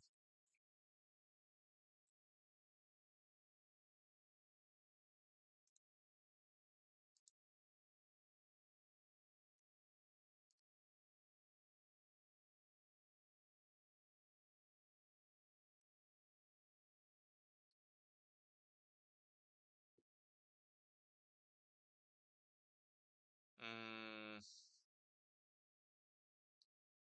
but yeah, instead I can have when a character dies, it's like minus 10% max HP, and that means what does that mean? That means you have to change characters potentially, maybe.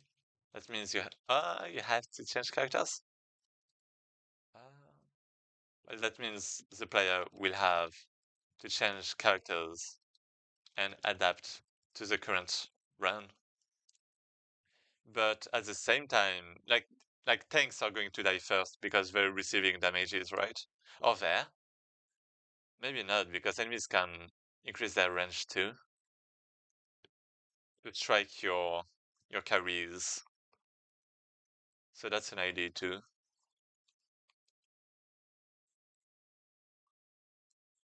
Hmm,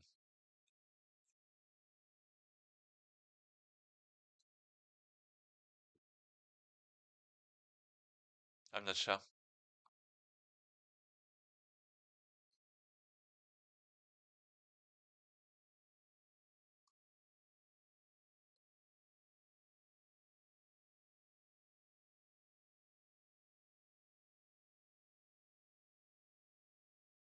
I mean, this is possible.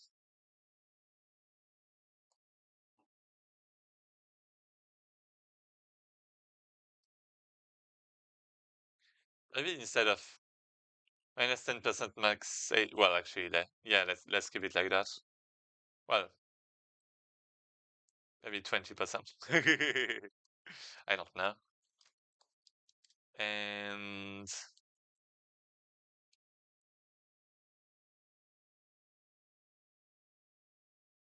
I mean,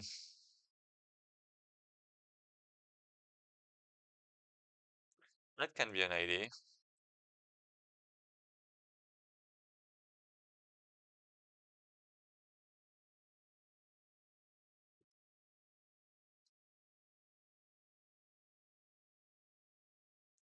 Maybe 50%. I don't know. 50% will be too much. Yeah, 20%. I mean, it can change, but that would be fine. Um, yeah, it should be fine. Should be good enough.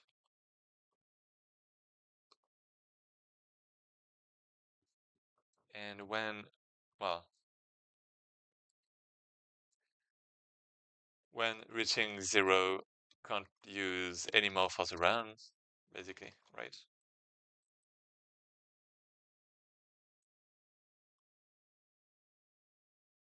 Yeah.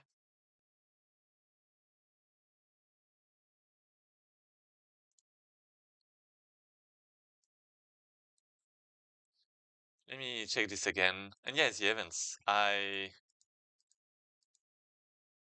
mean, this one is like really good. So I'm just going to copy it, really.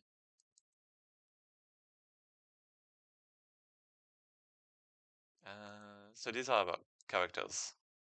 So we have the shop. We have a raid card. Well, upgrade card by tributing old one. We have, well, this one. That is um, put a card away for yourself, well, for your next run.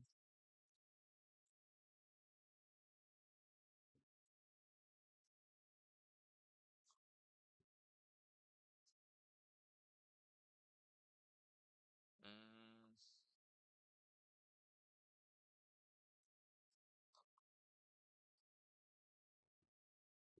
what can we have next? Well, we have basically pick a new card among three.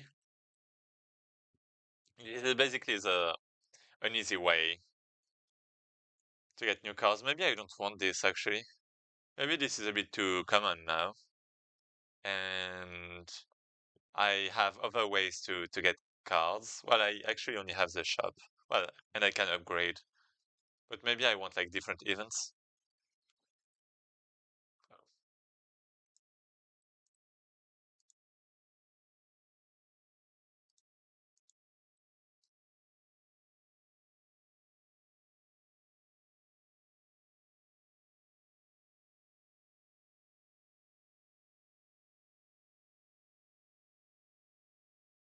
Mm, let's check the other events. Events. I have too many pages. I have key. I'm gonna close that. I have myself. I have Onsento. I have the game. Yeah, okay, this one. Not for yourself. So yeah, curses. So basically, there are a lot of events that are about giving curses or reducing your max health. Oh wait, you can also upgrade a card from an upgrade shrine. Okay,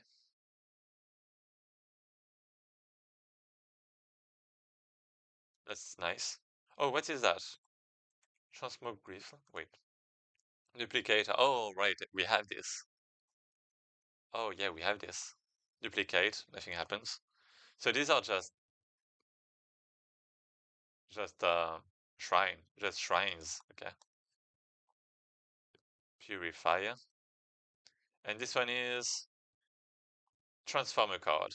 What happens? Become a random card of any rarity. Okay.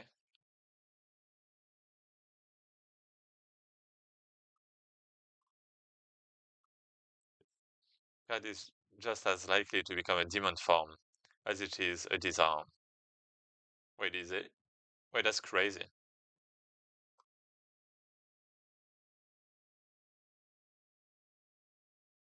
Oh, wait. At start of your turn, gain 2 strength. Let me resist 2 strength, exhaust. Okay. Wait, oh, I guess the rarity is different. Because it's blue and this is orange.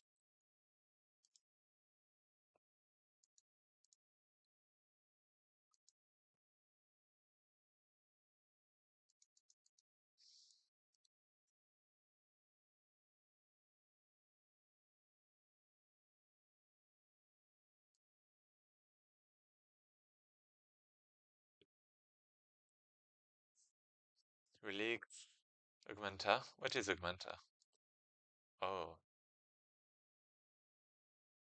an, an experiment. Okay. Transform two cards.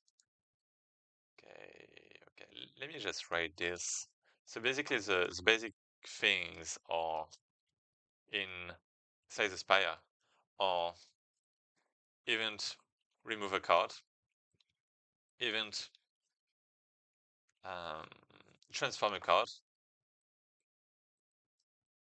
event so purifier, transmo griffia, a duplicator. Oh, duplication. Yeah, I'm forgetting this one.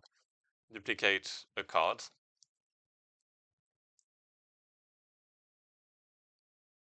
And upgrade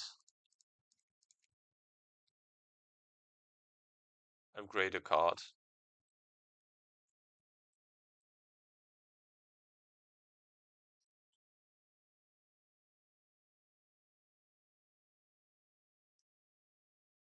Hmm. I wonder if like the upgrade is that good if you have to remove a card in my case. Because you might want more cards because of the collectibles.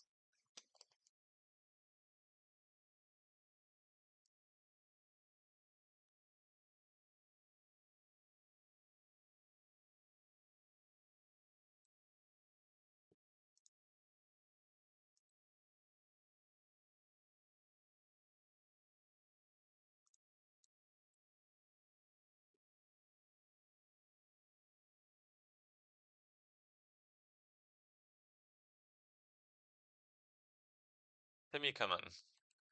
Designer Spirit and Face Trader. Living Fontaine. Did I? With the power to cleanse you of all curses. Ooh. Mr. Streamer, where's my song? Your song? What do you mean? Do you want me to sing?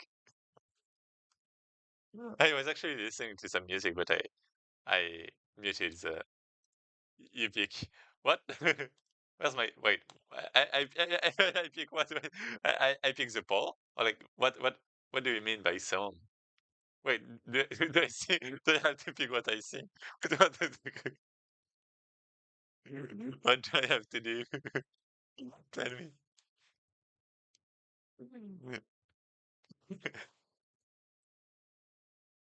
Oh, oh what? I thought it meant song on stream. Oh, oh no, it's song. Where? No, well, what? It says suggère un sondage. It means suggest a poll. So that's why I put the poll earlier, right? If you want a song, I pick. You say I pick. What song should I put? Okay, new poll. Do you want a new poll? Should I put some Minecraft music in the background? Minecraft chill. I guess I'm not going to have any copyright issues with this. Can you even hear? Wait, you can't. I can't. We are so funny. Okay, here's some music. Maybe. Can you hear? No.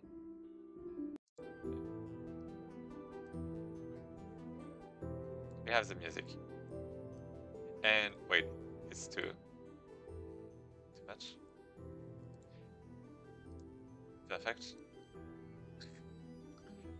Hey, maybe this is not perfect anymore. Wait. And yeah, and the poll is going to be about do you like feet? Just kidding. um is it it's going to be about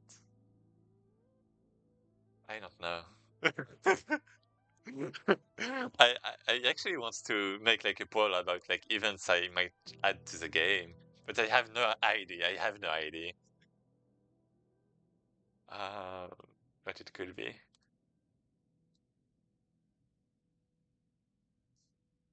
The poll is going to be, are you going to wishlist uncenter? Just kidding.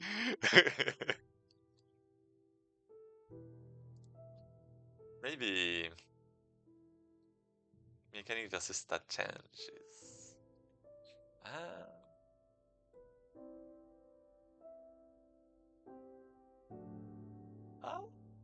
Oh, it's complicated. What kind of music do you prefer? Maybe I don't know. Ah, GPT, help me. GPT, chat GPT.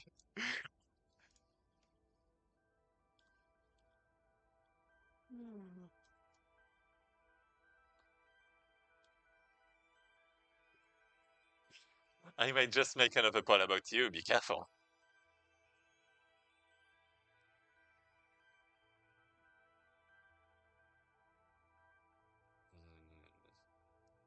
Able to use them.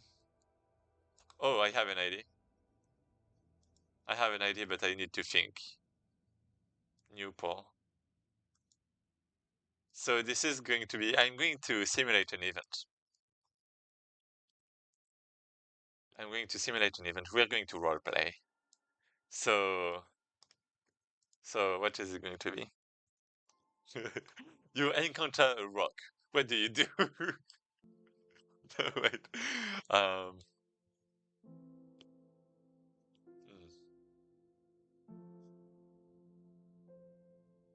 hmm, Lizard. The cat. Maybe I can have the cat not be an enemy. Is it a cat? I think it's a cat. We have this one. We have this little guy. It can give us maybe a few events. So the cat comes up to you. The cat, uh, the kid cat asks you, what does he ask you?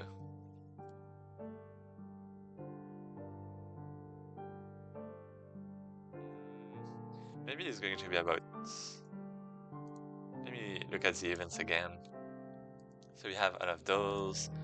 Then we have add curse, remove max health. Maybe, well, heal is not good here because you heal between each fight, basically.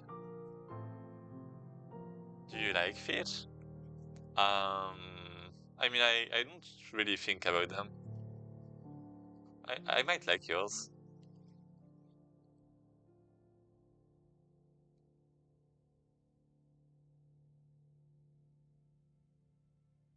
I'm not like, it's not, The guy asks what? Ask that? Oh, wait! Oh.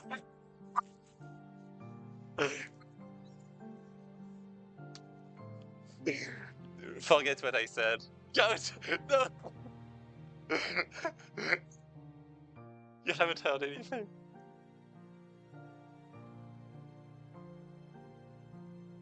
You haven't heard anything.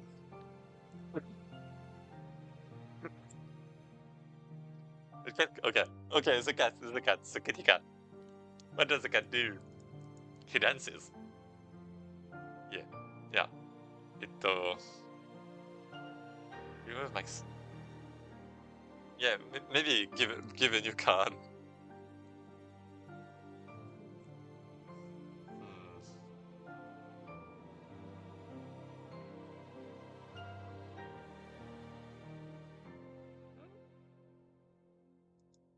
Maybe we're going to play roulette or something. Roulette with a cat. Oh, maybe. Oh, I have an idea. I have a crazy idea. I have a crazy idea. So okay, the cat. Wait, actually, that's not going to be a poll if I do that. Basically, my idea is the cat asks you to play what is that? Rock paper scissors. If you win, then no. And all of the different things, right? But you can basically play rock paper scissors with the cat, maybe. Um, but yeah, what about something we have with an action?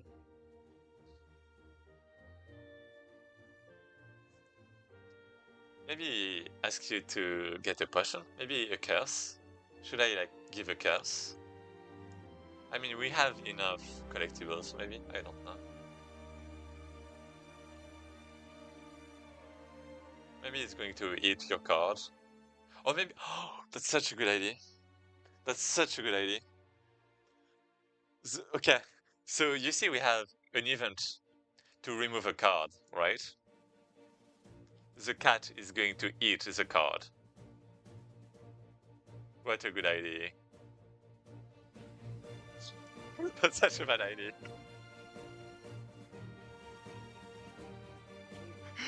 My dog ate my homework.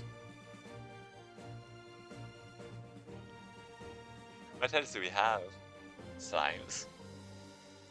Snakes. Oh, and this one is a good idea, actually. Oh, this one is cute. Wait, this one, I actually want to do something with this one too. Because he looks peaceful, a bit.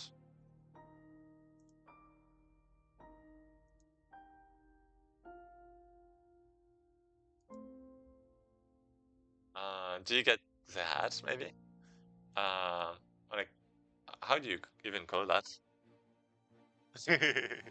Oh, no, no, no. No, no, no. It's I know what this is. A raton laveur, right? It's a raton laveur, right? No, it's not a raton laveur. It's a raccoon. Right, wait, it's a raccoon. Yeah, it's a raccoon. So a raccoon comes to you. Do you take his hat? Yes. Or no? That's gonna be the ball.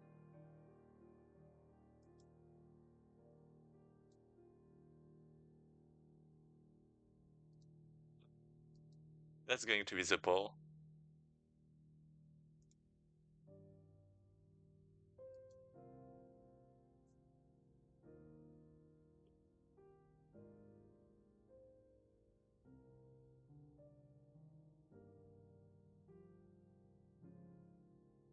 I love him. Yeah, I love him too. Like Seven, you're like just so cute. Like you have the little crocodile. Have this one. You have this one. This one. It's like yeah, my favorite are probably. I mean, this one is like really cute. Uh,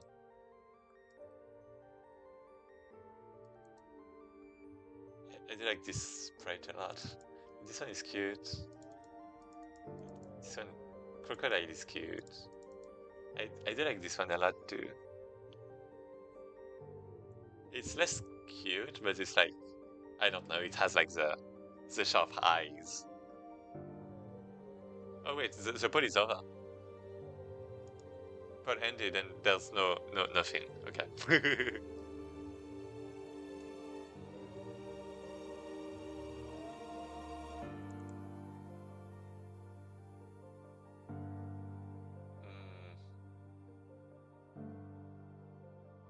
Mm, you already know my fav, do I? Is it the raccoon? Or is it the crocodile? I think you said the crocodile, right?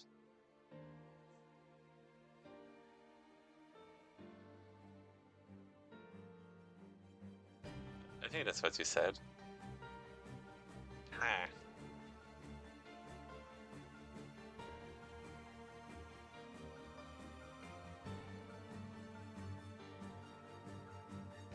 Bring out jumpers. So this one.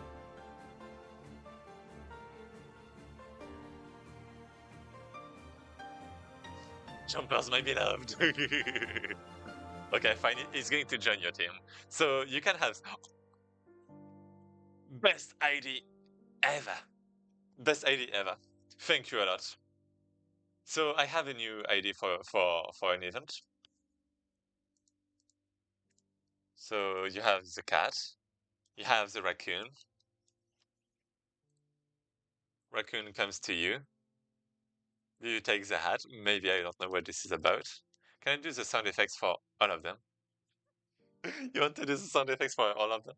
I mean, I mean, I would be the one responsible for the sound effects, so I mean, you can. That would actually help me. I have to do the sound effects. Yeah, and yeah, the chompers, right?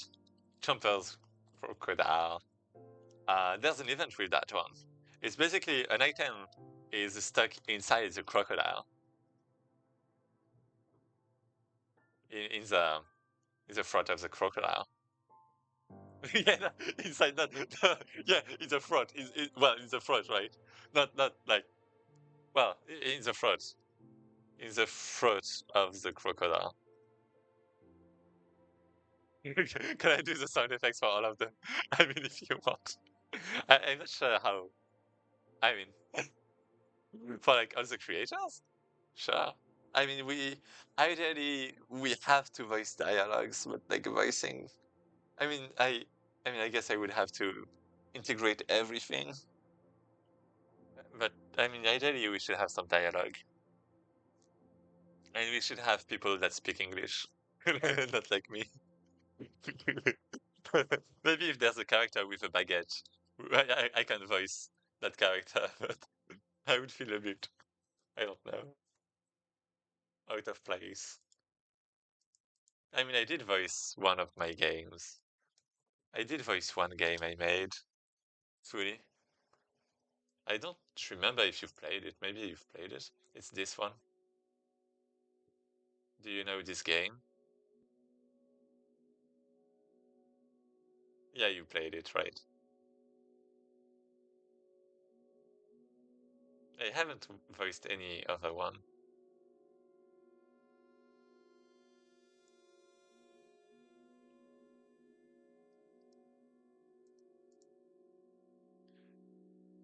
So yeah, my idea was an item is stuck in the throat of the crocodile. Um, do you risk your hand for the item? And like you can, like 50% chance of you get the item, and 50% chance of you lose your hand, or like minus 20%, like maybe minus. I mean, I guess you have to select a character for that. Do you?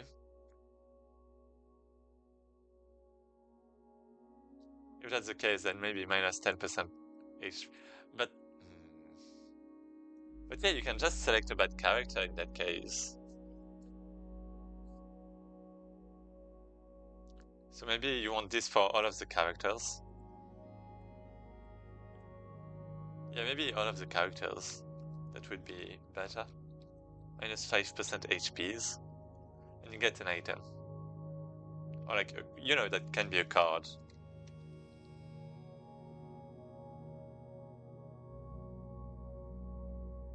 And it could, well, this is like 50-50. Instead, we could have like, you always get the card / the item, but you you almost always lose HPs.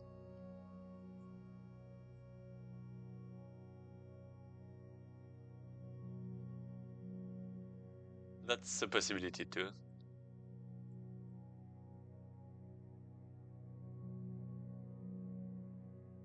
5%, is it a lot? I can't really.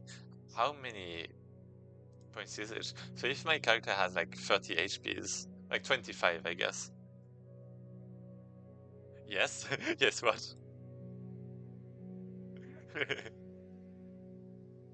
So yeah, like 25 HPs. That means 5% of 25 is divided by 4, it's like 1 HP. That's nothing. Wait, what? It's like 20, well, 20% of this is 5. Like 20% equal 5 HPs. This is a lot. So when you die, you have 5 less HPs, I guess. Every time. I don't know what to think about it. Is it good enough?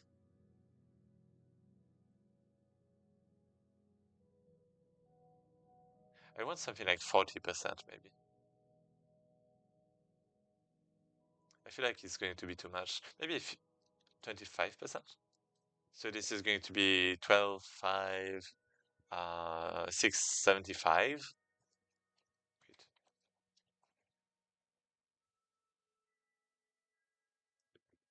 Wait. HPs. Yeah, maybe only four death is fine. Free death could be good. Two, I'm afraid this is like a bit too soon.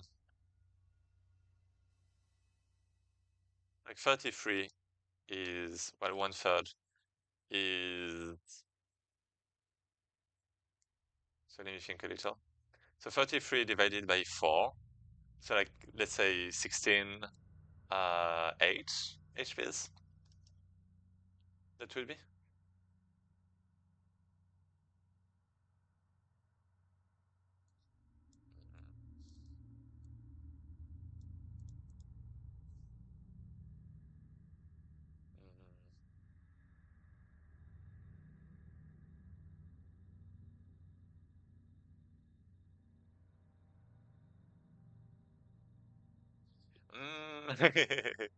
Mm. I wonder.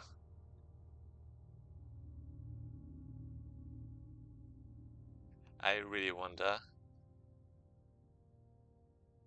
I guess you don't really want your characters to die in the first place, but you have to move them to prevent them from dying.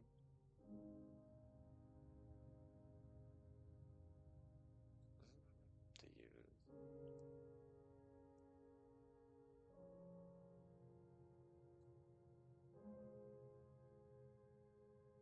I mean, if it's only 5%, then that's kind of fine, I suppose. 10%, that would be 2. 2 is like fine, right?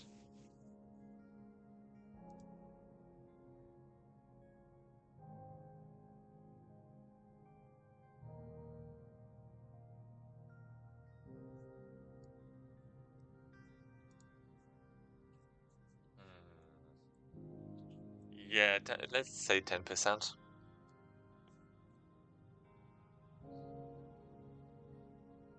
Yeah, 10% can be fine. Wait, is that integers? Oh, wait, if it's integers, then I guess I would be rounding up or down? Up? Yeah, maybe up to ensure that it's going to be over after. Yeah. Yeah, let's round up for that.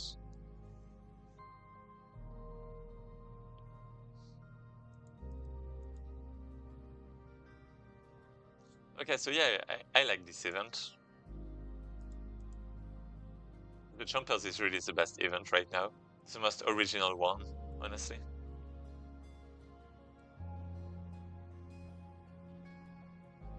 Thank you a lot, Ravioli. It couldn't have been done without you.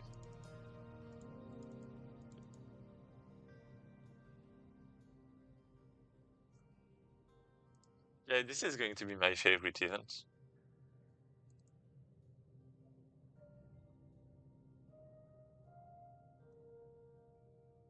Oh,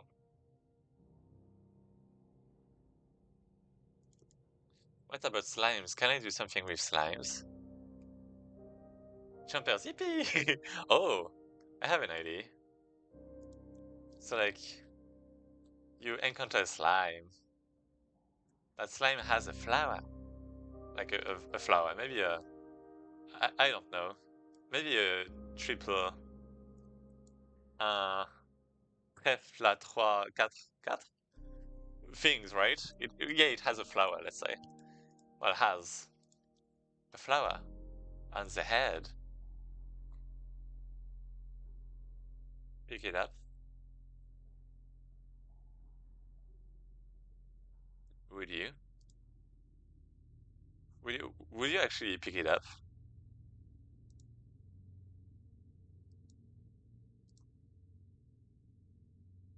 Maybe it's a slime. It has a flower on the head. Do you pick it up? Oh, do you pick it?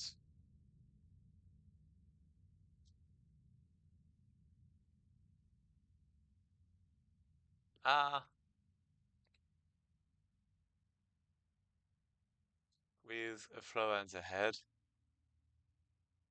Do you pick it? Yes or no? And this is going to last 10 minutes this time. So people can participate in the poll.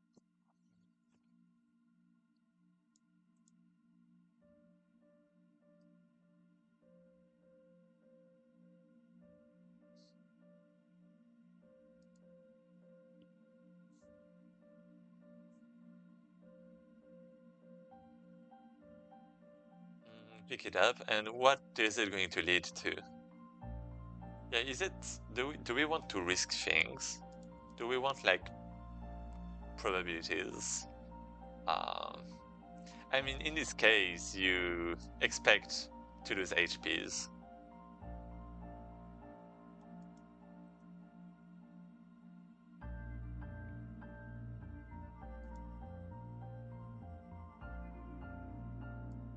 Wait for like every character. That's a lot. Maybe 5% is enough. I'm lobotomizing the slime. Are you? Oh no.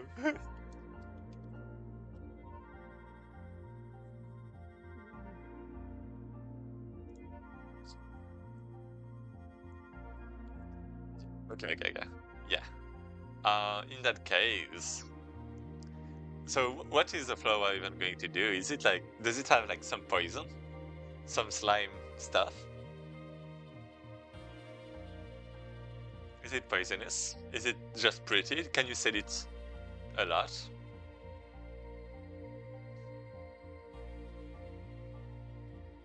Maybe you can sell it for a lot. Yeah, but is it only going to be about money? Is the life really all about money? No, it's not. No, it's not. We have to, well, actually, it can be a collectible, but what should we do with that collectible? Maybe it can be a big brain. Maybe it's going to be the key to something special, to another event happening in the future. Oh wait, I actually had a few ideas about this. Um, GD Fouts, GD Directions for Art. Is it this one? No. Dungeon 1. Game Design Bible? Maybe, probably this one. Maybe this one. Maybe not this one. So, quests. Dungeon. Rooms. Battle room, okay. Wait, oh, wait, what was that?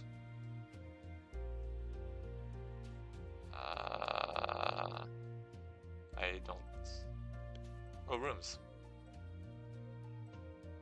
When exploring a dungeon, you can meet the saboteur. He's gonna ask you if he can join your deck. As long as he's in your deck, all your cards deal 2 times less damage until the saboteur faints. Oh no. Wait, that's going to be tricky.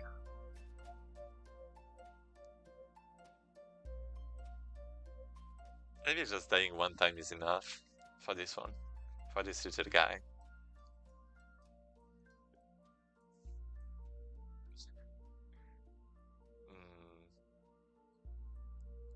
Defeat, victory, battle, summon, ability cards, no. Yeah, this is a bit old. This is very old. Strategy, so this was not here.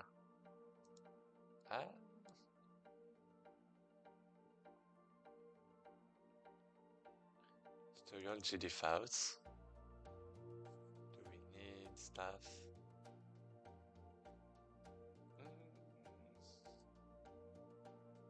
Maybe this is in one of the... Oh. Maybe this is in game concepts.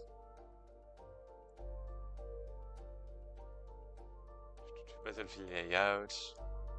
Ah.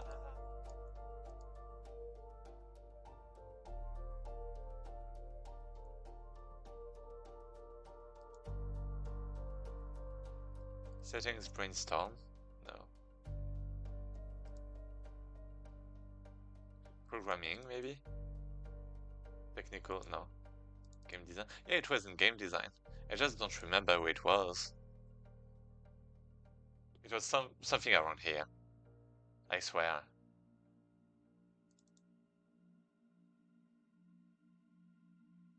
Room event. Oh, wait. Oh, yeah. Oh, this is it. Okay, I found it. So let me just close those things. Game design Bible. Dungeon 1. GD direction. Okay, here. So, Mist. Mist becomes really intense. Yeah, but we're gonna... Oh, last shot? Okay, I might be able to do this one. Yeah, it's a shadow child, so with just a few shaders, I might be able to do it.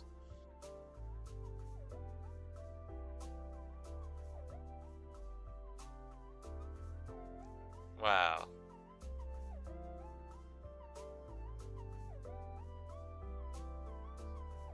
Help him. Ignore. Attack. Okay, yeah, this is a good idea. And then we have the giant monster that comes from that. See fire in the distance. Encounter a wagon. So this is the shop, I guess. Mana flower.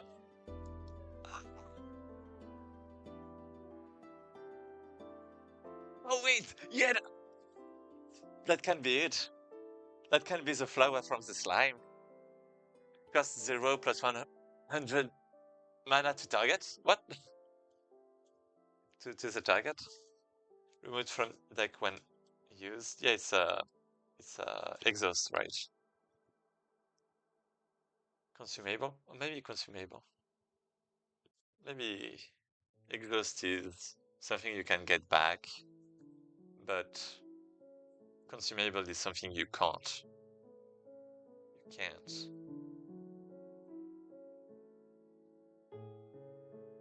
Accept quests.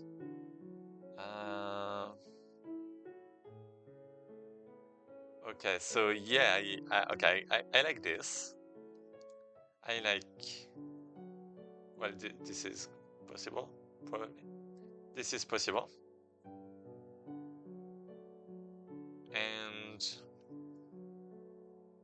And yeah, this is even like, well, I mean, good. And then this is maybe possible. Well, not really, but no, this is not possible. So okay, do you pick it up? Yes, leads to +1 flower, mana flower. Mana flower. Card. Consumable. Consumable. And if no, then well, I mean, no, it's just nothing. So maybe we want to add like a percent. Maybe we want to do a 50% chance of +1 mana flower, or a 50% chance of clogging the deck, maybe. Maybe clogging the deck is... But we have enough clogging though. So maybe like a curse. Maybe we want to add a curse.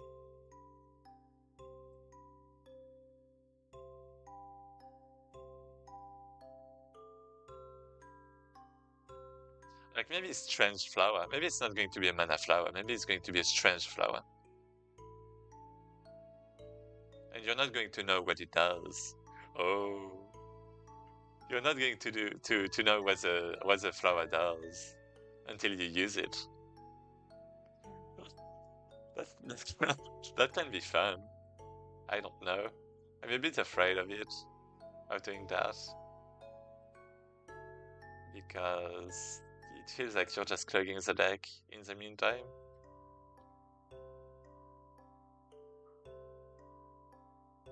Yeah, I'm not a fan of clogging the deck even more, because there's enough clogging.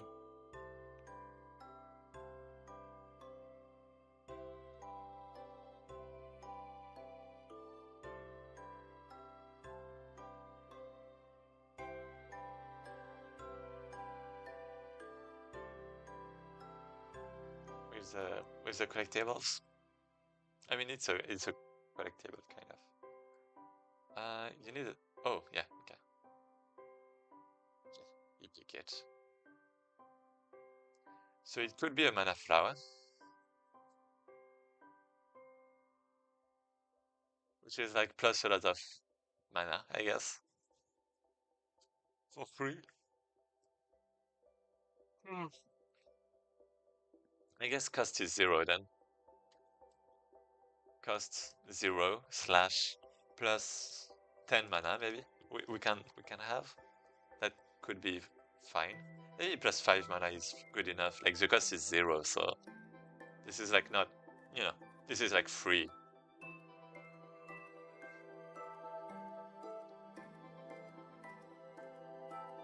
And the alternative is corrupted flower maybe.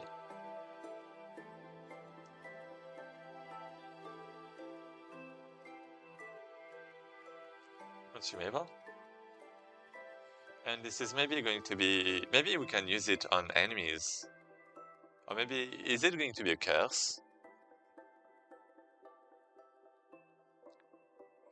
Maybe it should be a curse. Like remove one card from your deck randomly, maybe. That can be an idea. That would feel like, I would feel too bad if it was like one of the cards you wanted to keep.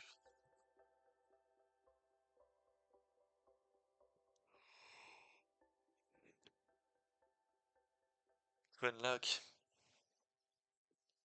So, corrupted flower.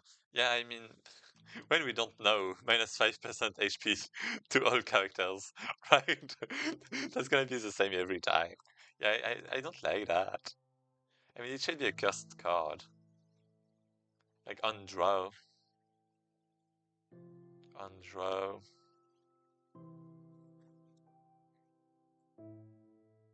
On draw is going to trigger automatically. It's a curse.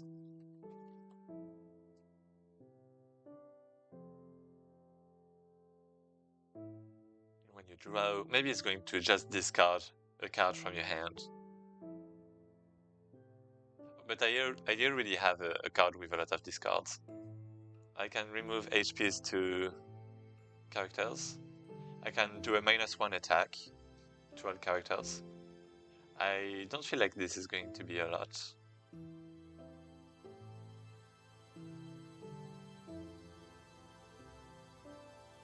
Like, I don't think this is going to have a big effect.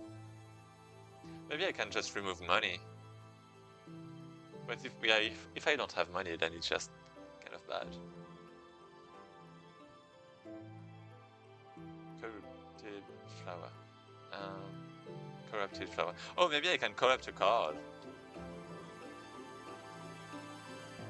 Yeah, the Minecraft music is just, I don't know, getting a bit too excited.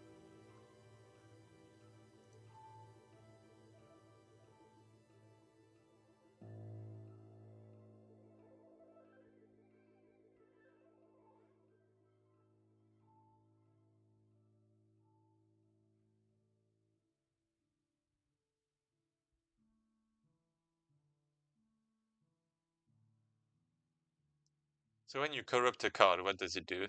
Maybe it increases the cost of the card. Maybe it's doing that permanently though. That's an idea too. But if it's a consumable, then I'm kind of forced to use the card. Am I? I'm not actually forced to use the card. Um. Oh, Trijam. By the way, I and my cousin made a tabletop card game. Oh, how was it? What kind?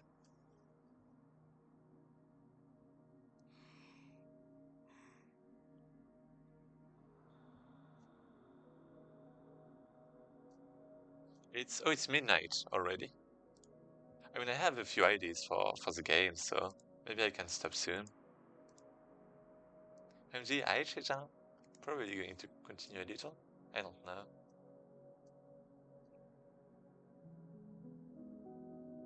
Maybe a little. Yeah, if we corrupt a card, this is going to be maybe one, well, +1 to the cost.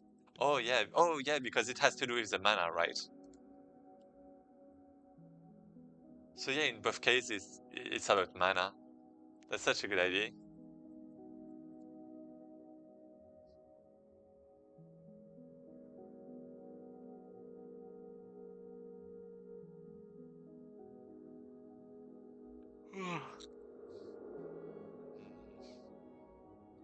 Maybe I don't want to clog the deck with consumables, though.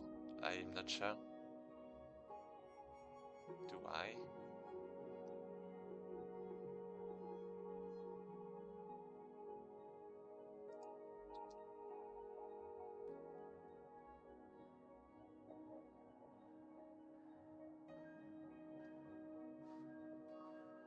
Maybe a little, just a little. Hey, Yuri! Says Trijam. Surprisingly good, but it was for Latvian market. What even is that? Leviathan. Oh, right. It's a city, right? Yeah. It's a Leviathan. Well, no, it's a country, right? Latvian is wait. No, it's a city in a country. Wait, is it? Oh, never mind. Yeah, it's a country because Latobiago is the language, right? You told me about it last time that you were from Latvian. That you were a Latvian. Yeah, country. Yeah. That's um.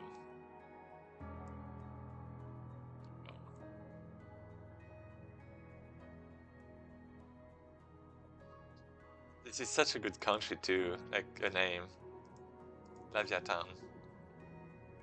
Leviathan.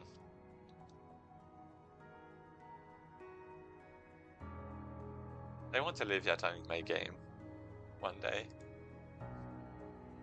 What's the flag? Oh, it's a line.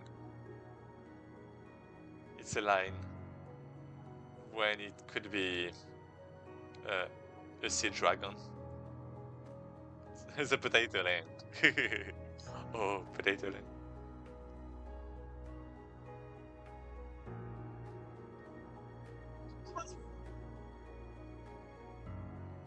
That's that's a do not pass sign. Do not come into our country. Stop here.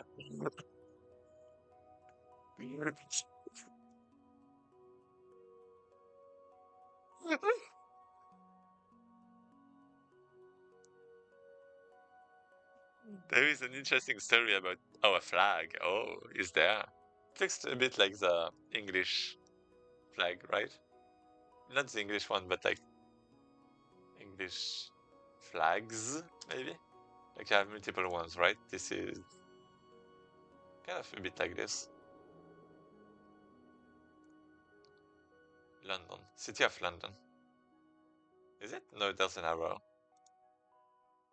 What even is this? It's Britain, I guess? Wait. Yeah, well, anyway. Geography is complicated.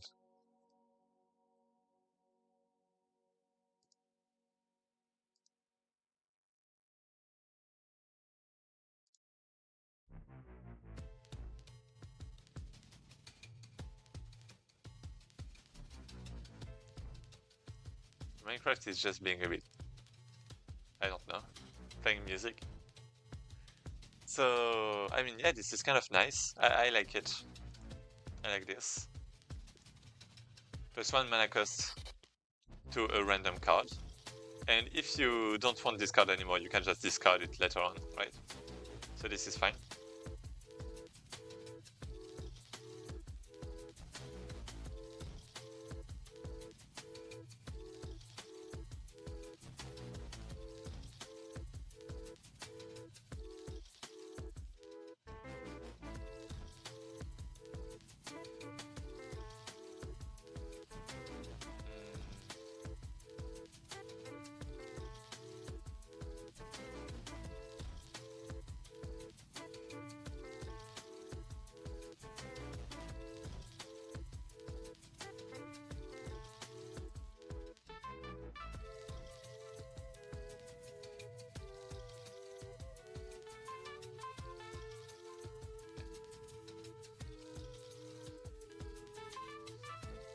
I mean, the slime is nice. I like this one. I love this one actually. I love this event. The music feels a bit loud. Really loud. I can feel it in my bones.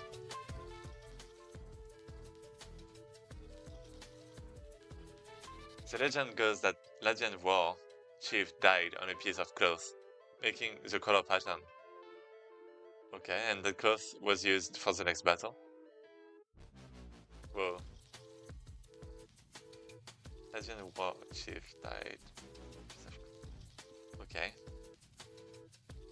I see. That's nice. I wanna be in your bones.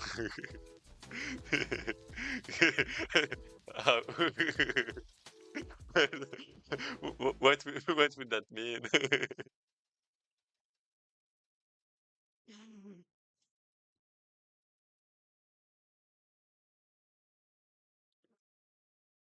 I'm thinking about like the food that you have in the bones, but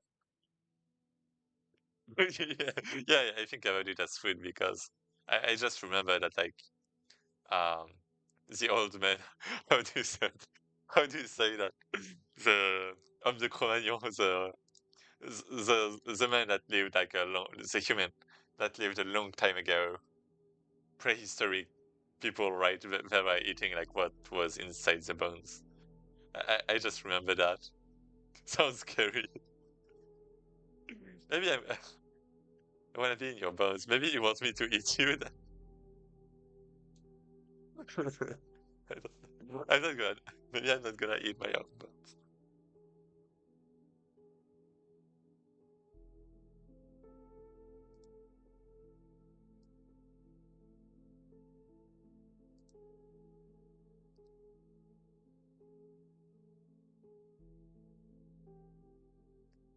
I mean, can I use that as an event in my game? Yeah, maybe. Okay, you know what? This is a good thing. I'm really good at finding. I am scary.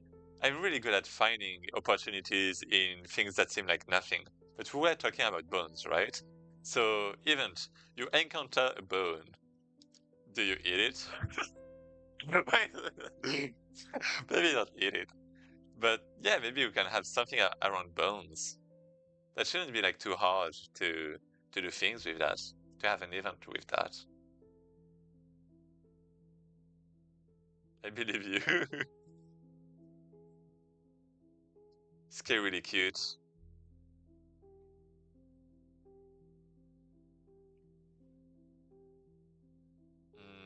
Do you eat? Do you not? Do you do what would you do with a bone? Menu. Jam, right? Not me, right?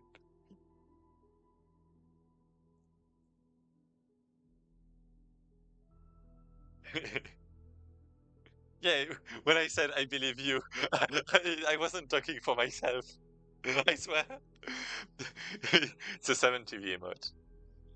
Oh, oh, can't see it.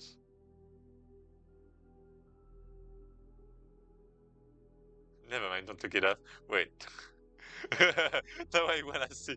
Now I.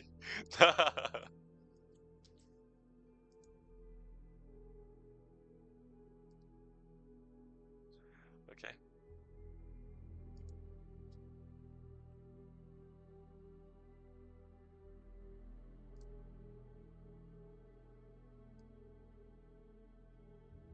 Oh. Okay. Okay. Okay. I got it.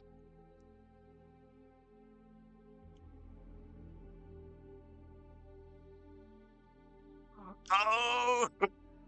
I thought you had a typo. I think it was like mean you, but it was me and you.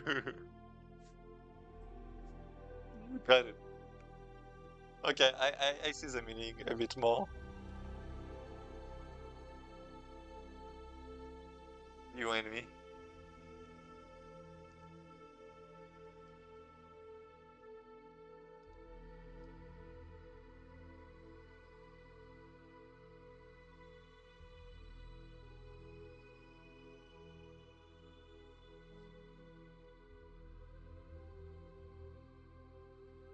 you encounter a bone. Do you? Me and you.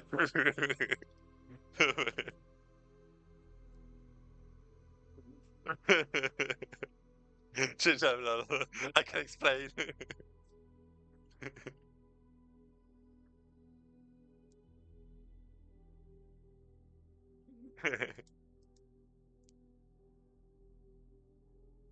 Then what should we do with bones? I have a bone. What do I do?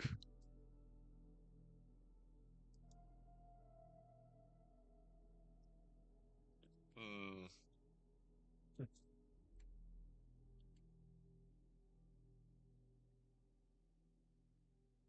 I don't know. If you have a dog, maybe you can do something, but when you have a cat, there's many things you could do with a bone. Hmm,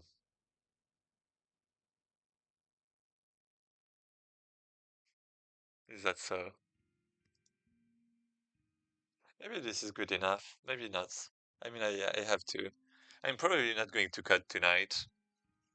I'm just gonna think about things. Let me actually go for the the other events. This is Minecraft music. Oh, this is my computer dying. Okay. Oh, this is my stream crashing. Okay, so we have this. Oh, right, we have this. Recurring patterns. Put the card away.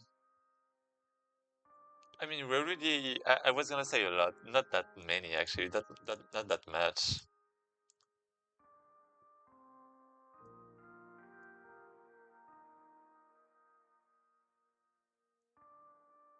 Designer. Face trader.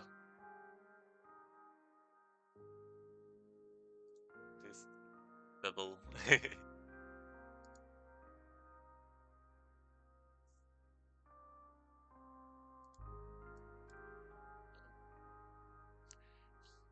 If you would die to the pen. Wait, what? Do not have enough money for. You're not encounter. Oh.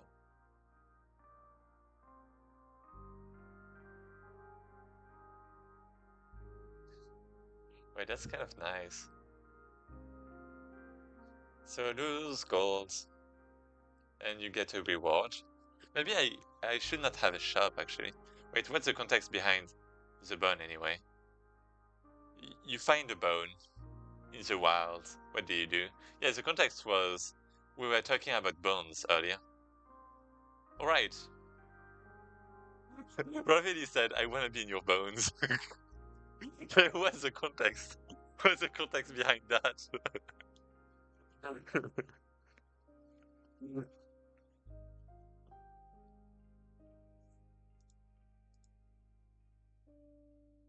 Yes, right.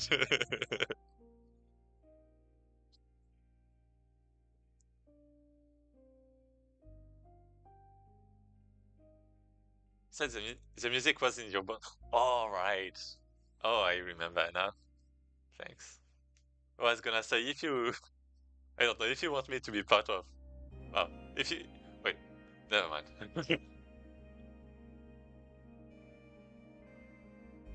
Let's not. Let's not. Now she's curious. Now she's wondering what I was going to say. But it's too late. I mixed up. I messed up. This is too latte, as someone would drink. Act 1. So these are even specific to acts. GG. Big fish. That adventurer. Oh, mushrooms. I'm going to open everything and my computer is going to die again. Perfect. So this is a boss, right? Never mind. Blessings.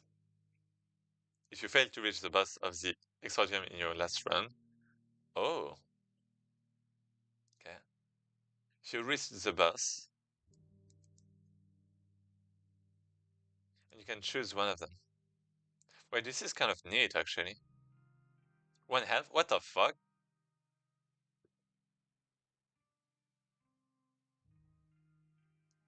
Wait, this is so great.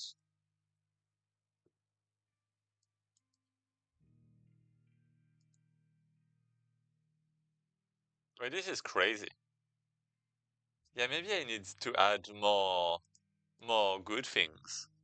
Because I feel like I only have guns right now. Sprite must select one of three goodies dangling from the dungeon setting. Heal max health. If the player's HP is not the HP gain is rounded down. Oh. Oh no. Plus 5 max HP.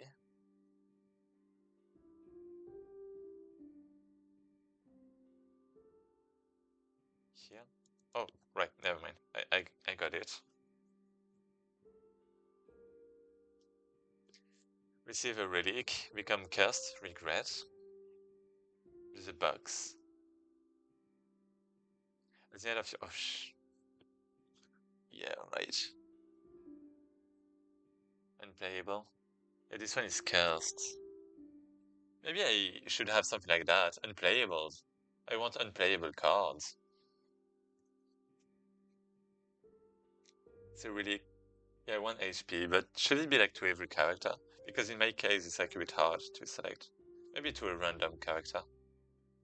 Maybe it's not enough. One is not enough, is it? Maybe it is. But I mean I have shields. Maybe it is enough. I mean it's clogging the deck. Relic is randomly selected. Common, common, or rare. Okay. Oh, receive a relic, become cursed. Wait, what? What's a relic? Permanent items. Passive bonus. That's not a bonus. That was cursed.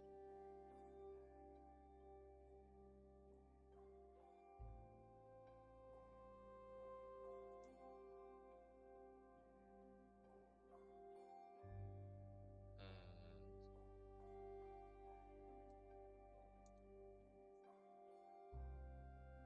Oh, about.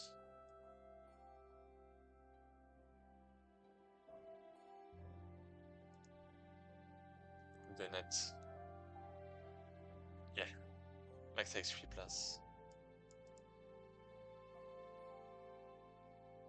And regret is really bad, yeah.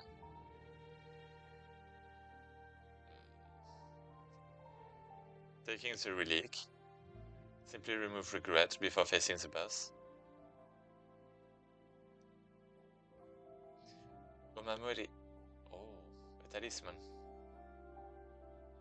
Negate the two next curses you obtain.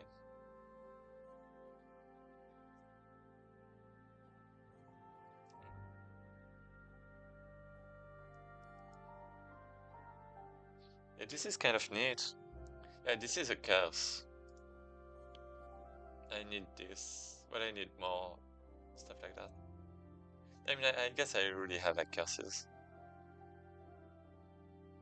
like IDs of curses, so that should be fine. I mean, yeah, I can actually do this. You encounter a bone, take it, and if you do, then yes, like no, well, ignore nothing.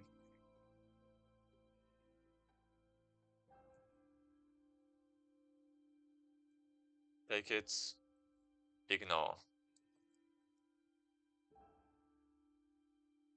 And if you take it, it's like +1 curse. And and maybe I mean it's an item, right? I mean maybe the bone is cursed. Maybe the bone in itself is cursed.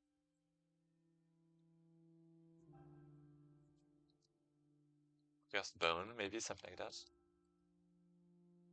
But maybe then you can use it for I don't know. Do you need curses anyways? I guess you don't. I guess it's just bad.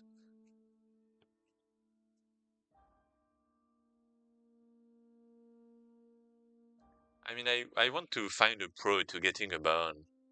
Do you have any idea about that?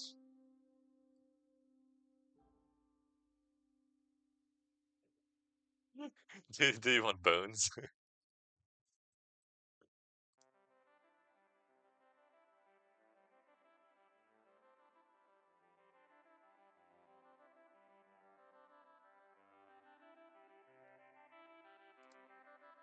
Yes. Oh, tell me. Tell me everything, Ravioli.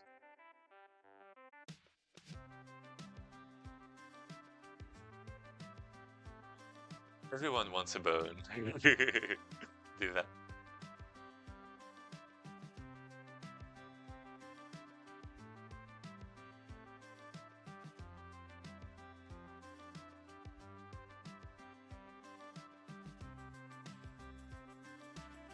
Oh, Ravioli, have you checked DMs by the way? I found a deer jawbone. Oh, when I was out, and I was the other day. Whoa, okay. I remember when I was a child. No, no. Oh, okay. I remember when I was a when I was a, like in primary school, and you just had like a bird that fell, and it was, well, not birding anymore. Streamer mode stays enabled. Oh yeah, yeah, yeah. Yeah, you told me about streamer mode. That actually explains a lot.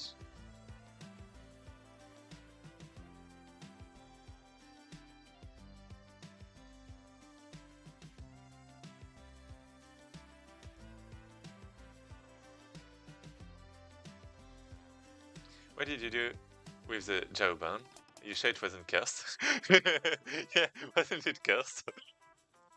I mean, yeah, because if you touch like dead animals, it's like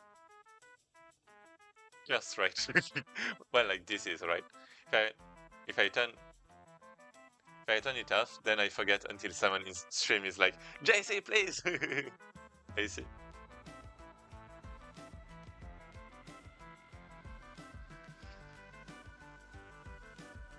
Do you want me to remind you? I mean, maybe you can also. No, I was gonna say just not use Discord on the same device, but that would be a bit complicated for voice calls and stuff. Oh, but though. Oh, is it because you get notifications when you stream? Because you only share your window, right? Do you? Wait, do you? Do you share your screen or your window? Because if you share your window, like, how would you know? What? Yes or no? Because if you share your window, how would there be a problem with desktop audio? Oh, you can just put yourself in Do Not Disturb, right? But I mean, I don't even know. Like, Do Not Disturb is worse than streaming mode, right? But, I mean, I guess maybe you want to stay in stream mode. But well.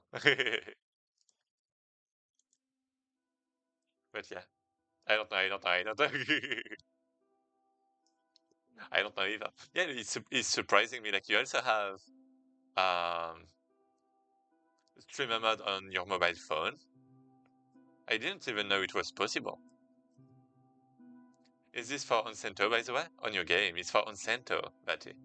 It's the roguelike aspect of Onsento. Because, for now we have the card game, we have a few cards, but now we need different events. I love Onsento.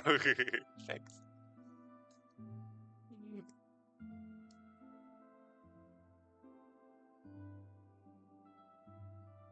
Why can I wish it? It's pinned! It's pinned! This time.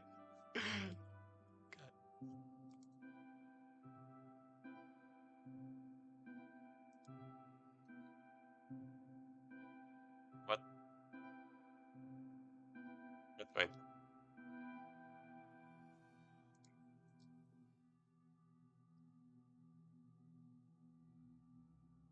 Oh. Thank you, Mr. Asurima!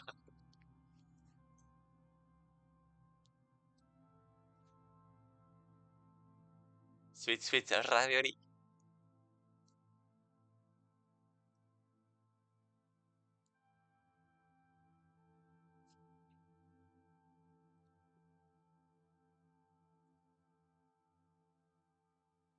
So if you take the bone, you get cursed, but a good thing is you get a ravioli. No, I don't know.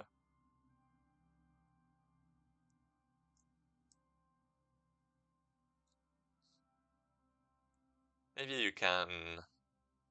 So curse. Maybe the curse can be something that can be actually positive.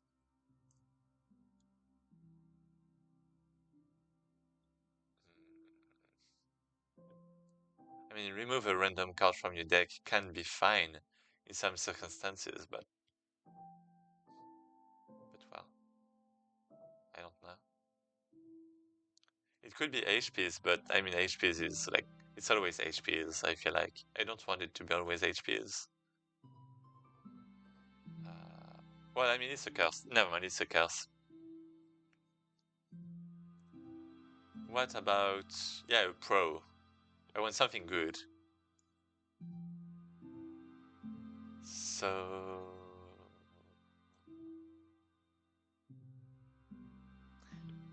I mean it could be useful. Maybe not. Maybe yeah. In the future, I don't know. Like for another event, maybe.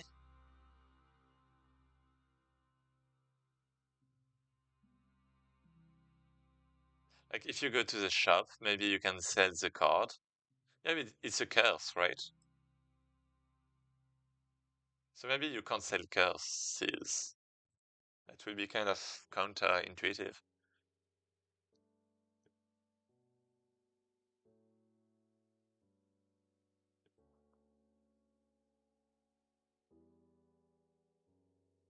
So what good things can happen? What even is this? Do I have a... Oh, right. A notification? No, it just stopped working.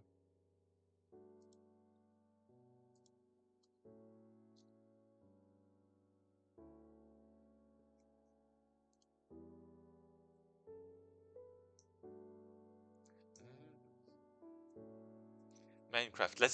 Let's think about random things, okay? In Minecraft you have zombies. You have skeletons. Skeletons have bows. Skeletons can aim. Skeletons can become zombies and then vampires if they evolve.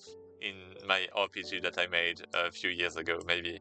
That's not an RPG, that's... Well, anyway. Okay. Maybe this is a vampire bone. Maybe not. So in Minecraft, what do you have? You have chests. You have a lot of things that are kind of useless. Maybe you have meat on the bone. Maybe you can eat it to heal yourself. Maybe it's a healing item. Yeah, but I don't really want to, like, I mean, a bone would be, like, simple to draw, I guess, simple enough. Like, with stuff on it, maybe not. So instead, a bone. Yeah, maybe if we encounter a dog. I want a dog. And, like, just like in Minecraft, you could get the dog to be with you if you have the bone. I don't know. Maybe not, because it's a curse. It's not even... Well, actually, you have the item, right? Curse card. Cursed bone. Is it? Well, and plus one bone, maybe? Maybe the bone is like you know, not the same as the curse. So then maybe you can sell the bone. Maybe you can make things with it, craft things. Maybe you can interact, yeah, different events.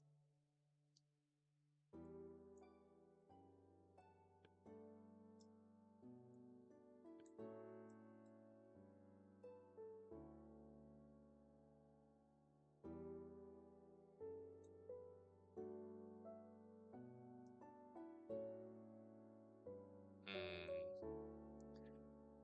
So, so maybe it's a bone from a person who was cursed. Oh, oh, oh. Maybe it's the bone from a specific person. Maybe it's not a random bone. Maybe it's a bone from, I don't know, a mage or something, right? Maybe we can have a bone archetype. because I guess we plan to have a blood archetype. Maybe we can have a bone archetype. Yeah. Maybe it can be like a necromantian. Maybe it can be a leash. Or leash, the leash king. Oh. Yeah, yeah, wait, let me write. The bone is from a certain specific individual. Leash. Uh, necromantian. Well, I mean, probably leash, right? Because the necromantian would mean it's alive. So a leash, maybe? King leash. Sounds good. Thanks. I mean, thanks to you. From a person who was cursed. Maybe, yeah, it could be from a person who's cursed. Um, maybe we can have a bone archetype. I could make the visuals for bone archetypes, maybe, myself. Maybe. Like, placeholders. Like, that doesn't look too hard to draw. Maybe it does a little. Maybe with some inspiration. Like, if I do... Yeah, this is a good bone, right? Yeah, this is a good bone. That's good enough. Perfect. So what would the bone archetype be about?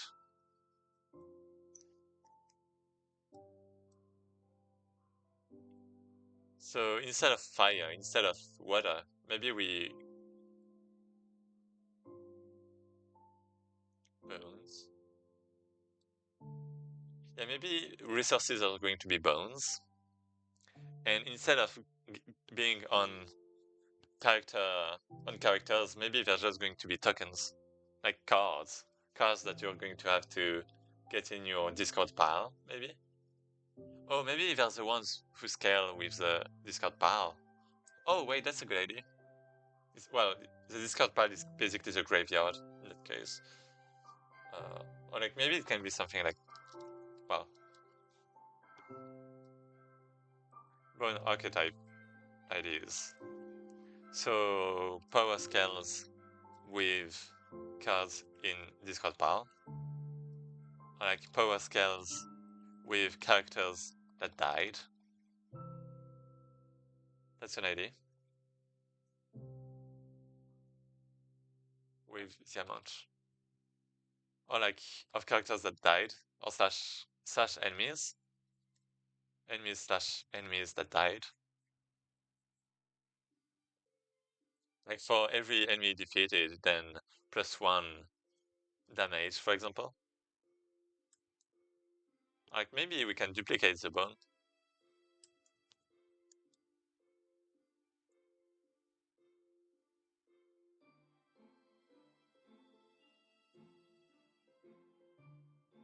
Yeah, maybe every... Oh. Um, it makes me think about Inscription. You have something like that too, right? You have a bone archetype.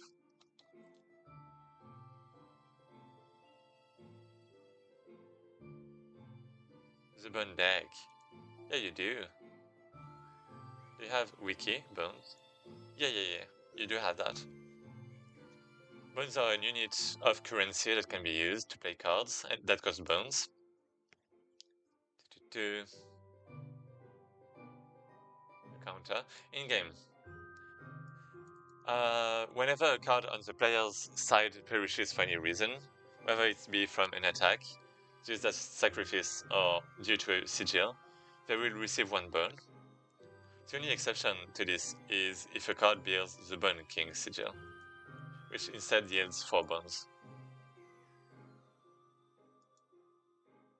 Scavenger allows the player to gain bones from enemy creatures. I mean, okay, we have different methods. What's bone farming? You have stuff, okay. Do you have like the deck? Okay, this is mud. Is it? Maybe that's not an archetype. I'll be lurking. Okay. See you, Raveri.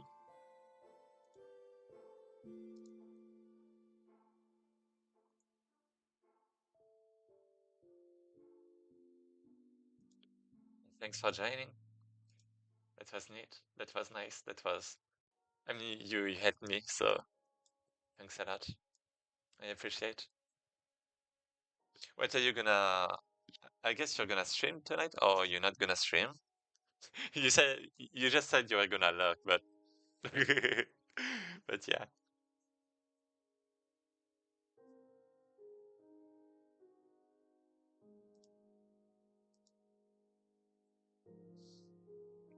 When I used to play so bone cost cards. So bone cost cards. Cards that cost bones. Hey. Okay, we only have those. That's not a lot. Oh, actually, we do have a lot. So yeah, what? I mean, it's an archetype. So I mean, well, I mean, it doesn't do something specifically, right?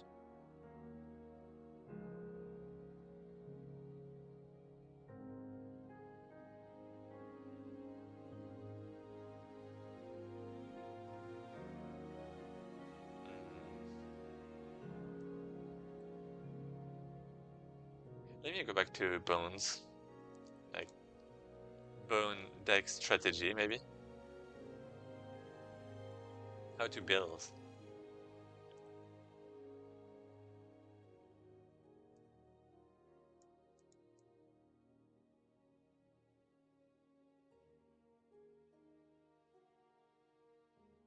How do you build it? Already had already a bad play to sack the dire pup. Try building for the dire pup, like by getting low cost bone cards, like opossum for easier two blood sacrifices. So you use those for sacrifices.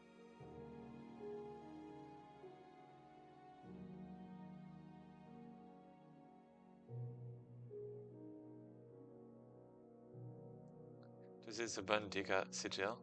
Once it grows up, the raccoon keeps it.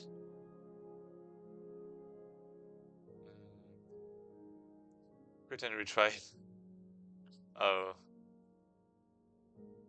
One less belt in exchange for an opossum. Good deal in this deck.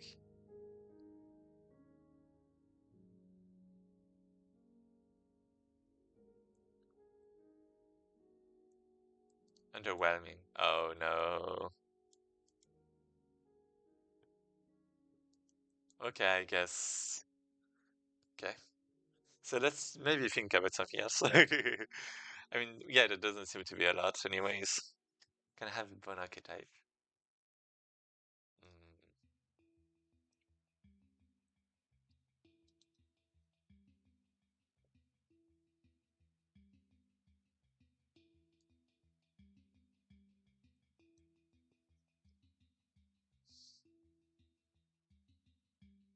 First tells with the amount of allies enemies that died. We can have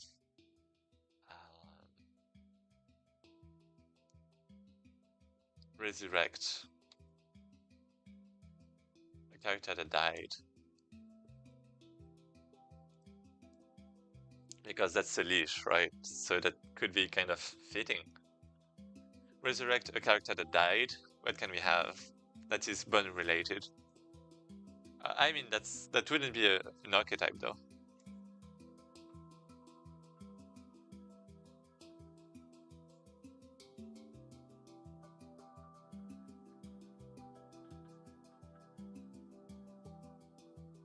Maybe we can have a bone archetype.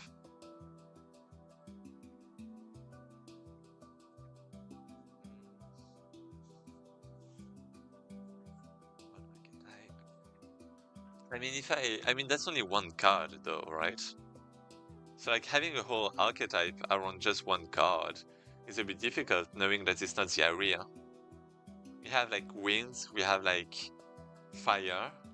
I mean, we don't really have bones. We don't have bone enemies. We don't have anything that fits the archetype well. So maybe this is not that good. Well, it's not good to add a new resource, a new bone resource is what I meant. Or maybe I can. Oh, actually, maybe I can add it because fire and wind both have effects. So if I put a burn on a character, like I guess it's one bone at a time. Then bone, bone, bone.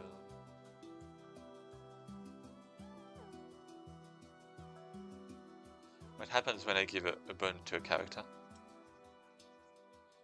Like maybe bone resource and the bone status.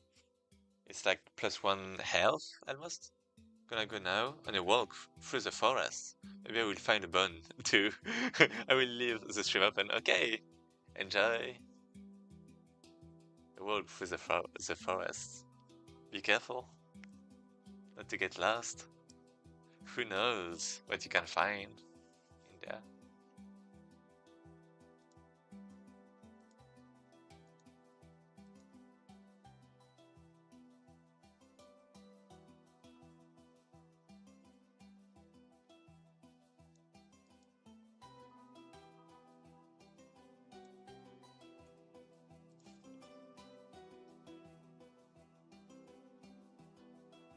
Mm,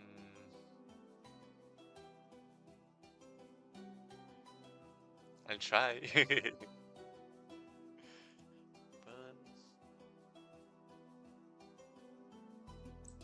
But I feel like I'm getting stuck on this. Maybe I should just go on, just continue.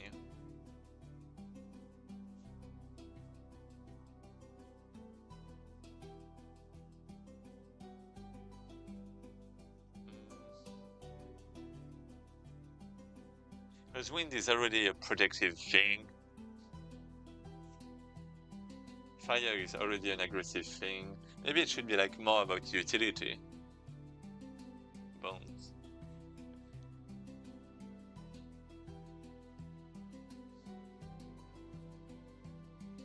So if you put a bone on a character, maybe multiple bones it can be, then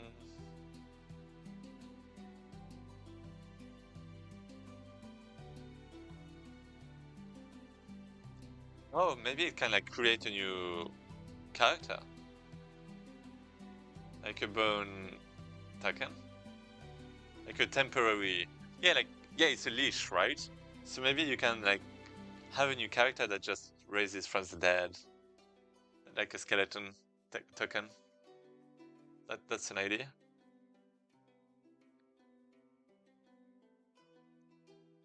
Because it's from a leash, right?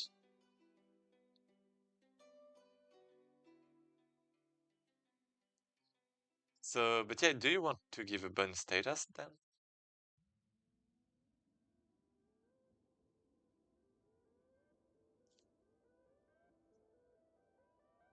Maybe you should, yeah. Mm. Maybe you want.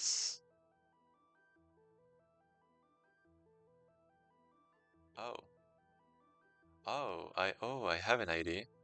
I have a crazy idea right now.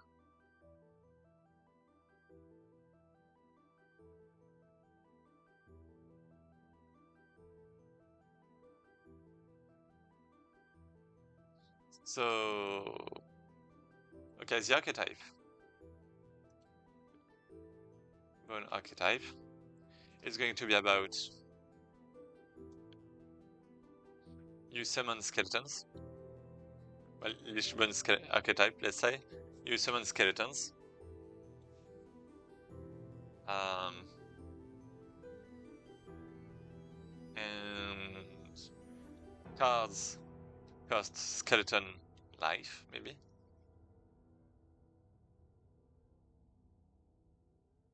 Well, it costs HP to skeletons, something like that.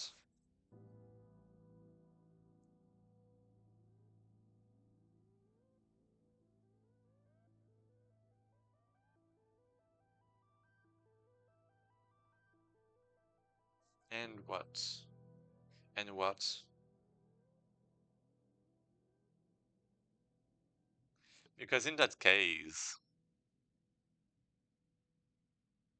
that case, what? I mean, in that case, that means characters don't have to die, so it's a bit bad. But if skeletons don't have a lot of life, then it's not a big deal. Like, if it only has 5 HPs, it's equivalent to a shield, basically. A shield that you can only use one time, if it's like an exhaust card. Maybe it's not going to be an exhaust card.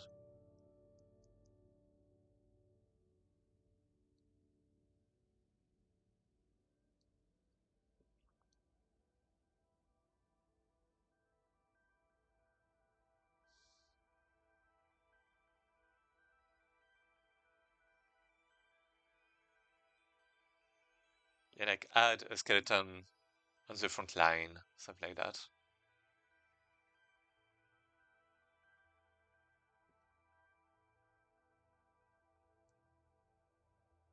Cards cost HP to skeletons.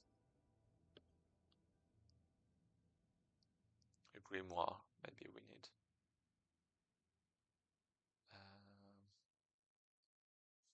Um, skeletons that, oh, maybe that don't have a lot of health, do they? Maybe they just die. That die after, well, that die automatically after a few turns. That's a possibility, right? So we don't like have a big tank, and so our characters actually can receive damages and stuff.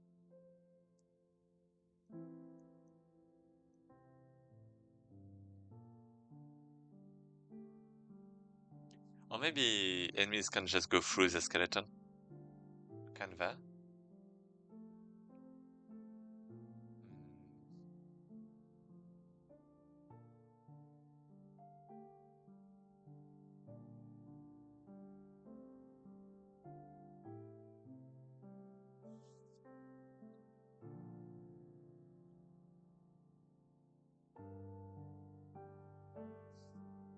Cards cost HP to skeletons, do they? Or is it only about creating skeletons?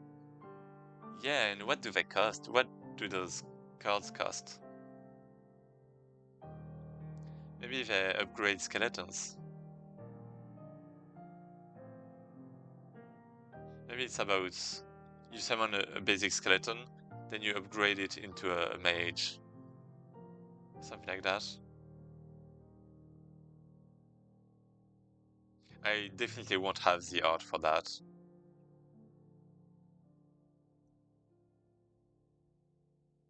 I mean, I can. Okay, maybe I can try black and white. Because I'm not confident about colors, but if it's black and white, it's a skeleton, right? So technically, maybe I can draw this myself. Maybe I can draw it myself. That's going to be a challenge.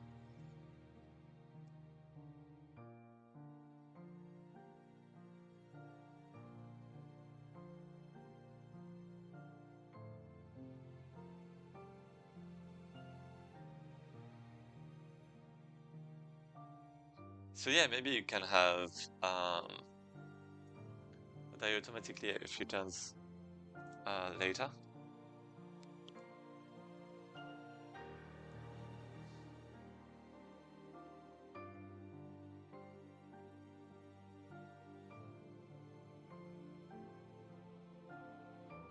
Maybe.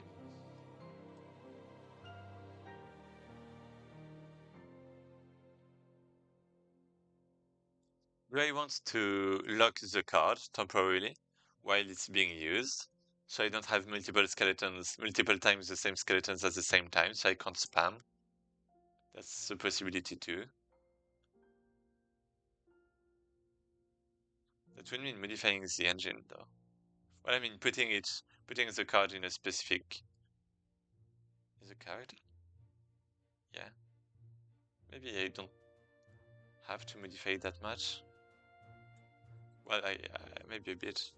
I mean, I'm talking about modifying the engine. That's not the engine. Well, that's the deck builder engine. Well, deck, yeah, card game engine.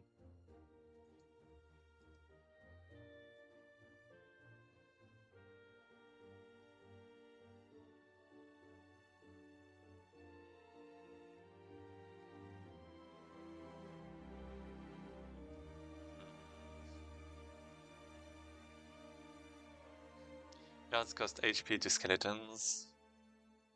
So yeah, let's give a few examples. I do want to make a custom document for that. So like maybe archetypes, because I have a few other ideas, I guess, like win, like other stuff, right? So let's copy this, please. I don't know why it's taking so long to create the thing. Yeah. This is going to be the bone archetype.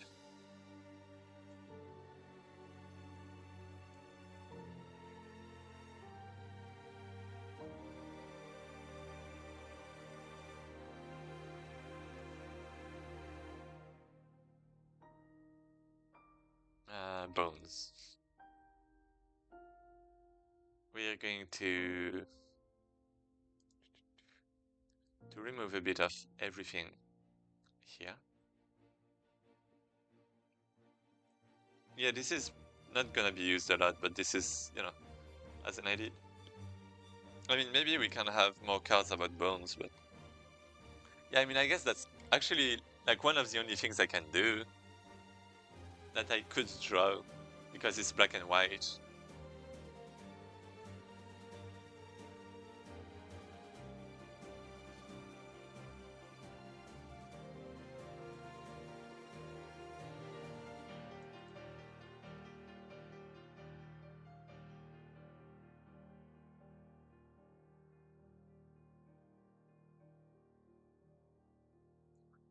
So, intro, no intro.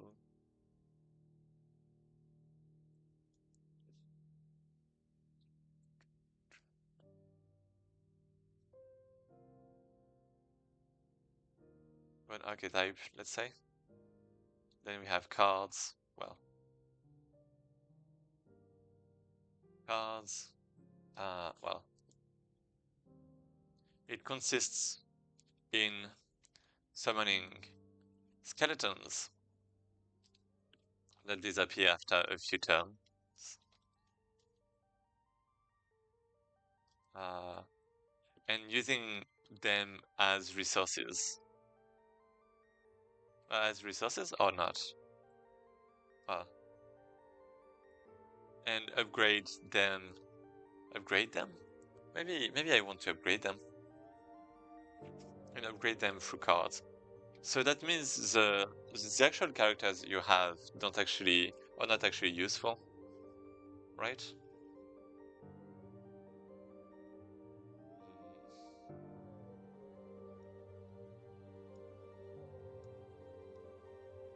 So cards example. Leash Bone. Summon a basic skeleton for that can attack immediately.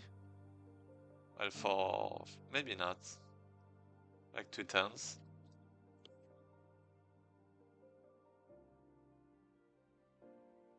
So it's about the range, though. It's about blocking the range of the enemy.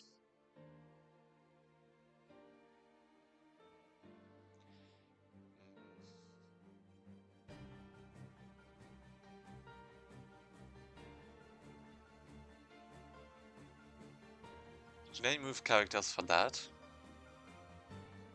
That would mean like implementing something new. Oh. Oh no. Okay, let's say we have the Lich Bone. Let's say we have um, Eternal Youth or like uh, Elixir of Life or something like that. It's going to be extend the lifetime of a skeleton for maybe 2 turns. Well, target skeleton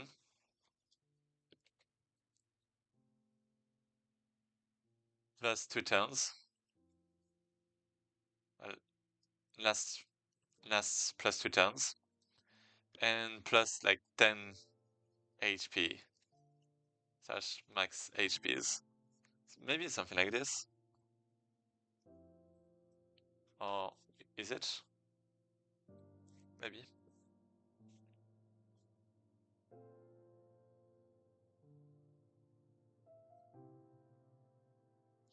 feel like I'm just going to clog the battlefield. Mm,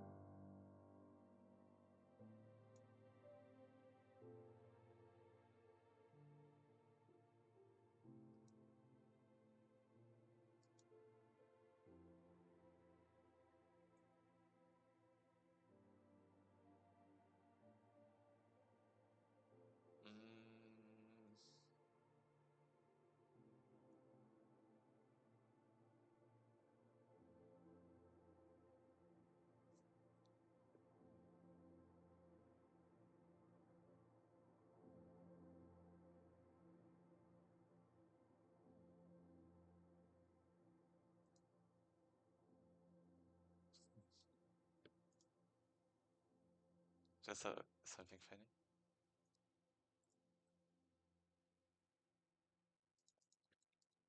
Okay, let's say you have um bone warrior or something like that. Then you can basically turn a skeleton into a warrior skeleton, or like you can have like upgrades, like Grimoire, turn a skeleton into a mage skeleton, maybe something like that, right? Each Grimoire.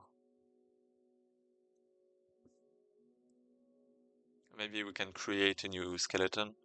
Maybe it would be more about creating new skeletons. But yeah, then we wouldn't have like the characters. We wouldn't need the characters anymore, right? Maybe we don't really have to put them on the battlefield. Uh, I mean, we have to put at least one of them, right? One character.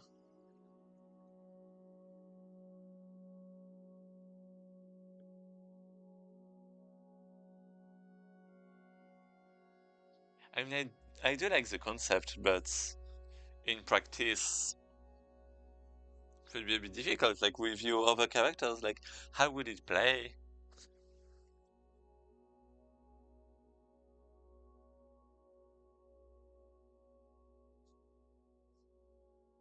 Maybe you can only have like one skeleton at the same time in a turn.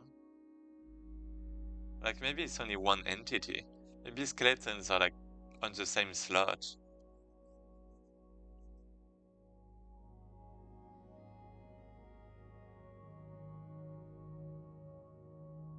Or like maybe it's about a character.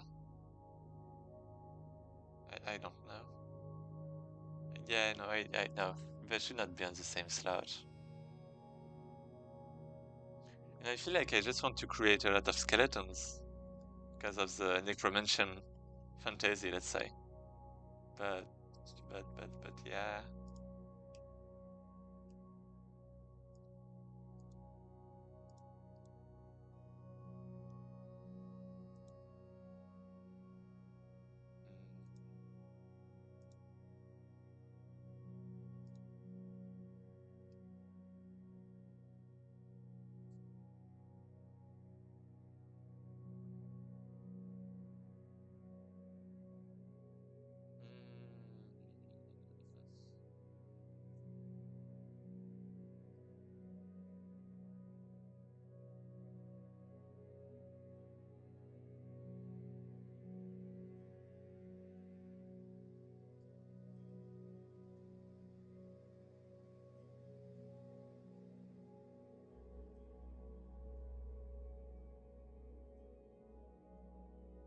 Mage skeleton.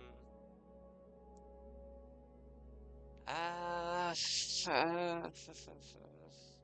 maybe it doesn't have to be an archetype. I mean, maybe summoning is good enough. Maybe it's...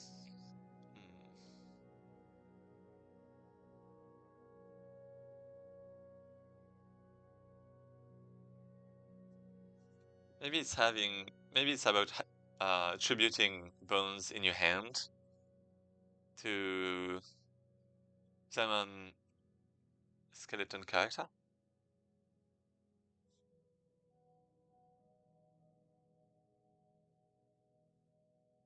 And then the skeleton character just becomes one of your characters.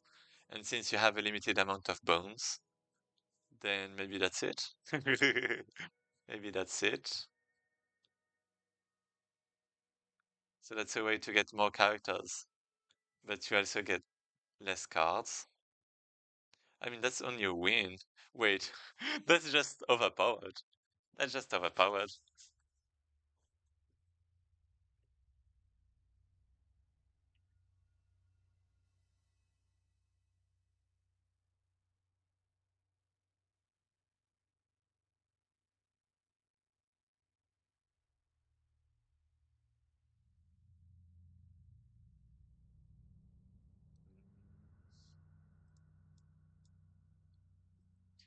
Mm, yeah, like ID can be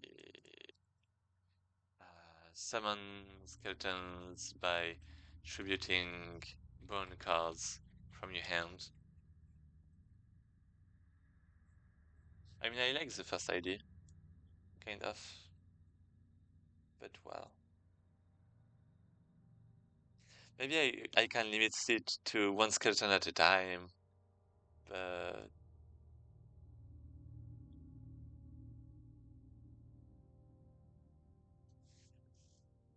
but that would feel a bit weird. Or maybe, oh, wait.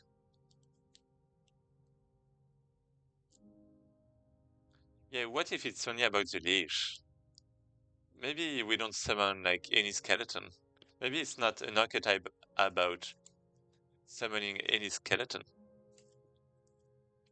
Maybe it's an archetype about summoning the Lich King.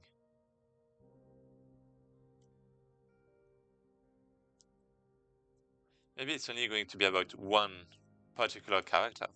But I guess you lose the necro aspect, the necromancer aspect. Do you? Maybe not that much. Maybe not that much because you don't really have a good way to do things. To summon like a lot of skeletons anyway. Okay, that's a good idea. Yeah.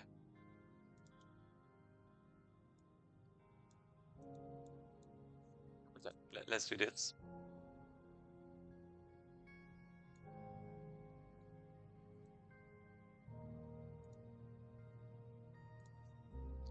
So this is the archetype is about um, summon the leech slash skeleton king slash I don't know a good name for a leech. Good name for Lich King. It's the King of Death. For Lich. Oh, Lich doesn't have a E. Undying. The Burn King. The Burn King could be nice.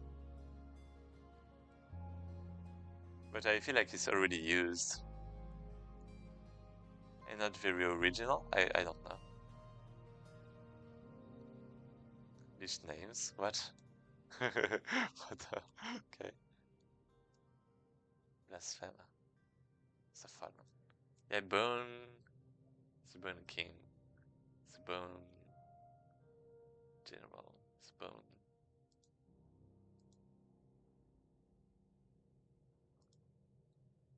Skeleton King. The Burn King. Skeleton King.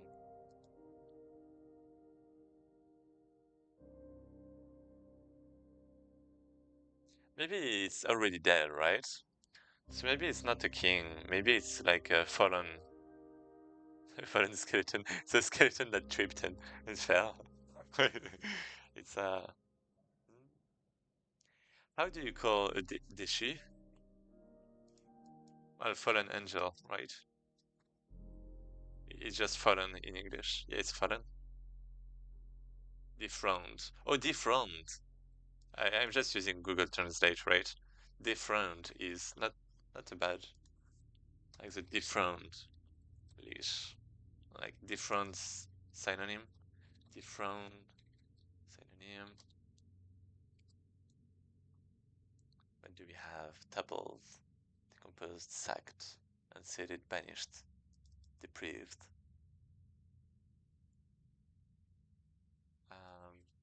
Word about dethroned royalty. Um, uh, um, Noun.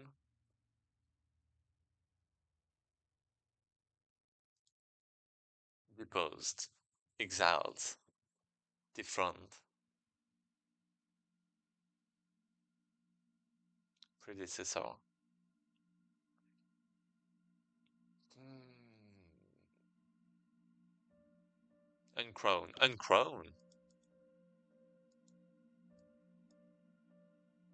Wait.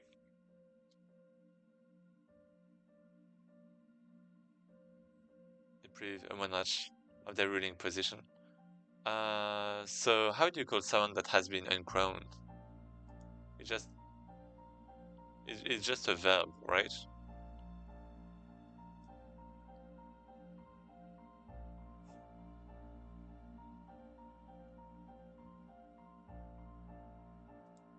Dethrone. Uncrowned. Oh, so you say uncrowned. No, it's the past. It's the past. Never mind.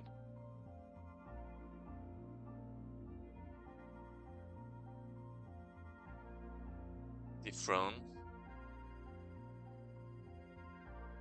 Let's see. So dethroned. Yeah, dethroned could be fine. I mean, it feels kind of weird though, doesn't it?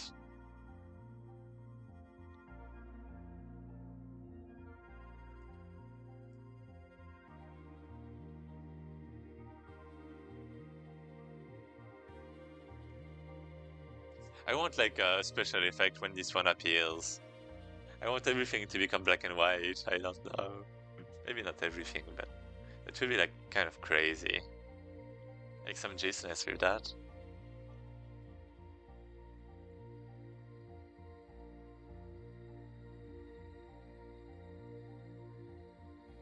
Different this. Different. Let me. Synonym of dethroned for a monarch that has fallen. General is not good. X, X sounds like bad, like X general. Uh, Deposed. Overthrown. Unseated. Cast down. Brought low. Abdicated. Ousted. Ousted liege.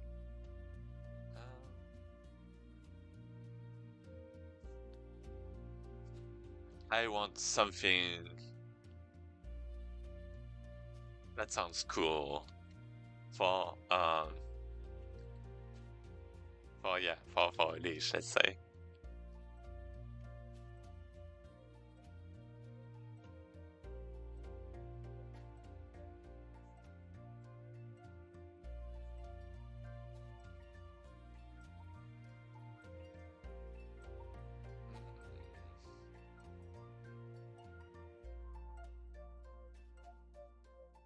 The uncrowned leash. Uh, oh, so I guess you can use it actually as an adjective. I mean, I liked uncrowned.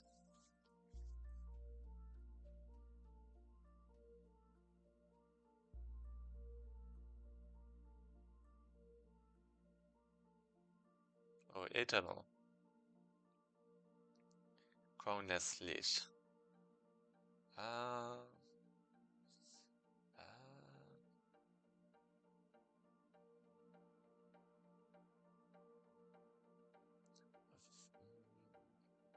I don't have anything I like. Relic of the past. Uh, maybe we don't want it to. Maybe we don't want to know that this is a leash. Maybe it can be like with the storytelling.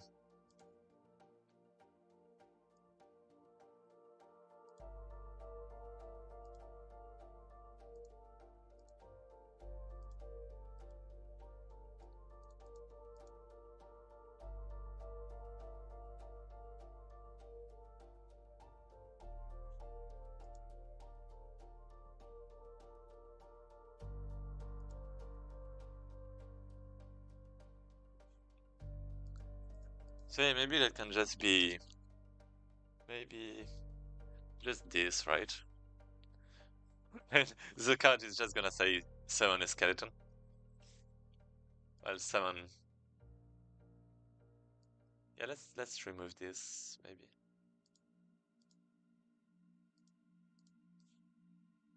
And leash bone. Leash bone, more like a bone, is going to summon a skeleton. And the skeleton is going to be like incredible. But yeah. And yeah, I mean, I guess it's only going to be like a skeleton.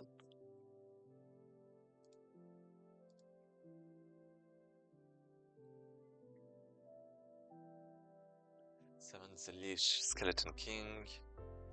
So I guess one of the goals of the archetype is you want to get back to the well, you want to get the bone to summon the skeleton king. Let's say yeah, skeleton king is good enough. Like skeleton is like the ruler of death. Oh, yeah, ruler of death, right? That's a good idea. Ruler of death. I like the name. Yeah, ruler of death. You want to get the bone, okay. And then other cards are just supporting the ruler of death.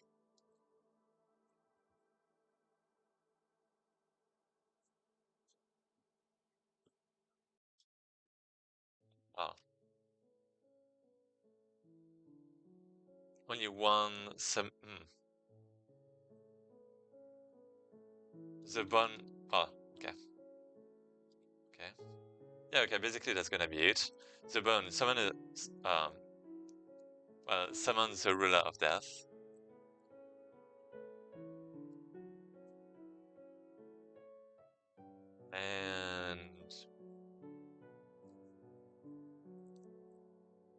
And what else? And yeah, the card, well, instead of going in the graveyard, in the discard pile, then, well, the card is sent to the discard pile only when the ruler of death dies. And on top of that,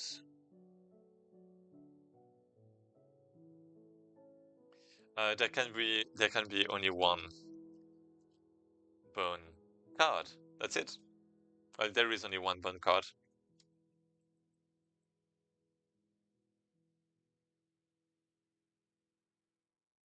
Well, bone of the ruler of death.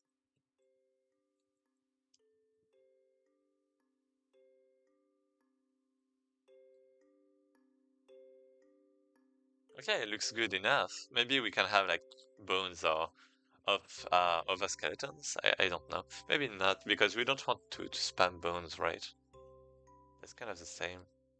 Maybe they're not going. Maybe the other bones are not going to do the same. I don't know. Anyway.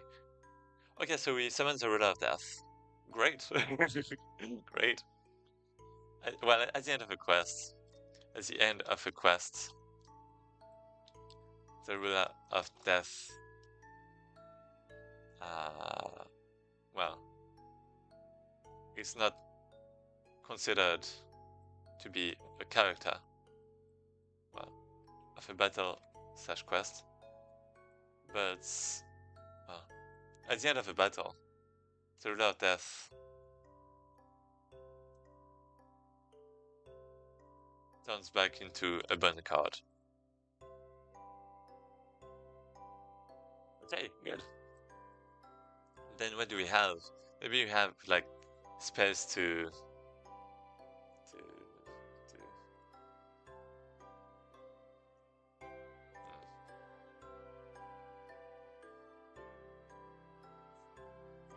That is for skeletons, for support. So maybe Lich Grimoire we can have.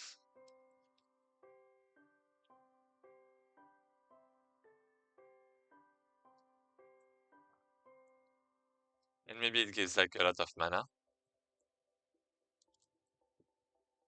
Plus 10 mana. Like plus 10 mana to the Ruler of Death.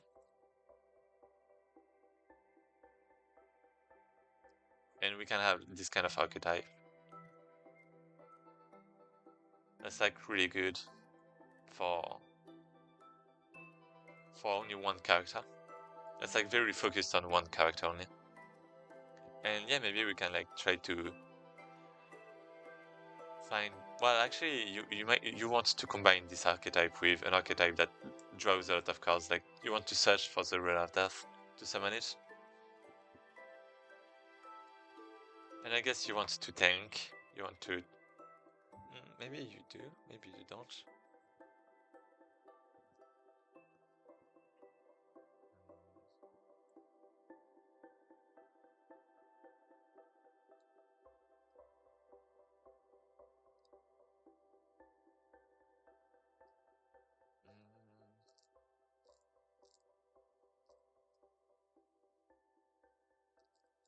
I don't really want to remove health to the Ruler of Death, though.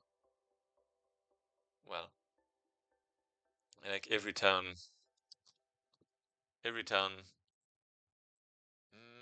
Is it only for a few turns, or is it like losing health every turn? Can you heal? Well, I mean, you can't in this game, right? So maybe it can start with 100 HPs or something like that and go down. I don't know. 100 is a lot. Maybe I. Yeah, maybe it's not about summoning the Roll of Death with a lot of HP, but maybe it only has like 100. Well, 1 HP out of 100.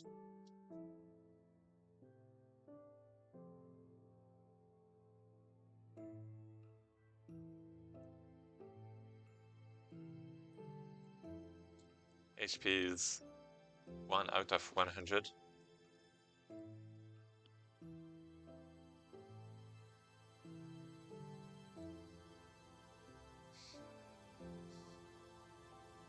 Mana or attack.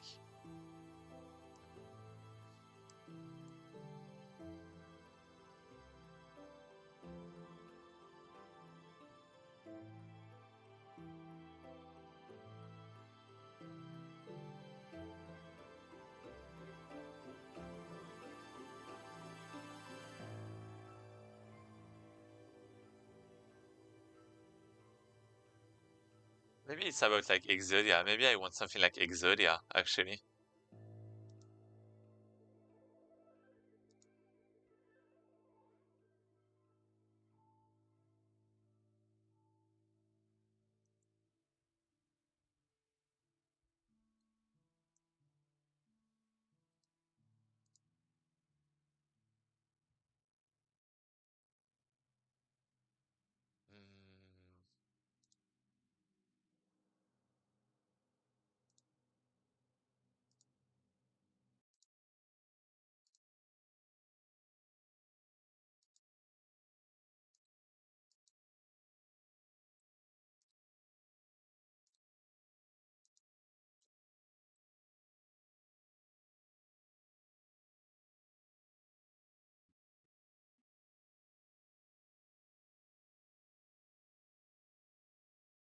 Mm, I have this. Yeah, maybe I can have body parts instead.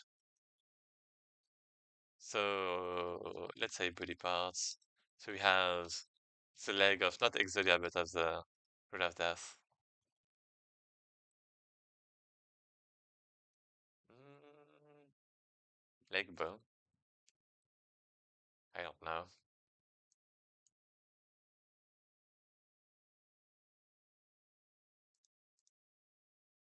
Hand bone like skull.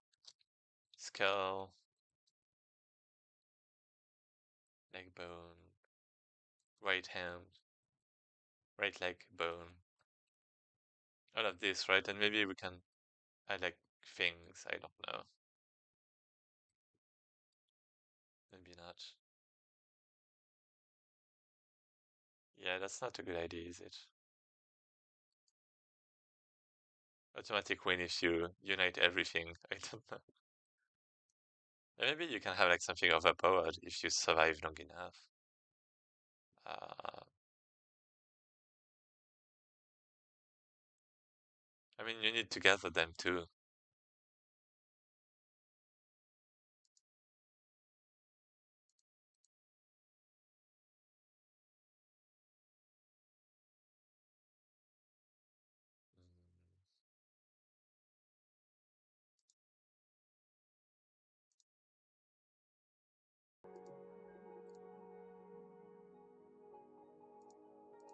Right leg bone.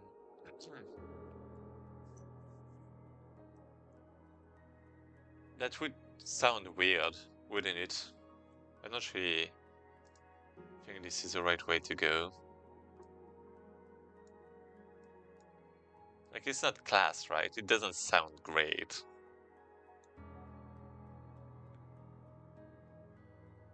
Maybe a grimoire can be... I mean, it should be about attack, right?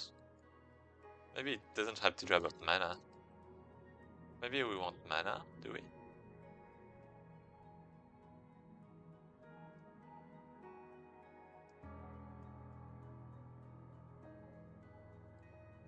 Yeah, maybe the grimoire isn't about...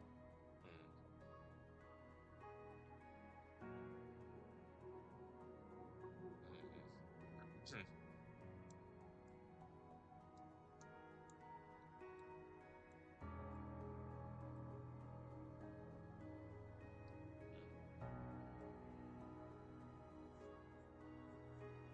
I mean, we could have... Like... Okay, maybe this is bone. Like, maybe sacred bone. And then we have, like, other bones. Not other bones. Let me think. Like milk. Milk gives like +5 bones. I don't know.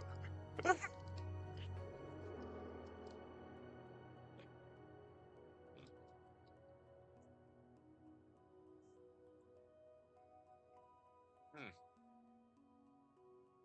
Um, the HPs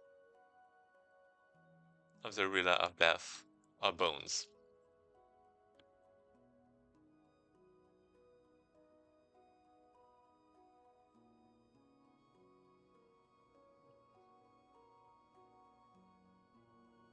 That aspires.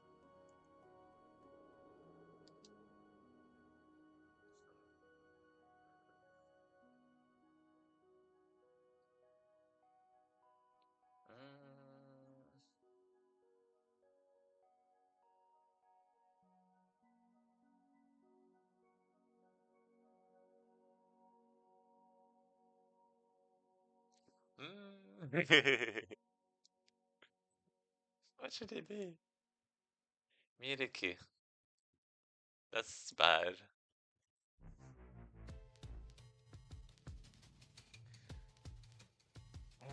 What kind of skeleton? What kind of ruler of death can have? This grimoire. I mean, a grimoire is good. We have a scepter, right? A staff, I guess. So each staff that could lead to plus, I don't know, a lot of attack.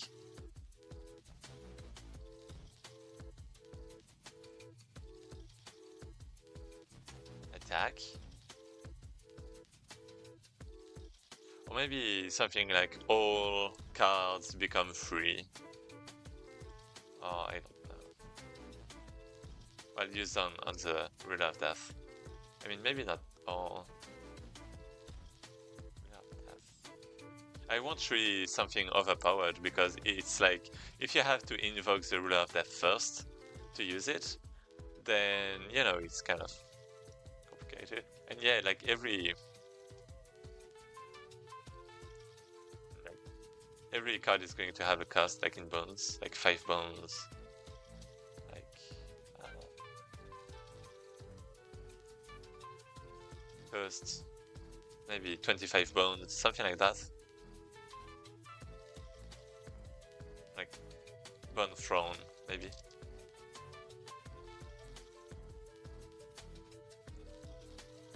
Maybe something like that, right? A grimoire.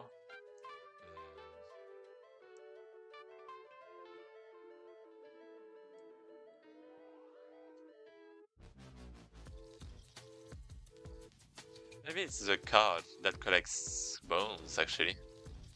Maybe the card should collect bones. And like, instead of 1 HP, it's like every time a character dies, then the bone charges up. So it's not sacred bone. Well, maybe. Well. Hmm. Yeah, maybe it's just charging up.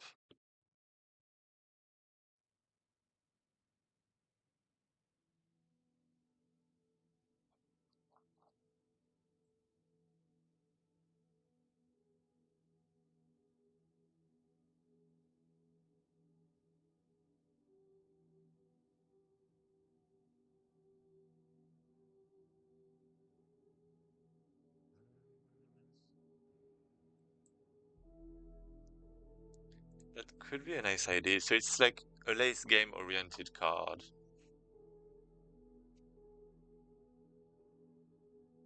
So like when a character dies, so we keep this mechanic. When a character dies, ally or enemy, the bone card gets 1 more charge. The HPs of the lead king when invoked, well, when summoned, are equal to that amount, maybe? Something like this. So you might want to charge up your bone for the boss, but that means you have to, well, not the boss, because, yeah.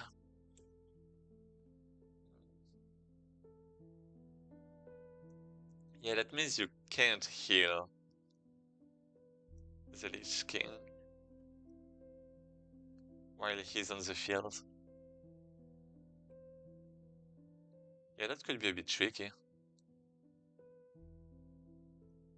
So let's say you beat like 4 enemies every time, that's like plus 4 HPs per battle. But yeah, what about the cards? What about the cards? Do you always have them on you? Because it's just gonna clog your deck in the meantime. Yeah, that doesn't sound... mm, Well, since it's a deck builder, maybe that's fine. But in a TCG, it would be not possible, right? To play it well. I mean, not even TCG, it would be like very complicated. Even a deck builder, it would be like very complicated to get enough charges.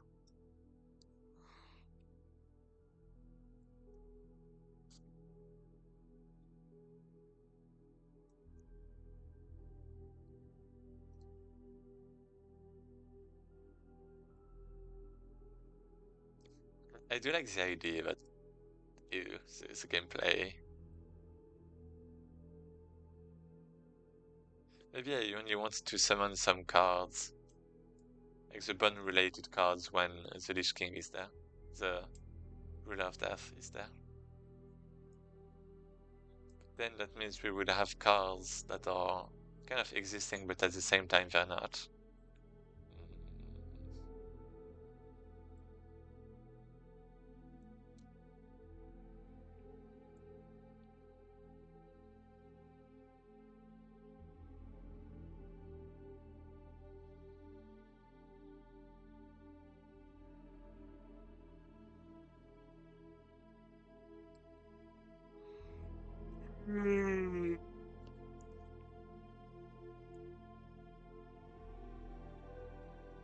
Oh, maybe it should be Maybe the HP should be like the same as the amount of cards in the discard pile or something. You have mechanics about the discard pile. Like, what about the graveyard? Maybe you want a character to die on purpose? No?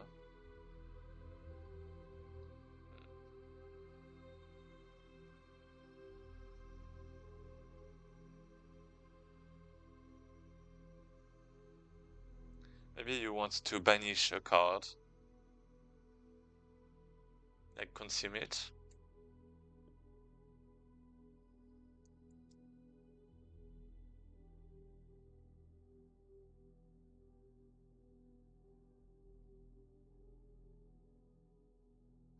So like when you summon the Roll of Death.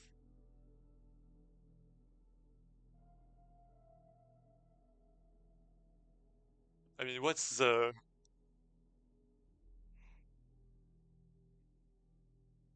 happening? Maybe it's just removing all the cards in your hand. I mean, let's write.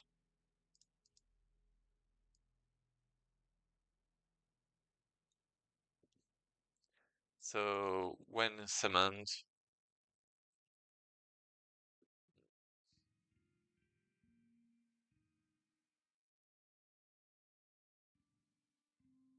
mm,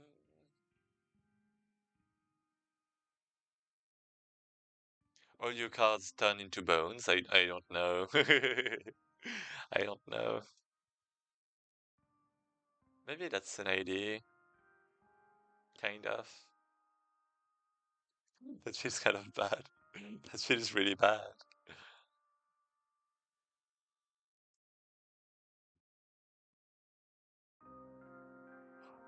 I mean, let's say it's gonna get exhausted, maybe. I don't know. Because it's like a really good card. Maybe I don't want to. Maybe I do want to keep the card until the end of the battle. Well, the quest. Well, yeah, okay, let's exhaust it. Well, not exhaust it, consume it. I consume it, probably.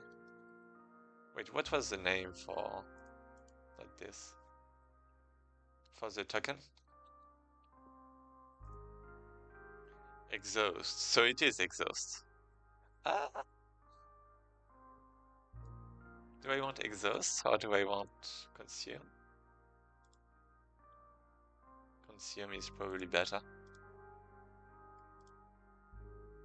So, like, if I look at Slay the Spire, exhaust, what is it?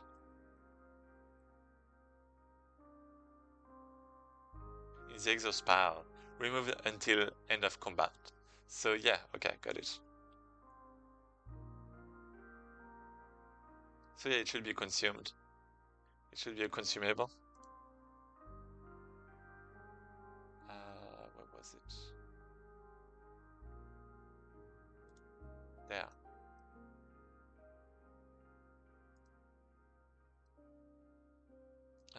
Maybe, yeah, it's not going to be that. It's going to be a consumable.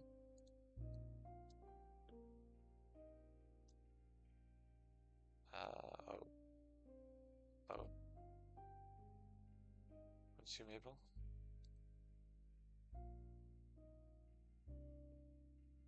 There is only one bone of the Rule of Death at the end of a battle. The Rule of Death turns back into a bone card. I mean, consumable. That feels like it's an item, though. I mean,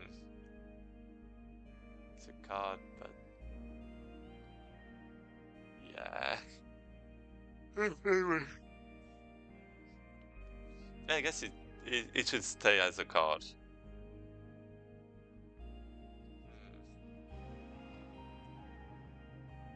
Let's keep it like that. Yeah, let's keep it like that. At the end of the battle, Rule of Death turns back into a bone card. Yep. Yep.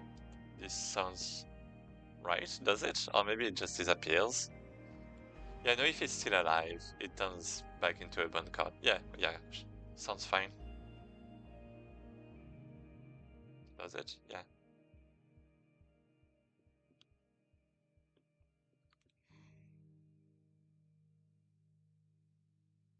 Yeah, because you want to keep it alive. And if it dies, then your world like is kind of really becoming bad.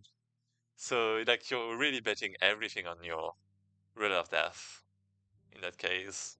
If you have a bone-based deck, deck with, well, with the bone archetype,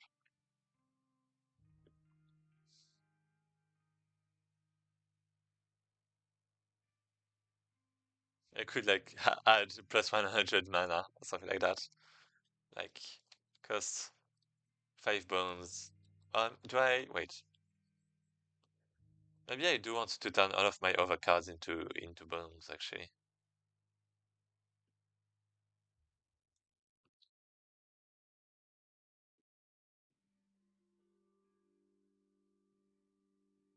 Uh, hmm.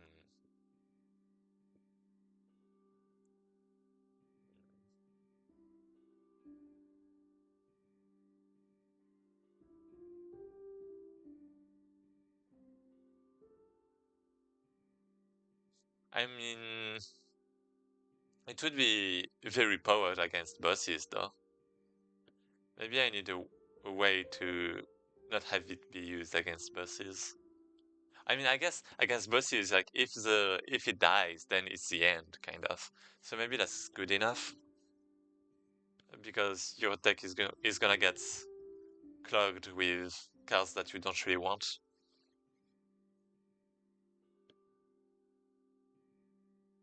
Yeah, this is a bit complicated. I like the archetype. It sounds fun. Like it sounds like really fun. I want to play it myself, but to balance it, it's like kind of whoa.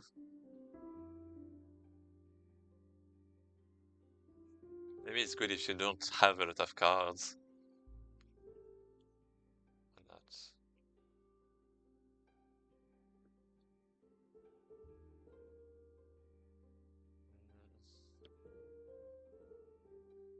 Oh, but yeah, every card is going to consume health, anyways.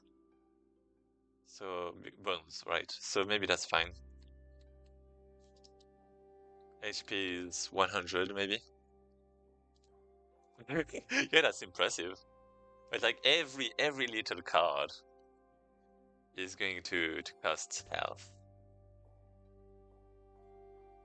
Attack 1 or like attack 0 maybe.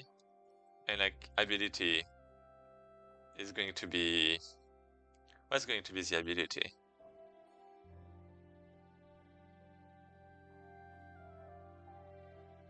Just attack.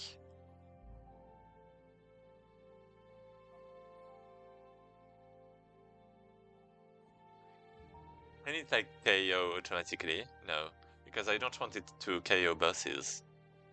I have to deal damages. I mean, but giving a basic attack for this guy would be like a shame. Maybe the range is like full, though. I don't know. Maybe not. Maybe range is 0. Yeah, maybe ability none. It's not gonna do anything. And we need like the staff. It's just a big tank, maybe.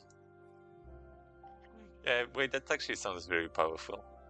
But I guess it's only one time. You have no shields, right? Maybe 50 is good enough for HPs. 100 is like crazy, but yeah.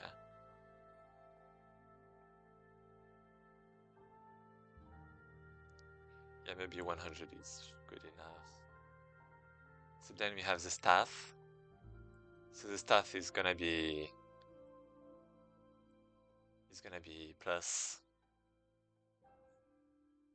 10 attack, maybe? Like, does it increase the range? Oh, maybe the ability. Oh, so I may have an idea. So instead of plus 10 mana, it could be like plus ability.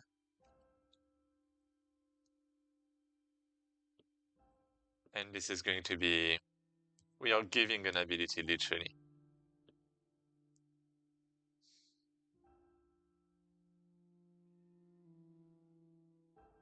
And maybe the staff just increases the range. And the attack.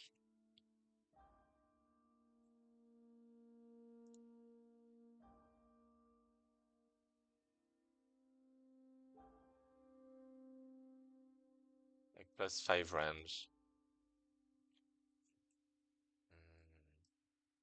Plus ability, what should it be? Maybe it can be like a different ability depending on the cards. Oh, that's a nice idea. So maybe this one is about 10 bones. And this is gonna be deal a lot of damages to every character on the field. I don't know.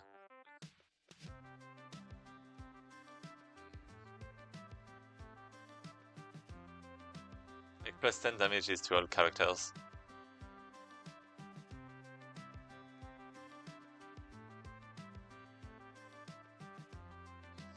But yeah, what would the staff be?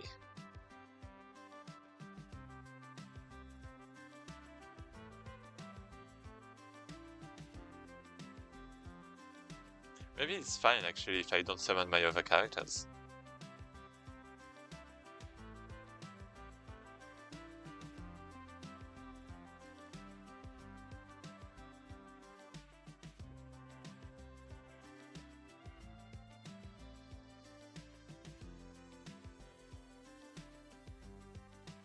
A grimoire. Okay. What about the staff? Maybe it's like a lot of damages to a single character. Plus attack.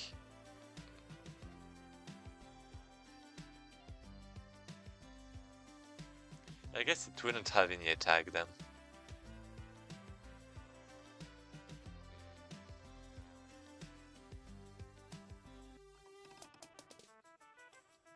Maybe it's more like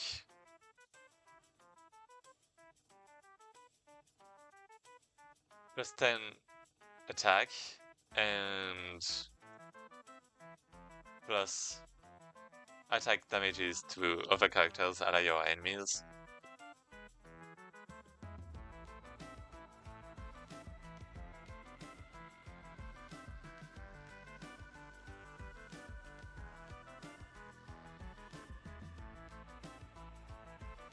Maybe we might want to give that to...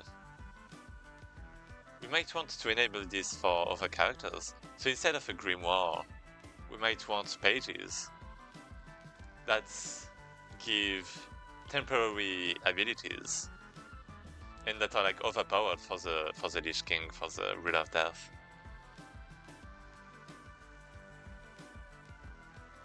So grimoire.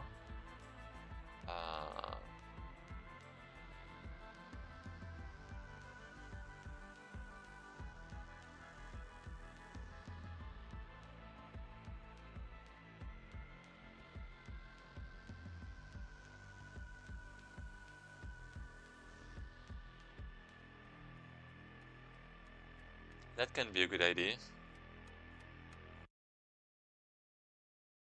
So like instead of bones, you have like grimoires and pages. I mean, okay, this is actually never. Yeah, the cost in bones is kind of might be bad actually. It's kind of bad. Is it?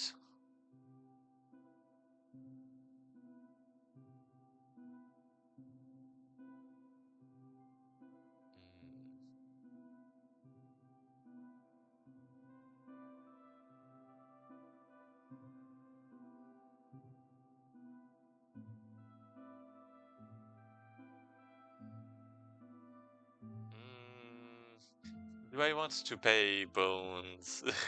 Do I want cards? Do I want to clog the deck? I mean, I kind of do want to clog the deck because otherwise it would be like too powered, right? Too overpowered.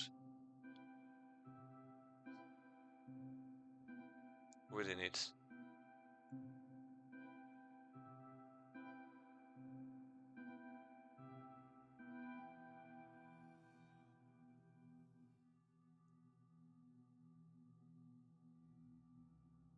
But yeah, if I have like only, well, if I have specific cards for that, then bones, parchment, parchment. How do you write that in English? Um, parchment. Wait, what? Do you say that? Parchment. I guess you say that. A scroll. Yeah, it's a scroll. Parchment scroll. So you might want ability scrolls. Grimoire.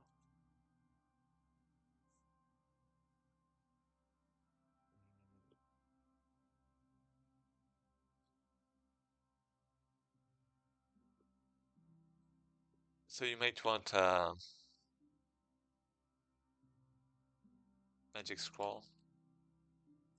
Magic scroll. I don't know. Shockwave scroll or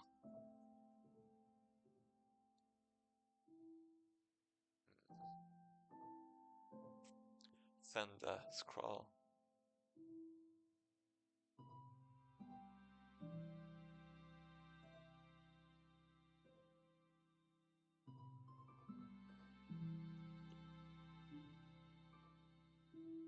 Oh, rule of death. Maybe it's not the rule of death. Maybe it's like I don't know, a very good magician. What am I saying? Uh, old wizard.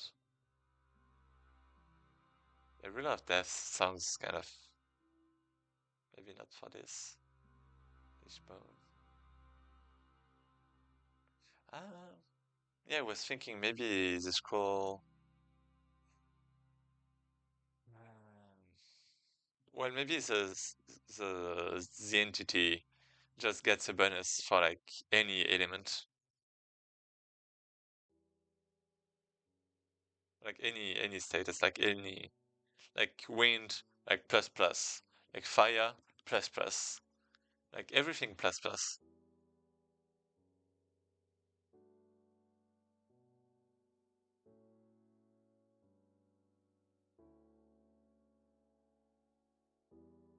So that's why you have a lot of synergies, and you can still use your other cards. Can you?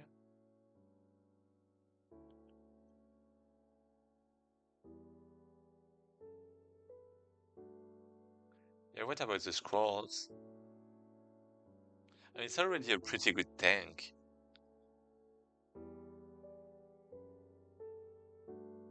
So like for bosses, what do you? I mean, for bosses, it's like a must-have. Maybe I'm going to ban. I'm going to ban it. I'm going to ban this card. I'm going to ban this archetype. Maybe it should like deal damages to other characters. If I do that, then it doesn't matter that.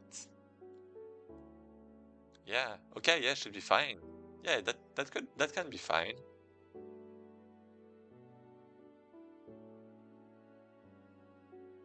Well, ability. Let's say.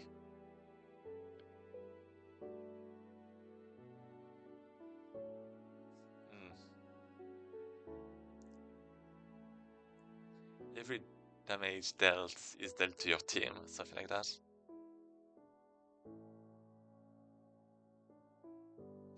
Um, 100. Maybe kill. Maybe it's going to be something like kill all of our characters. I don't know. Wait, that's such a that's such a good point. HPs. Maybe it's not going to be 100, 100. Maybe it's going to be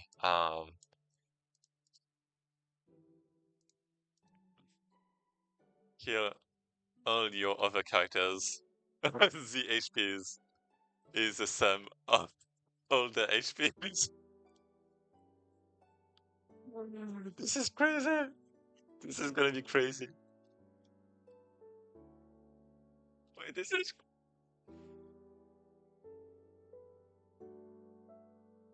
Oh my god, my baby. So that way you don't have to worry about being like another powered tank. You're just the whole team. You're just the whole team. And you don't have attack, you don't have range, you don't have an ability, I guess. But you can use the scrolls to change abilities, to have like powerful abilities.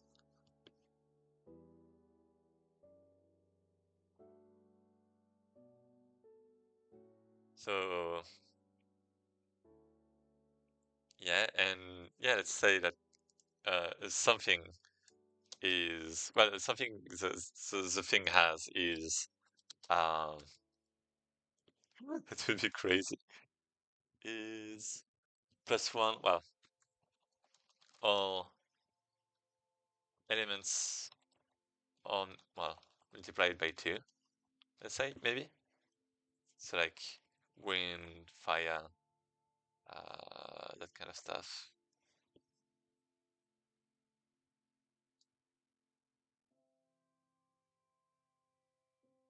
Mm. So I guess the goal is to accumulate statuses and to gather scrolls to get scrolls to be able to attack. So like maybe fire scroll, maybe fire scroll, fire scroll. Next attack. What? Wait.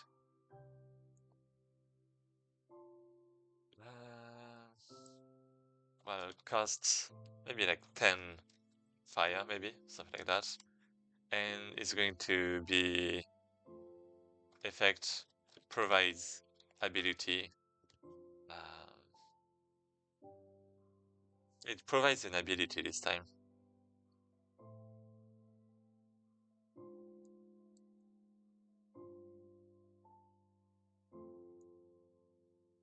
And the ability, what is it going to be? Something original. Do I have that? Do I really have something original? Maybe it's not going to be about elements. Maybe it should be about death. Maybe about bones. About something.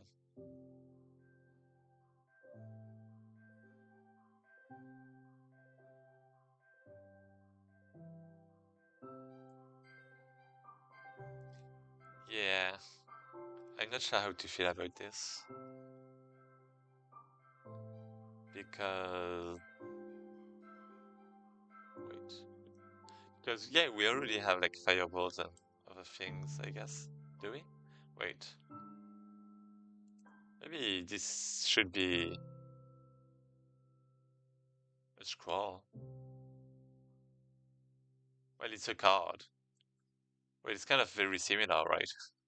It's very similar.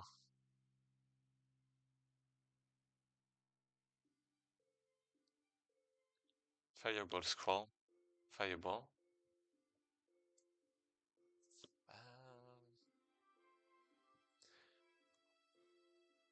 How do my cards look like? Fire breath.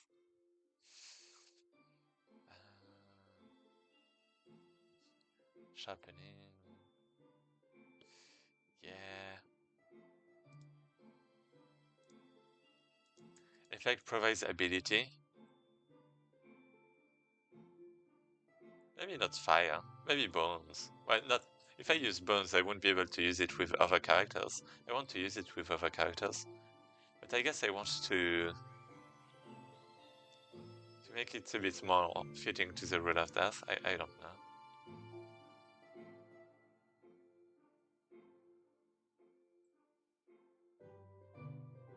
Provides ability.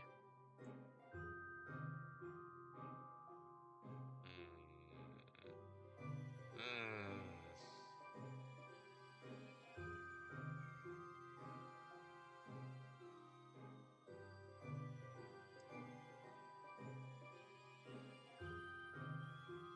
I mean, I guess it can be fine.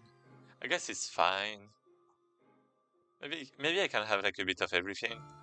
Like provides ability, uh, deal damages to all enemies. Like deal.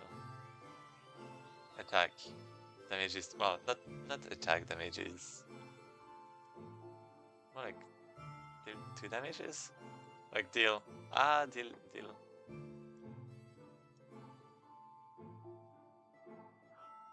What? Wait, you just finished your stream, Ravioli? Wait, what?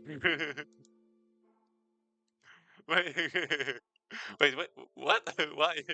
Salut les amis cocooning, how are you? I'm gonna go to therapy. Oh, okay. Well, half an hour therapy. I mean, I don't know what you do at therapy. I mean, I've had therapy myself, but speaking French, baguette. Amuse-toi bien ta thérapie. Je sais pas ce que tu vas faire, mais blablabla. Okay. Thanks a lot for the raid. I appreciate that a lot. I do blah blah blah. Gonna drink. Mm. Oh, Rasputin. Hello. Let me prepare it. Ho ho. Mukatte kuru no ka. このデュに近づいて向かってくるのか。では、十分近づくがよい。Something like that.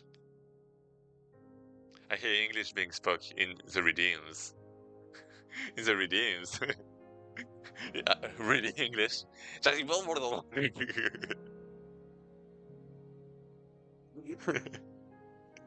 yeah, for anyone that just joined, I'm making documents because I'm known as the document guy. And yeah, basically, I'm making a game. I'm making a deck builder roguelike game. I can show you quickly. Like, let's go to play quests. It's going to generate a quest randomly. This one is random. Well, there's not a lot of things right now, so you know, it's like kind of predictable. There's some kind of dialogue, okay, we can skip.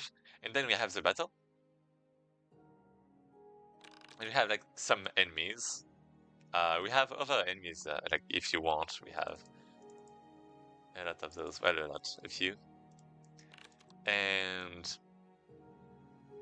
you have your characters that you can put in the order you want. You have HPs for each character, and you have a range. So for example, with this character, it only has like 2 range. So I can't attack the ones that are there. But I can attack those that are there. And then I have a few cards that I can use, for example, to protect my character. And yeah, I can draw, I can do stuff. And the goal is basically, you know, to win battles, and then you go from quest to quest, from battle to battle, from event to event. And I was actually thinking about what event I should have in my game. So I was trying to, you know, think about it like in a game design way. So I was taking some references from Slay the Spire earlier. I was trying to make a new archetype for cards. I got a bit. I guess I lost myself a little. Oh no, the just chatting category. I know. Hello. I mean, I'm just chatting. I'm just chatting tonight. I'm not even programming. I haven't programmed tonight. I was just making my document. And yeah, let's maybe do a +2 attack. +1. Oh, I don't have enough action points for that. So I'm just gonna draw. And I'm going to attack this little guy here. Boo. Now they're gonna attack. I had my shield, so that's fine. This one, well, these ones have a range of 2, so I could attack this one. This is bad. This one doesn't have a lot of health. So I'm going to probably finish it quickly, like overclock. I'm going to attack 2 times. Finish this guy, and then I'll be able to attack this character there. So the goal is to kill those ones because they have the most attack, and they have a lot of range too. So they're going to attack the ones that don't have a shield. So this is kind of bad. I could get like some mana to use this card that requires mana, for example. And after that, I could like use the overclock card to have one more action and deal even more damages. I mean, let's do that. This is like the way to get the most damages. So I'm just going to put a shield on this one because it doesn't have a lot of HPs. I'm going to put a shield on this one too, maybe. That's a good idea. And I'm gonna draw. And I'm just gonna attack. I mean, this one, right?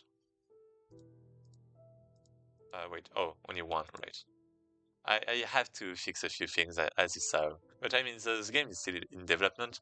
You have the link. If you want to wishlist the game, the link is pinned right now. It's right there. And here you go. So now I can use my magic to get even more attack.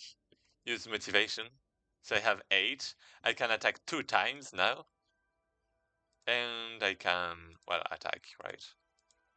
Okay, it's not going to be enough. I hope I won't die. Okay, this is fine for now. This is getting kind of complicated. So 5, I should be able to kill this one kind of easily. I'm going to draw a bit more. Okay, I'm going to protect this one. And maybe just give a bit more attack to one-shot this guy. I'm going to deal a bit more to this guy since it doesn't have a shield. Oh, wait, actually. Okay, yeah. 1 HP, this is getting really close. I want to get the shield. Breath of Mana. I could do this. I could do a bit of everything. But this character is going to die, and then it's going to be the turn for this one. So like, how many would that be? Plus 3. So it would be like 6. 12 damages. I don't think it's worse. Let's guard, let's protect. I don't want this character to die. I absolutely don't want this character to die. Do I want to draw? I'm gonna lose Shockwave if I do. Maybe I can add some mana to this character instead. Let's do that.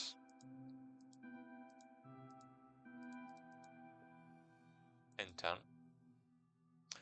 He's dead. Okay, that's fine. Now that I have mana, attack, attack, plus 1 action. So I can kill this one. Good. This is a relief. 5, okay. This is fine. And yeah, this is basically the game. So you go from battle to battle.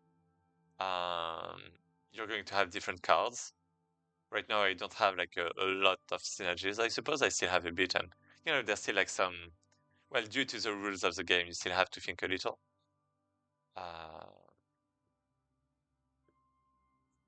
But yeah. Do I want to guard? Maybe I just want to attack because it doesn't have a shield right now. So this is a good time to attack. I'm going to guard up a little though. And I'm going to attack. Yeah. 5, okay. Let's draw. I could overclock. Mm. Let me maybe put this one there. Let's guard. Let's guard. Or let's draw.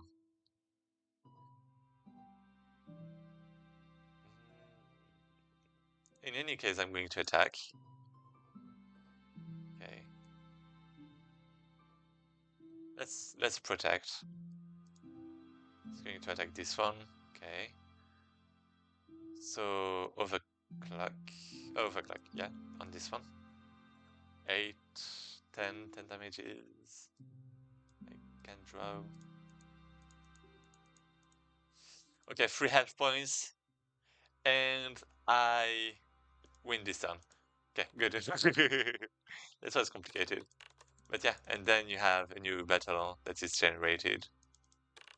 And you know, it's like, the battles are like random. Well, not really random, but generated.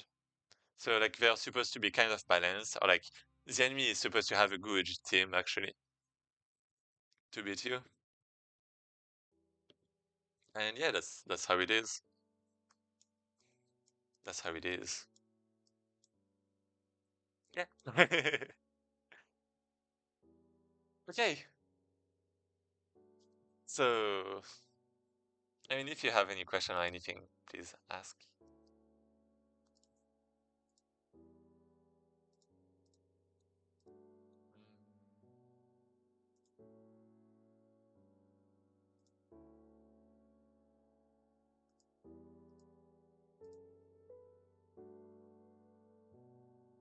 So yeah, well, we actually were not coding. We were not coding. We were making the bone archetype. The manual draw mechanic is interesting. Do you have any effect like when drawn or while in hand? I actually have something. Yeah, yeah, I do. Well, I mean, like right now it's a lot of work in progress. So yeah, I totally have ideas of well in hand, and maybe you haven't seen it, but if you let me maybe start the mini boss battle because I know it's a fight that I can have and this kind of stuff. Um, so basically, okay, like each character can also have custom abilities, and this one instead of dealing damages right away is going to burn you, and burning is damages through time. Okay, so this is one thing.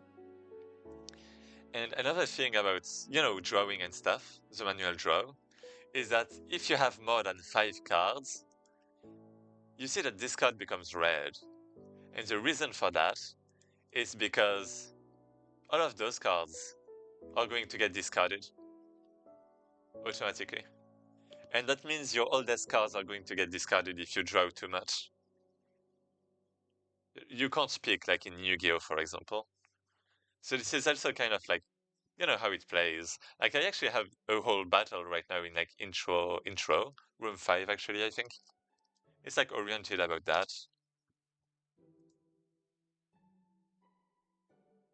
Basically enemies have, where is it? Maybe, oh yeah, okay. This is the right one. Okay, so enemies are going to give me, we're going to use some cards that are going to give me those cards. And basically this one, when it's getting exhausted, my hand gets discarded. My whole hand. Well, not, never mind. Forget what I just said. So when I play it, it's going to disappear. This is exhaust, my bad. And well, when you play it, your whole hand is going to get discarded. But if you just draw, then on discard, it's gonna play the card.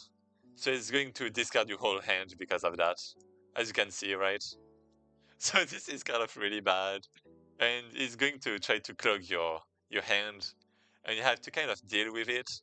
You have to, try to get a few cards, use them, and maybe you're going to be fine for some time. But then at the end, you're going to get like a lot of those, let's say, and you won't be able to, you know, like get enough cards to like for the tactics, right? So at one point you're going to want to discard them, so you might want to play it directly, and then you can actually draw more. But actually it's like consuming action points right now. It shouldn't consume all the action points, but then you should be able to like draw a few more cards and do stuff with that. So yeah, there are mechanics around this, and that's the plan. Yeah, like cards that become stronger the longer they stay in your hand. I guess that's frequent in a lot of deck builder games. I'm back. Oh, welcome back, Trijam. Almost 8 hours of streaming. Stamina is strong with this one. Yeah, I mean, I finished work a bit early, so yeah, I had like how long? I think I've only worked for like 6 hours around that. So yeah. Wait, is it like 2 a.m.? Oh shit! It was like midnight 10 minutes ago, and now it's 2 a.m. How is it possible? I should make an archetype about time. That's my plan. I already have one card about it, actually. Good moment for for coffee. No coffee. So yeah, right now I was trying to make an archetype. Well, I was thinking about events. So, well, I was actually basically I make documents. I make I make documents about game design and a few other things like I guess a bit of marketing, a bit of learning Japanese and that kind of stuff. And I was trying to design the roguelike aspect of my game. Thanks for the explanation. Do you have any card that, when drawn, go to the left of the hand? I don't actually. Wait, that's actually a good idea. I haven't thought about it. That's actually such a good idea. I'm going to to take notes. I'm going to take notes from the expert. That's such a good idea. Uh, to do game design notes. To do card that automatically goes to the left of the hand. That's a good idea. What can I do with that? Because I guess it's just going to disappear. Well, I guess maybe if it's going to. Hmm, maybe if it's going to get stronger with time, then that's a good idea to have that. Wait, the Japanese doc was available through your Discord? Yeah, it was. Like everything, all of that is available from my Discord. You can just go on my Discord and you have all of my documents. You have like some drafts. And yeah, if you want me to show like some documents, for example, I was looking at my own documents about roguelikes, and you have, like the basic definition, but you have a few things to, well, you have pillars. So like things you want in your roguelike. You want uniqueness from the start, so it feels different every time. You have a few references, you have a few, links if you want to check videos or stuff. Or like where the information comes from too, the sources. There are a few things that are from me, though. So yeah, you have curse effects, risk versus reward, diversity, kind of, controlled randomness. You want synergies, scripted synergies. Don't make it feel too repetitive. Secret and unique encounters, mechanic versus stat changes. You want different mechanics. So I guess for now I have a lot of different mechanics, but not a lot of stat changes. I'm probably going to add a few cards that are basically just like variants, maybe that are going to cost more or less, that are going to give like different stats. But I had to implement the base systems first. And then you have a few advice about deck builders, and yeah, roguelike deck builders, because you also have a document about TCGs, well, and CCGs.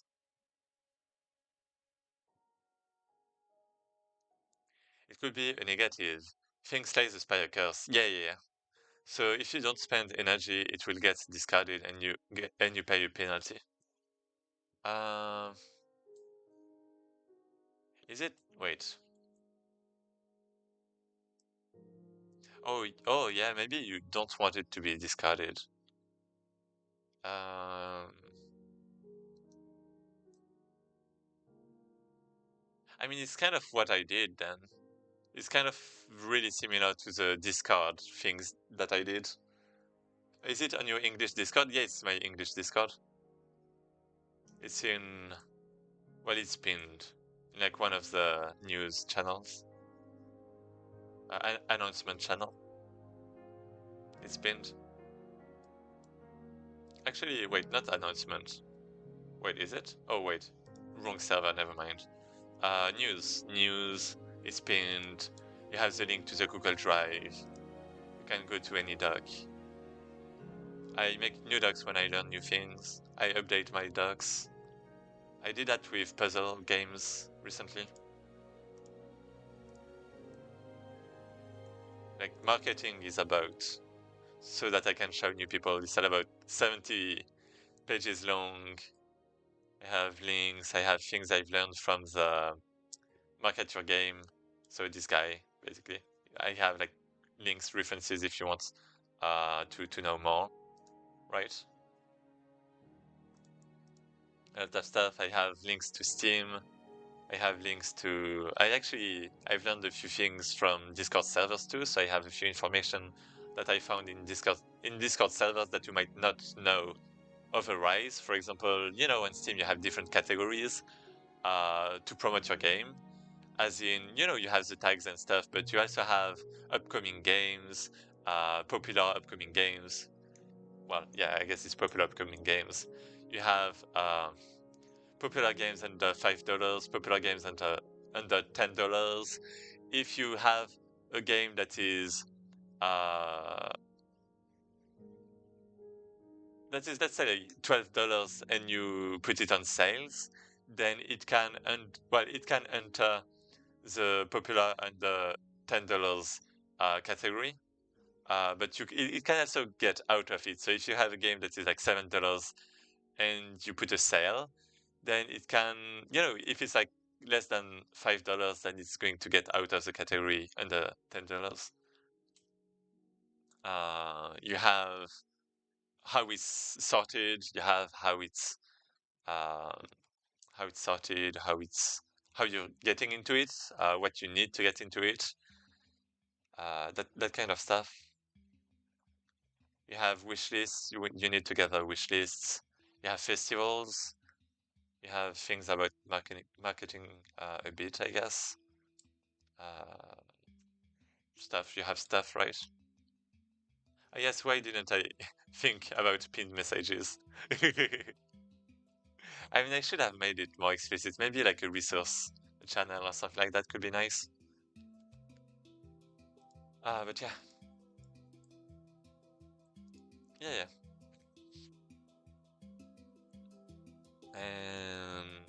And yeah, I was designing still.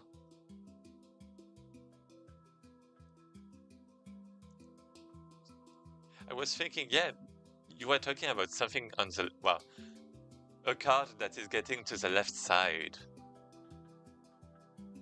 Maybe I can actually have the inverse. Maybe I can inverse the flow and discard the ones on the right side if you have a specific card. Like maybe it could be an effect. Like you discard your newest card. Yeah, oh wait, that's actually such a good. Oh, oh, oh, that's such an idea. Wait. So like here, for example, I had an idea about, um, so like well, let me tell you that first. Basically, I have like there are different dimensions you want to play on when making a roguelike, like with the different categories there. And what I was trying to do is create new mechanics, let's say, or events that impact those pillars. New mechanics that impact those pillars. So you have a few examples that I plan to add. Curses, right? As you mentioned.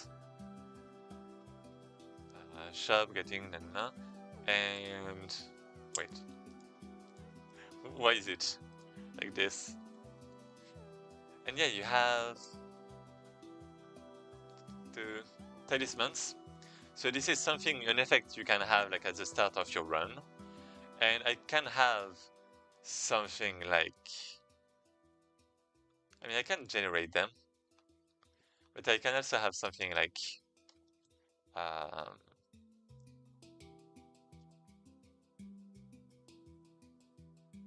the cards, the cards automatically discarded, or no, well, the cards, the cards from your hand, oh no, getting discarded on the right side. So you're going to discard your newest cards instead of your oldest ones.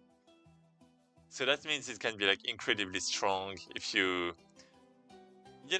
have cards that just get better with time. Maybe it's just going to get overpowered actually with that.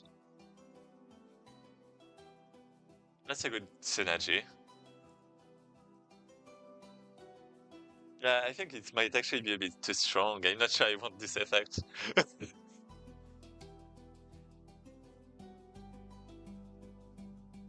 That's an idea. We are writing ideas. Maybe things are probably going to evolve. But yeah, and right now oh yeah, I was thinking about this. Yeah, I was trying to make a bone archetype. I mean, man, building a game is so much fun. Yeah, it is. I like game design.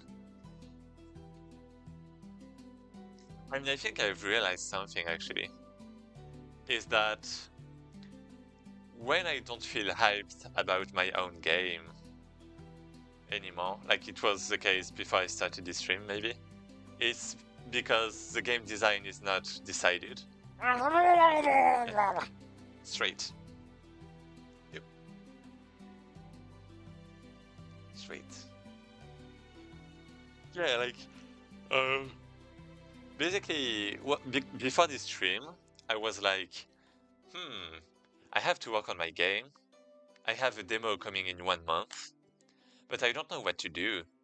I really don't know what to do. I didn't know what to do. I knew I had to work on the roguelike aspect of the game, but I was thinking about it the programmer way, because I'm a programmer originally, right? My name is Progs.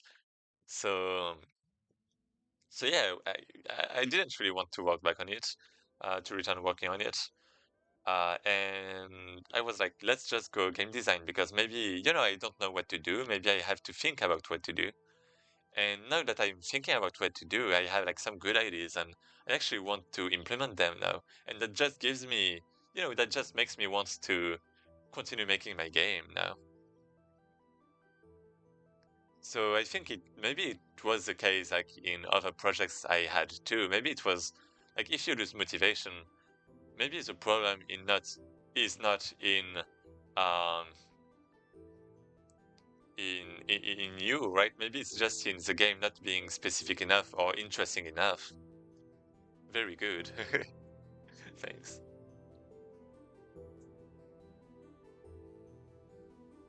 I'm gonna make a document about that probably.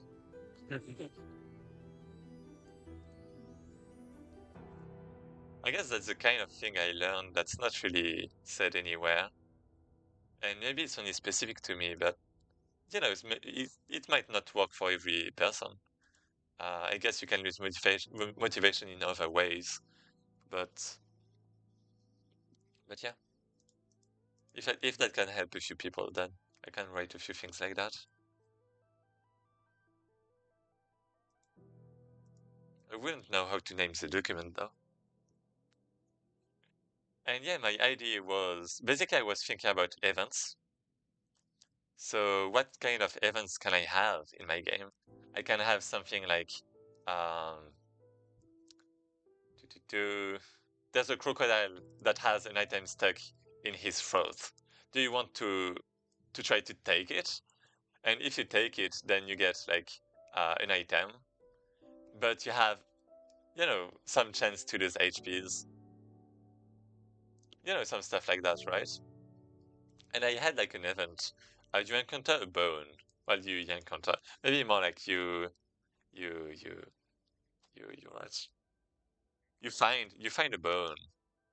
If you do nothing, if you ignore, then that's nothing. But if you take it, then you get cursed. So like you get a cursed card. That's like explained there, right? And then you also get the bone as an item. And I was thinking, maybe I want to make a whole archetype about it. Maybe that bone is from a leech, a skeleton king, the ruler of death. And it's actually a card that invokes the ruler of death and that destroys all of your other other characters. Wait. It's like there. Wait, there? Yeah.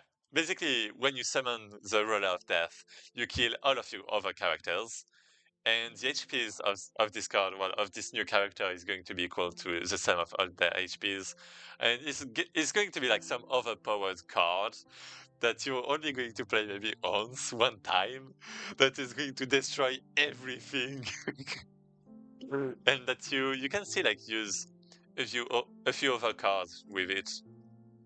Um, so like have different synergies, and that's a way to use cards that you might not use, without this rule of death, or it's like a new strategy, right? I'm kind of sad we won't finish our game. It was a fun journey, though. Yeah, I don't know about my game, how it's going to go. Sounds fun, thanks. I wish it's going to be. I hope it's going to be. I'm thinking about um, how, in a lot of cases, you really want mechanic changes instead of just stats changes. Because, like cards that just add attack, add shields, add, that kind of stuff, it's getting kind of boring, right? But if you, like, reverse the whole situation, if you change how the game works completely, it's kind of fun. But at the same time, it's not completely like you can use like your cards. Like if you have Fire Scroll, well, this Ruler of Death is like incredibly strong, right? But it doesn't have any ability by default. So what you want to do is you want to provide new abilities to this Ruler of Death. And for that, you're going to have cards that explicitly give new abilities, that provide new abilities. But these cards, you can also reuse them on other characters. It's like not specific to the Rule of Death. So like if you have a deck that is oriented like about that is fire focused, then you can use this card, for example, that costs 10 fire to not damage all enemies, but maybe like uh, apply a deep burn to all enemies, like 5 deep burn, for example, right? So yeah, that's an idea, right? And you have like different combinations, and that sounds fun, and I want to make that. That's the kind of thing that makes me want to continue working on the game.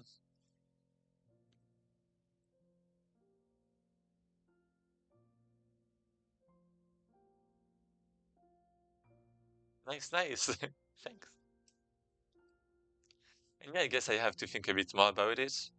Like all of this is going to get removed. I was thinking about having bones as resources, but like basically, if you have a bone, you think about bone archetype, and you think about necromanctions like leech, that kind of stuff, like summoning skeletons. But the problem is that we have a limited amount of characters on the field, and we don't want to. Well, I mean, there are problems, right? So that's why my thought was first focusing on only one character, one skeleton. So like the rule of death, right? And secondly, if it has a lot of HPs, if it's really overpowered, then I don't want it to just be a tank and have my other characters just behind, like knocking down the enemies. No. So to prevent that, what can I do? Well, I'm just going to kill them. I'm just going to kill all of my other characters.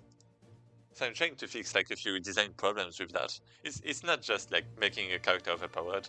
It's like trying to find the right combinations of stuff, of things, so that it's kind of balanced still, but provides a new experience and gives some hype. Like, who doesn't want to play the role of death? I do. It sounds like a nice thing. And it's like a lot of risk because you kill all of your characters. But yeah, if you manage to get it and then have your scrolls provide your abilities and stuff, then it can be kind of powerful.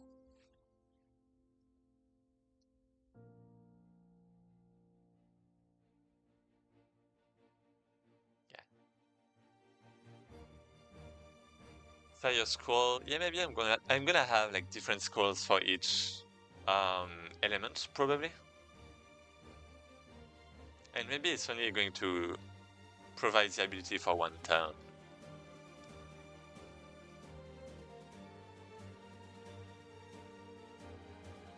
because this seems quite powerful. Like Deep Burn is basically dealing 3 damages for each thing. So anyway, then we have maybe the wind, because we have the wind element too. Maybe we have the mana scroll. Mana scroll. Wait, what time is it? 2:36. Hmm. Yeah, that's fine. Wind scroll. Costs 10 wind, maybe. And effect provides ability for 1 turn. And it's going to be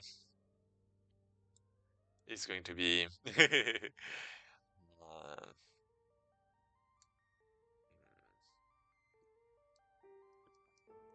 what was it supposed to be again? I think it was about damages, like the wind is about damages. Let me look back at my cards. I actually have a thing for that. I can go to the lobby, I could. Deck editor panel. I can play it. And I have access to like all of my cards from there. In a nice looking way. So like really? Do I have wind cards that cost wind? I don't actually. I don't have it. Oh, I do need those. Right. Because it was supposed to be the tutorial. So I have to make more cards about wind. Do you make the game together with your IRL friends or with people you met online? With people I met online, I actually remember how I played um, games from game jams, right? And I actually just discovered a game that was really nice looking, and I just talked to the artists, and yeah, and we just decided to make a game. I guess there are like a few cons if you do that. Maybe. I don't know. I mean, maybe IRL is the same thing. Well, maybe it depends. Like you have taxes and stuff, right? That can be a problem. But it's only when you earn money, so yeah. And yeah, when you split money, it could be kind of a problem. And then you have time zones, like if they live in elsewhere, right? I mean, I'm in Japan, so if it's like online friends, then there's a lot of probabilities then that there's going to be sometimes a problem. And then you have, well, every person has their own life. I guess I would say something is that if someone comes to talk to you out of nowhere to ask you to work with them on their game, I wouldn't say yes to that. I wouldn't say that yes to that myself. But if you want to find people, then well, if you are the one who recruits people, I would say, then I would say there are less chances that you're going to get bamboozled, right? Because you have some people just stealing your project and stuff, right? Uh, like stealing your work, I guess. You don't really want that, so just be careful with that. Um, yeah, yeah, I know what you mean. Yeah, I think maybe my artist thought I was safe because I like show my face. I stream. I have my community. I don't want to lose my community, right? So I have something to lose, I guess, if I don't, um, you know, handle my part of the deal.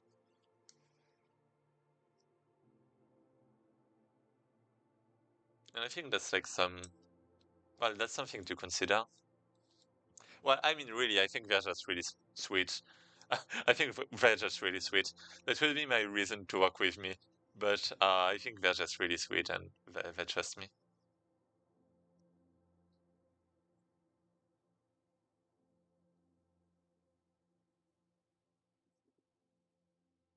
And before that, before like going on a big game, a longer game, let's say, we worked on a game jam together.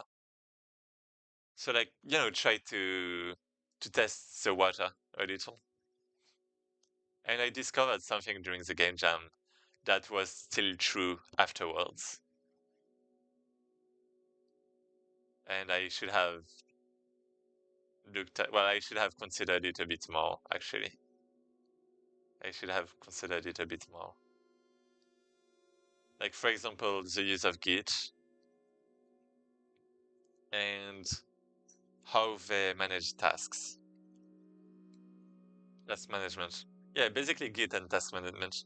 Task management. I would say that's the two aspects that can be the most problematic. I mean, because it's kind of frequent, right? Like, it does that, well, it happens with a lot of people that are not kind of experienced.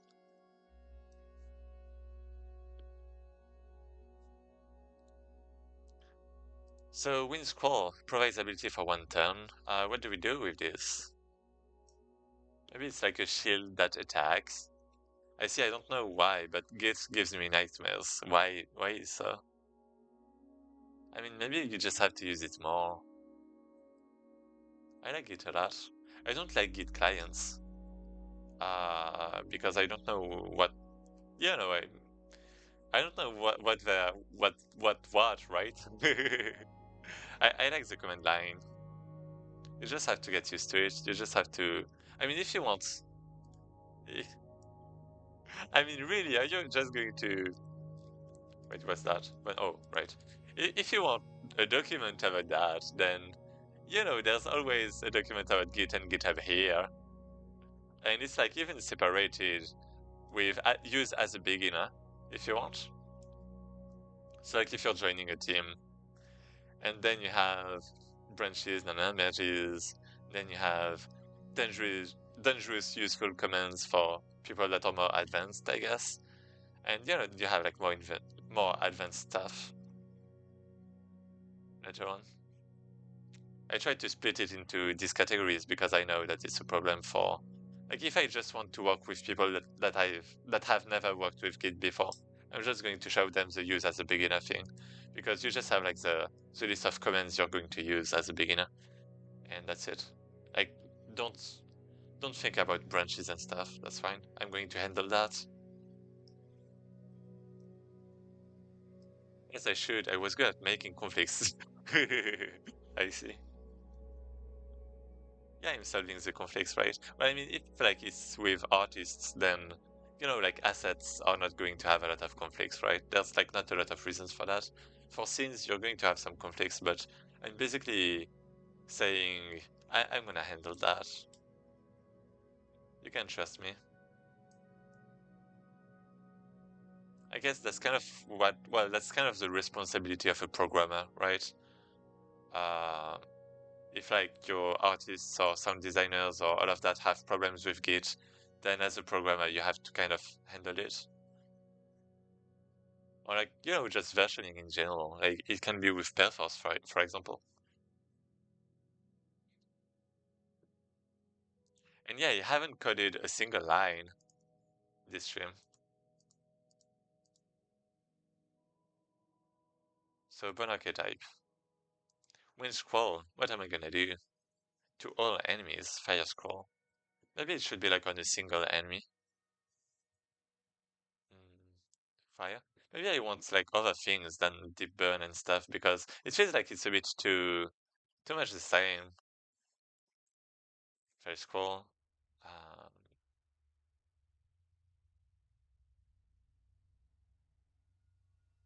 maybe like deal attack to the targeted enemy and consume burn, dealing maybe X damages for each, or like maybe it can be like with the attack actually. Maybe it's like relative to the attack. Yeah, that would be great. So yeah, okay. Maybe we want scrolls to be relative to the attack because that would be how they are actually different from other cards. So this is oh oh yeah, maybe I want to apply burn a certain amount of time, just like the the dragon I already have.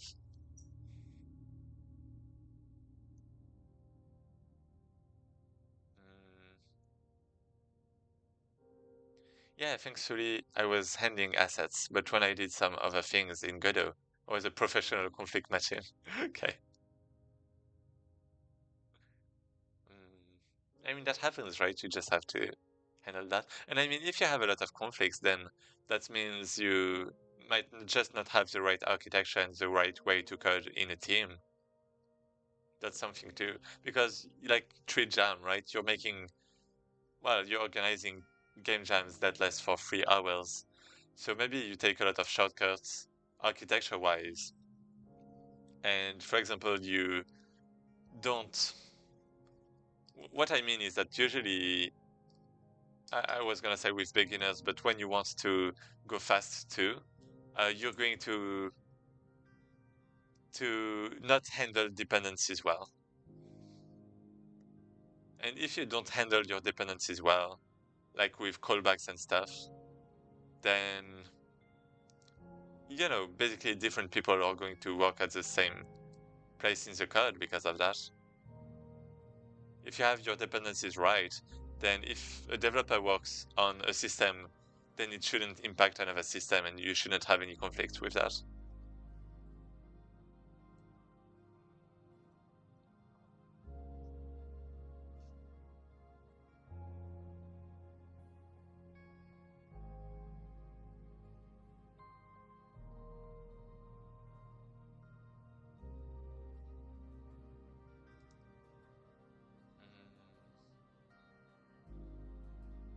Yeah, maybe, but I'm being a bit dramatic, okay?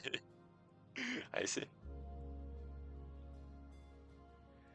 Get attacked is targeted enemy. Yeah, this is classic. Let's not do that. I could say apply attack burn to the targeted enemy. That's a possibility. I could have consume burn, dealing attack for every, well, for every stack. Maybe 2 times attack. Um, yeah, maybe I can have like dealing attack for every stack. 1/2 of attack. Well, dealing 1 damage for every 2 attack.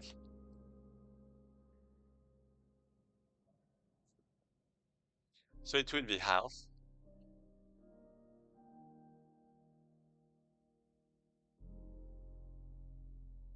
You half your.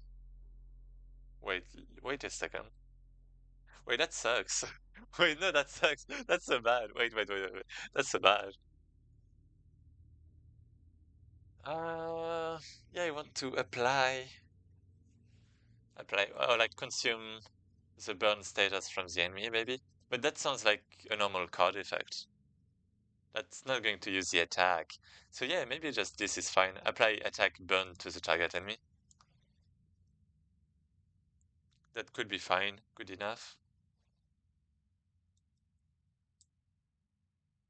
I actually, never mind, this is not good. This is not good. Because fire is not like a cost. That's not something on my character. Um,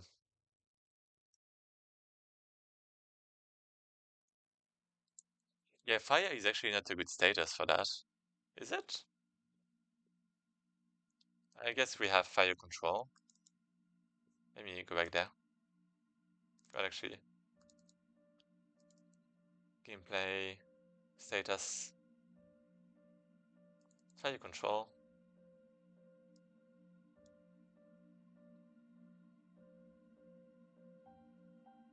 Press X burn on target.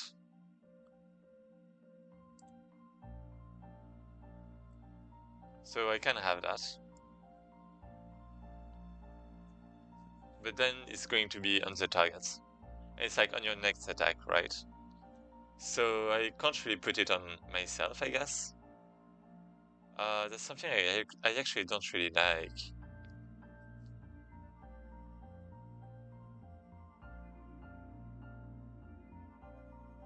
Maybe I want a few more cards. Fire control.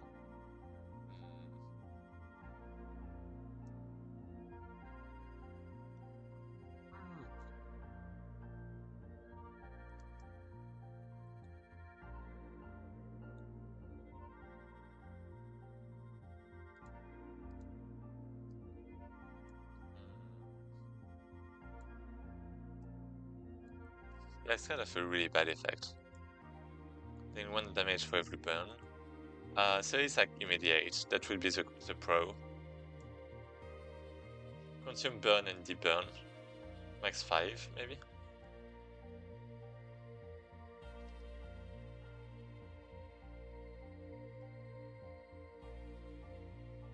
Consume burn and deep burn. Max. Well, max 5.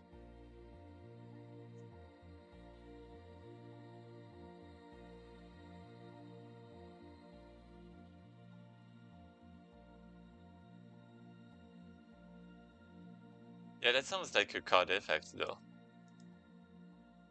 That's not for this archetype, let's say. But fire card, let's say. So we have this one. This is basically going to be the ability of the dragon we already have. We already have this.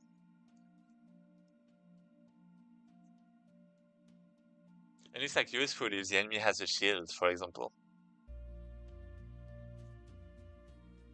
Because it sounds kind of bad, but if the enemy is like invincible or has like a giant shield, then it's nice to deal damages afterwards.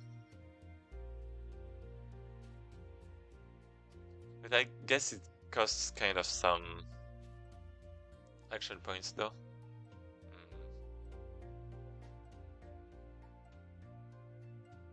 And yeah, I guess you can convert into deep burn, so it's like a lot of damages.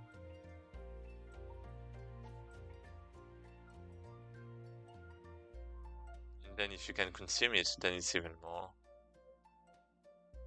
Because basically deep burn is multiplicating damages by 3, so that's a lot. Okay, let's say this is it. So this one provides ability for 1 turn. Wait, let me think. Consume burn, and I guess this is like selected. Target 1 enemy. So it's like directly. Okay.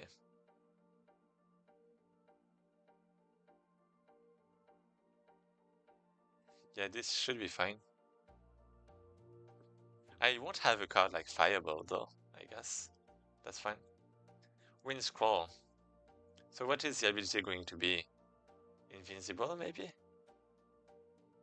But I mean, it should be relative to the attack, right? It should have something to do with the attack. So maybe an attack wind. Like apply wind. Apply attack wind to stealth. That can be an idea.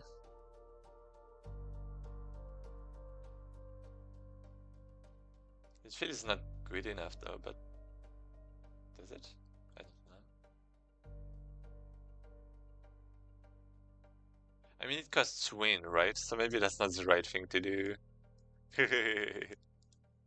Right, and if it's costing fire, then wait, what? That's kind of stupid. Wait, yeah, it's supposed to. Yeah, what is it gonna cost? I don't know. Maybe it's just exhaust. Maybe it's free.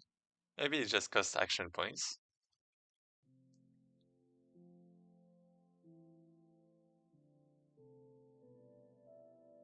I'm not sure.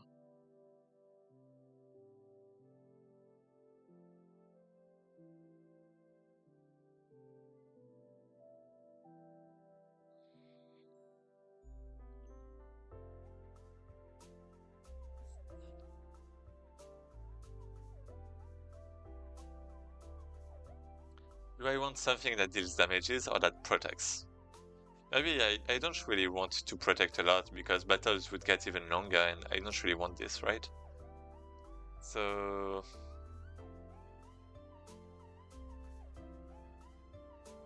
wind. Maybe I can remove statuses of things. Like penetration. Oh, I can remove the shields. That's a good idea. Oh, that's a good idea. Okay, so that would be penetration. Like, or maybe like the opposite of wind. So like, for now, if you attack a character with wind, it's removing one thing, one in amount. And basically it's blocking 1 damage. That's it. At a time.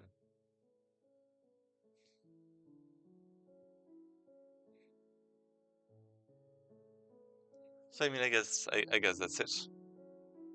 I mean, it's like 3 a.m. I'll probably be raiding someone.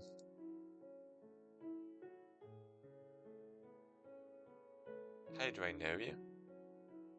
What? What?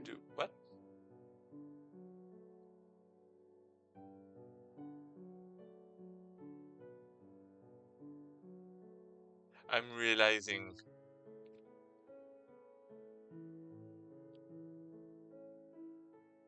the sad truth of just chatting. You have so many VTubers. Female VTubers, specifically. That's crazy. Wait.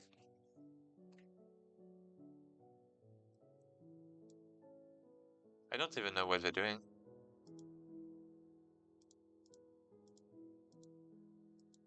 Okay. I'm new on Twitch. Just think of me as a newcomer on Twitch. Uh, Maybe I can like I have the best idea ever. Deck builder. Oh, maybe Slay the Spire. I'm going to raid someone that plays Slay the Spire. Oh no, wait. Slay the Spire. Do I have this? Slay the Spire. Wait, channels. Live. Oh, we have. What the fuck? What? Oh, never mind. That's the category. Okay, that's the right thing to do. Who's that? What to do? Filipina.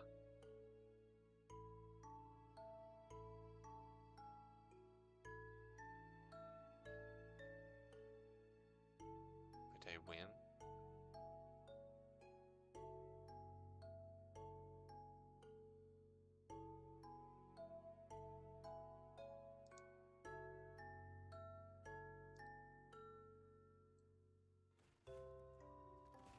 Okay.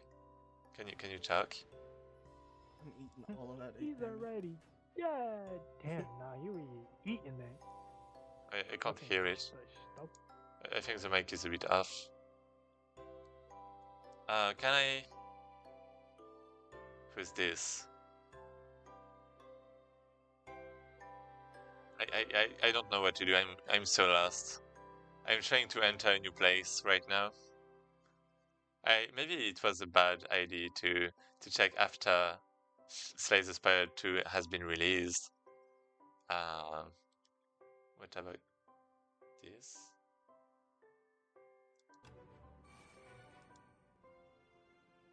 Can you talk? No. No one talking? She's just focused.